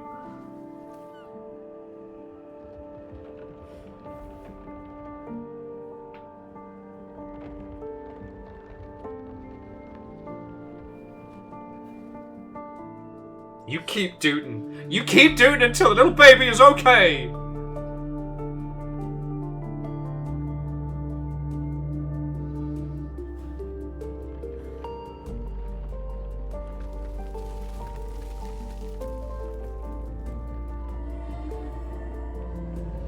Big friend!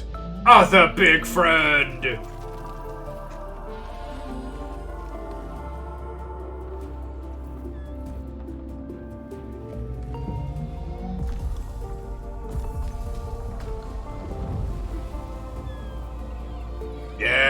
Alright, here we go.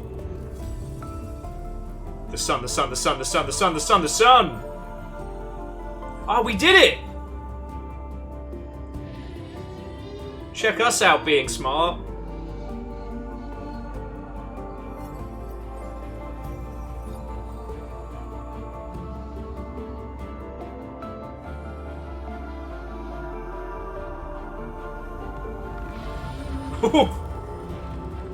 I'd forgotten how big those guys were.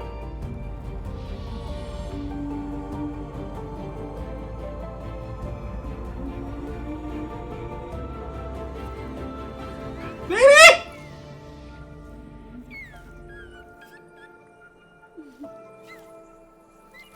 Oh, he's going to go hang out with his family!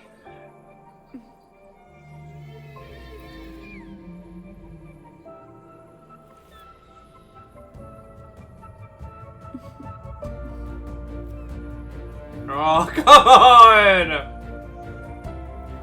Little buddy!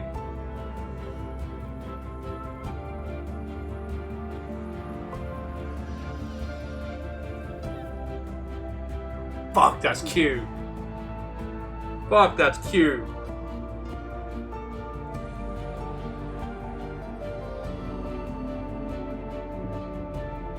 So the one we met must have been like Big Dad or something.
Oh, there we go!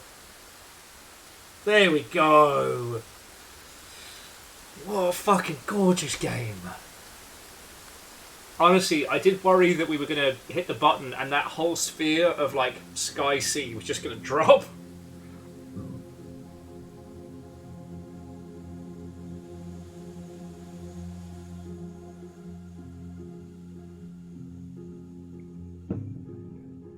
Oh, what a beautiful game.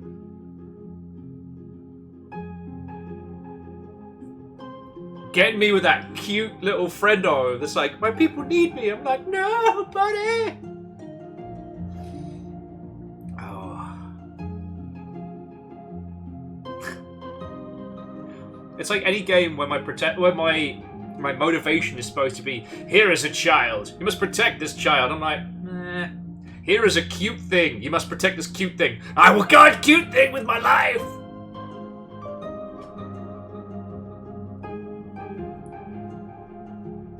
It's like, I think to really enjoy, the Plague Tale game, you've got to have a certain level of, like, paternal instincts.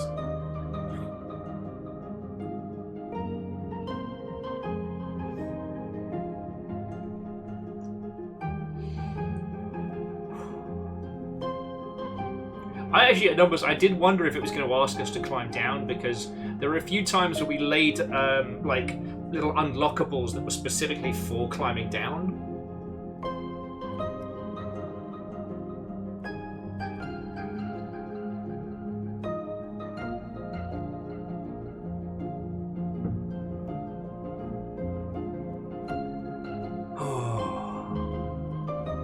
Big friend. Little friend going back to big friends.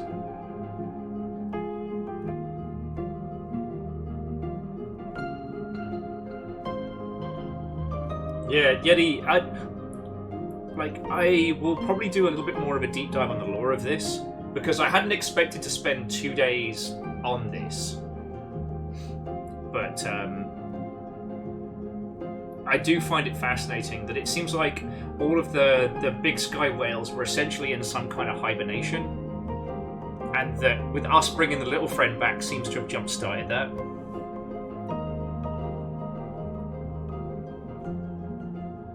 It kind of reminded me of a peaceful Panzer Dragoon saga, you know, this idea of people having villages and lives in harmony with these impossible creatures.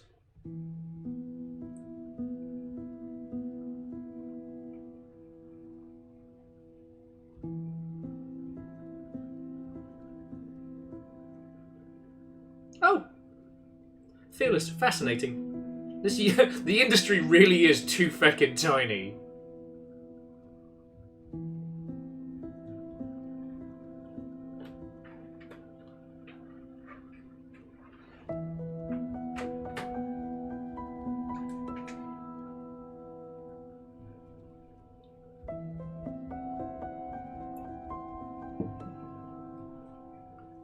Oh, little cutie faces.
Sorry, I was lost in kind of like contemplating this game as we just came through it. Yeti was saying again that the whole sleep not night for how they describe their cycles is fascinating, and how despite it feeling at the early stages like a fishing village with the sea gone, it was weird how the further up you went, the more underwater it felt. Almost like an ocean in reverse, which I thought was kind of fascinating.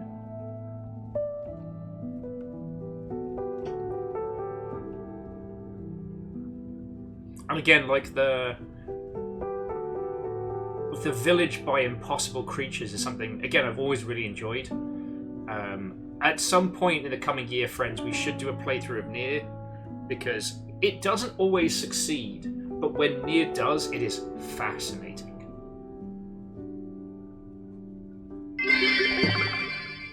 Talk about high tides. Really? That's the joke you're going for. Vernon, thank you.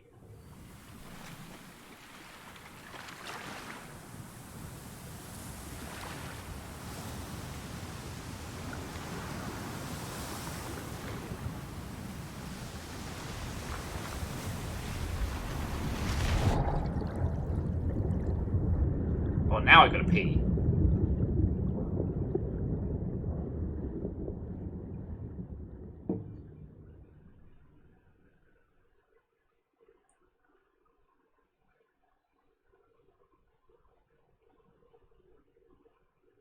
And Immortal then, it'll probably end up being, sadly, it'll end up being Brother Nier, because the PC version is just Brother Nier. Papa Nier is available on 360, but since the success of Nier Automata, like, OG copies of Nier are super expensive to get hold of, which is very frustrating.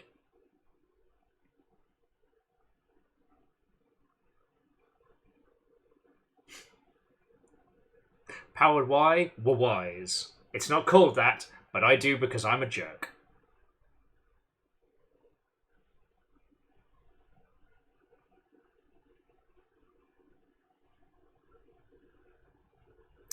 They do Fearless, but I don't think it's the voice lines.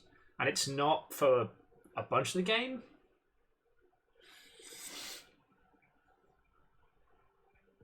Oh.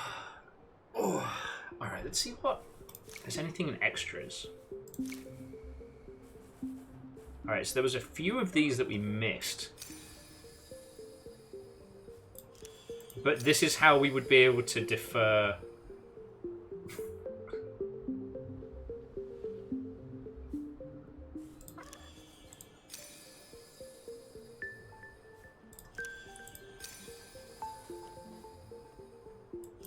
Oh, big friends. Big friends.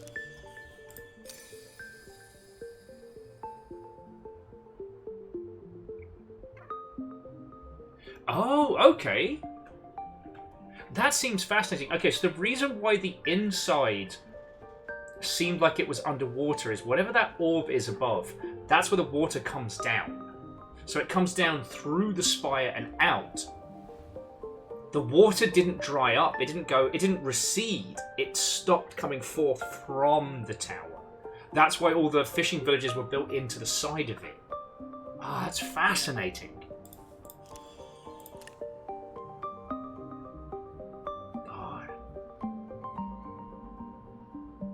It's a real compliment to the creation of a title when you can play something like this and it feels like this is not...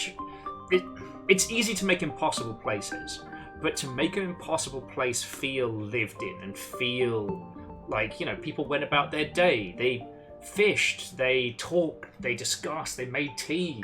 They got drunk at night and talked stupid stories and yelled at birds. Like, that's much harder to do.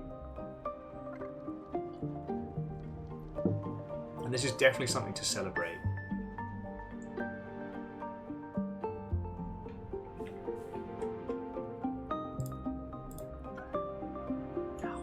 Great game.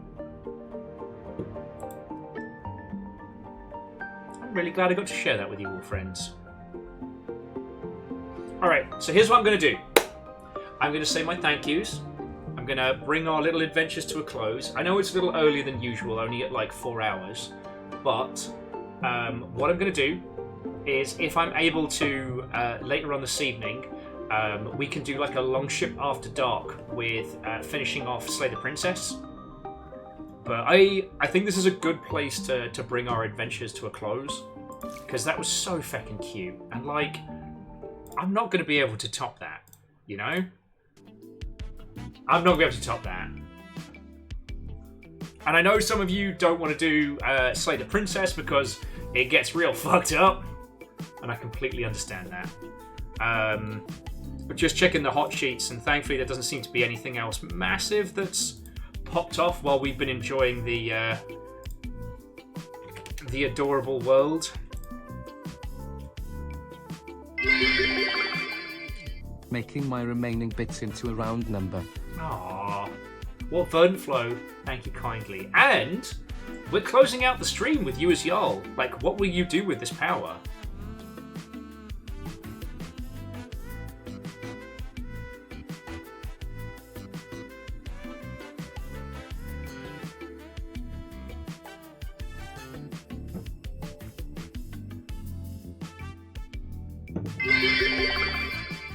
Just cause I can. Aww. Yeti, thank you. Alright. And, you know, Vernflow, yay. You managed to steal... Vern managed to steal 60 bits, and you managed to steal 150. Hang on. So it threw on 50, and then it propped an additional 100?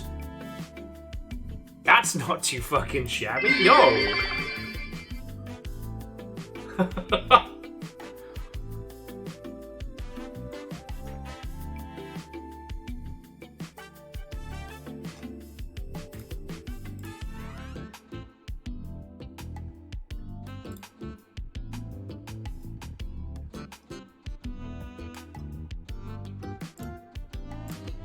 Yeah, no, I'm just, I said I'm just checking the hot sheets real quickly, and it seems we're all good.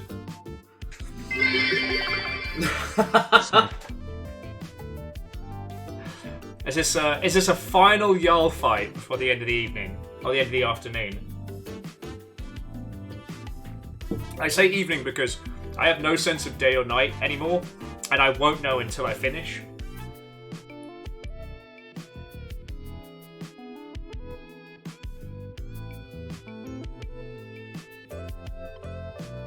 Jay posted, that is up to your good selves.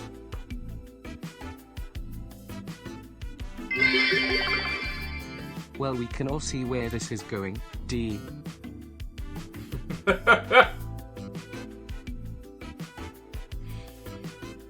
It begins. All right. I don't know what to say except for y'all fight.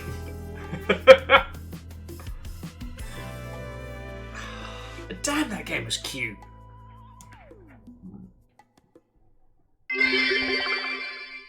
Did I hear y'all fight? Pulls out axes. Woo.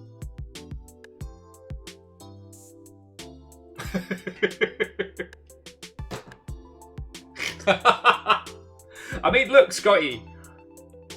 I'm your person in the chair. Like, if y'all are still doing stuff, then I'm still here. Right? Like, I have no control over this situation. As someone I know used to say, I have no lines in this play.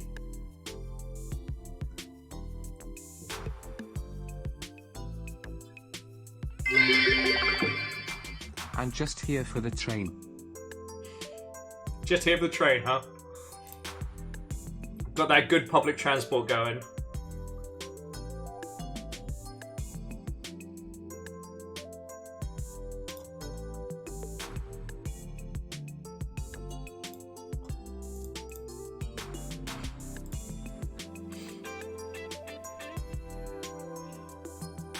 Fast travel unlocked.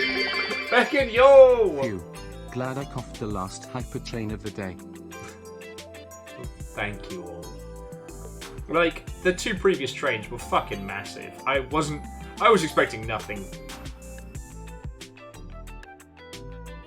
So, fuck.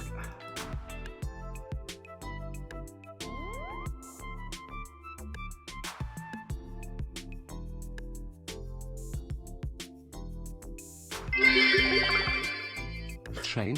What about all these axes I bought?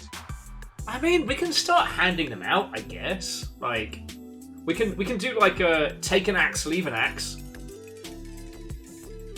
Yeah, no, Phyllis, we have taken from Mr. the Twitch now over $200. That is a fucking huge amount of money.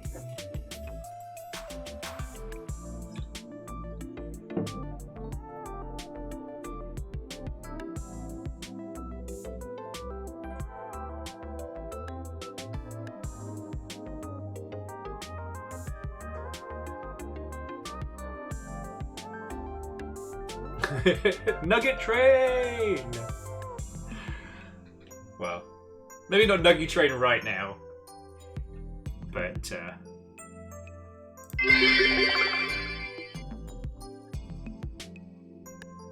oh shit! Scotty!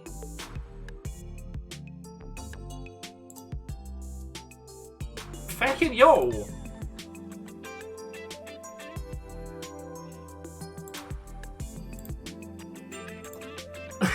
Sorry, I don't know what to say. I just assumed everyone had got everything out of their system in the last two trains. Fucking yo.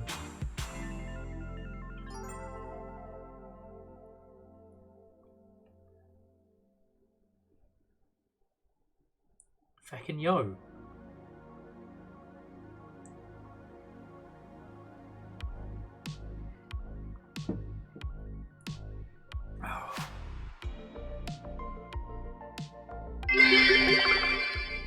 Best Oprah imitation, an axe for you, for you. Everyone gets an axe. Which is also a valid maneuver when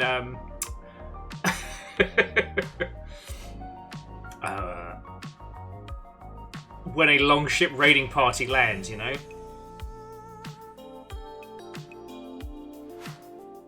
Fuck. I'm not ready to fucking yo!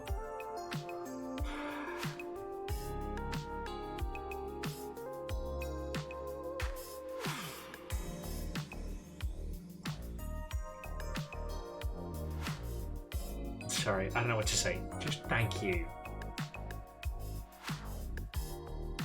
I thought we'd bring our nonsense to a close, but apparently you all have other ideas. Who doesn't love things that deprive billionaires of extra money? Well, that is a very good point. That is certainly something that we can get behind.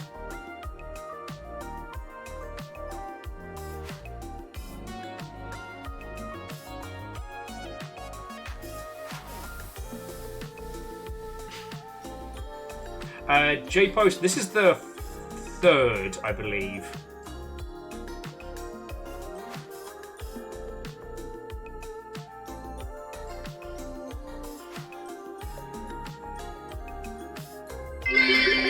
Fucking hell. One special edition rocket-powered axe of Bezos Slayer. Yes, the anti-Bezos munitions. Fucking yo. Thank you. I am so lacking in.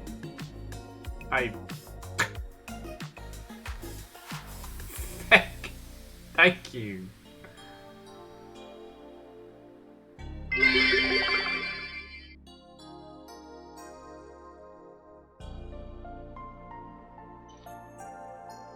It's like I don't want to claim a Jarl until the train has come to a close because it changes hands so quickly.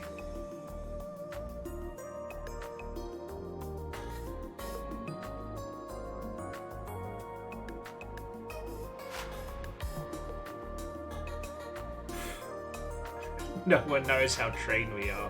No one knows how trained we are. No one knows.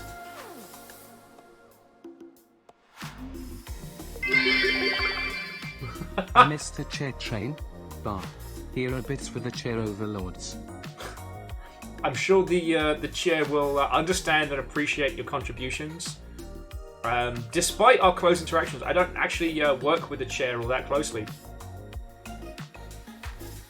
Shocking, I know.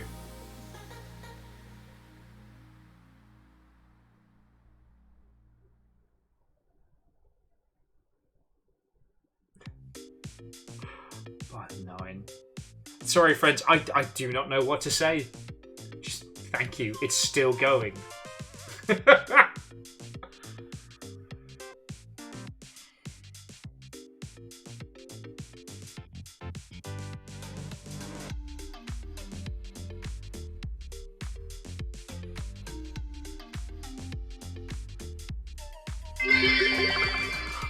So the chair is always right behind you? Ah! What you did there. What you did there, I saw it. The train has nearly concluded. I can nearly start declaring Jarls and saying thank yous.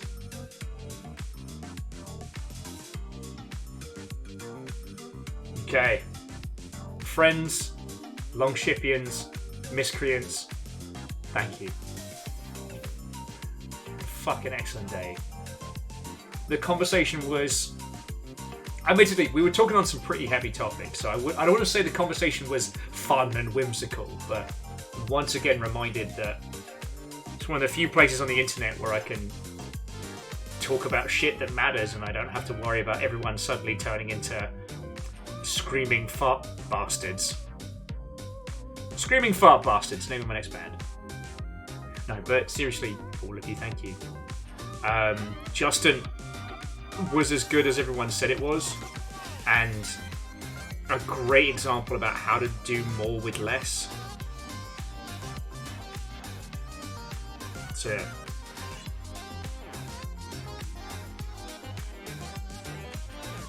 yeah. Yeah, no, Scotty, you unlocked Angry Cookie. You know, that iconic Twitch character. Perturbed Biscuit, as they're known in the UK. Sorry, I'm just having a day. Screaming Fart Bastards, also known as the Death Guard. I wasn't going to say anything. A Hype Delight. I like our version better.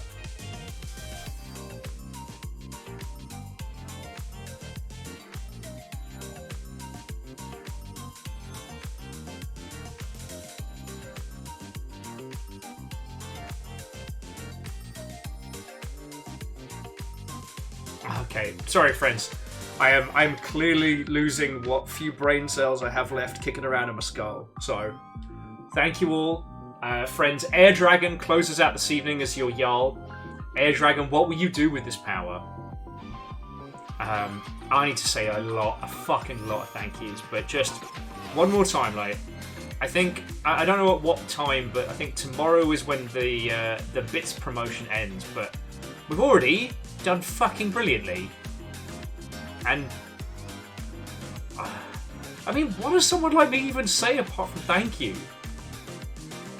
You lot keep this whole thing going. And I'm lucky enough to be able to fucking do this because of that, you know? I don't have a hit-selling YouTube show or video game or something else that's raking in the bucks in the background. Like this.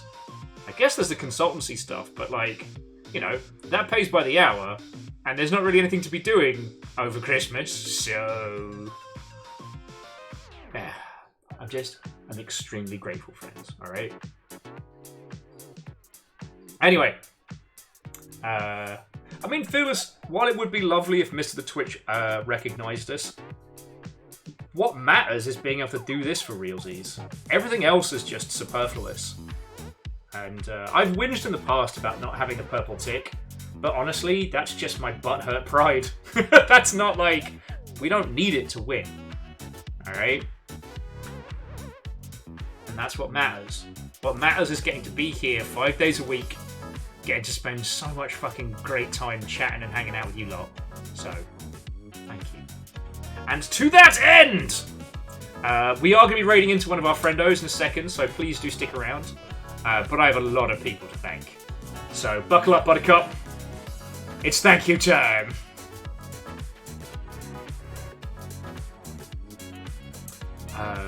Yeah, no, seriously, once again, thank you all. Whether you were celebrating your full spree, your first year, or hunted by House Carl, I'd like to thank the following people: of Rainier, Head Librarian Mystery, the British Beaver, Unitax Cosplay Canada, Sargoto, I wanted to say Sargoto for some reason, Kaolu in the Shadows of Life, which is a great band name, Lost in JP, The Real Hunter, Dandelion, Fiona Creates! I said that. Kandarian, to Dreamer,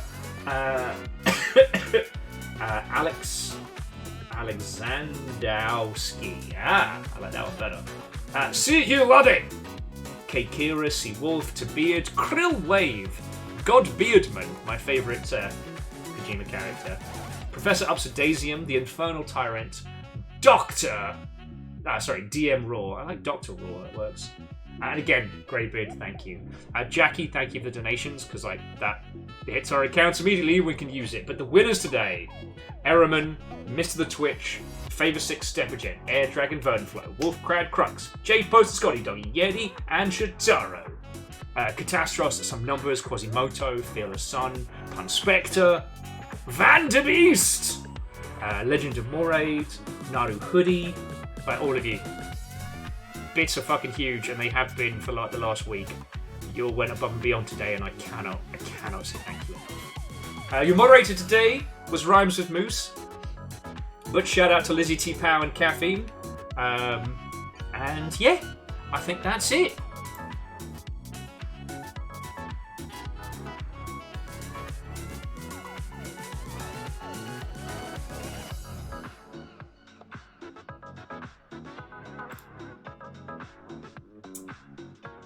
You know what? DJ's not been streaming the same time as us. At least not something I didn't want to spoil. So let's go hang out with DJ. We haven't been up. Well, I haven't been over that way in a while. Real life keeps getting in the way. So, right, friends. That's the long and short of it. Thank you for an exceptional day. Tomorrow we'll be playing Tales of Iron, where I'm gonna have to relearn how to play that game and possibly get the snot kicked out of me, but it should be good. It should be real good. If you see me on later this evening, that'll be the next part of Slay the Princess. But that's a will be and a maybe. I'm just going to see how much real life allows me to do a long ship after dark tonight. And yeah, no, Ground Critter. Tales of Iron just got an update with a whole bunch of new quests and extra stuff, and if it's anything like the last update, it will contain some story beats, so we get to find out what the king was really up to. And I don't know about you all, but that's something I need to know. So yeah, friends, have a lovely rest of your evening. Let's go say hi to DJ, and yeah, if I don't see you later tonight, I will see you tomorrow for Tales of Iron. I make myself laugh. I'm just glad you hang out with me. I think I'm fecking hilarious.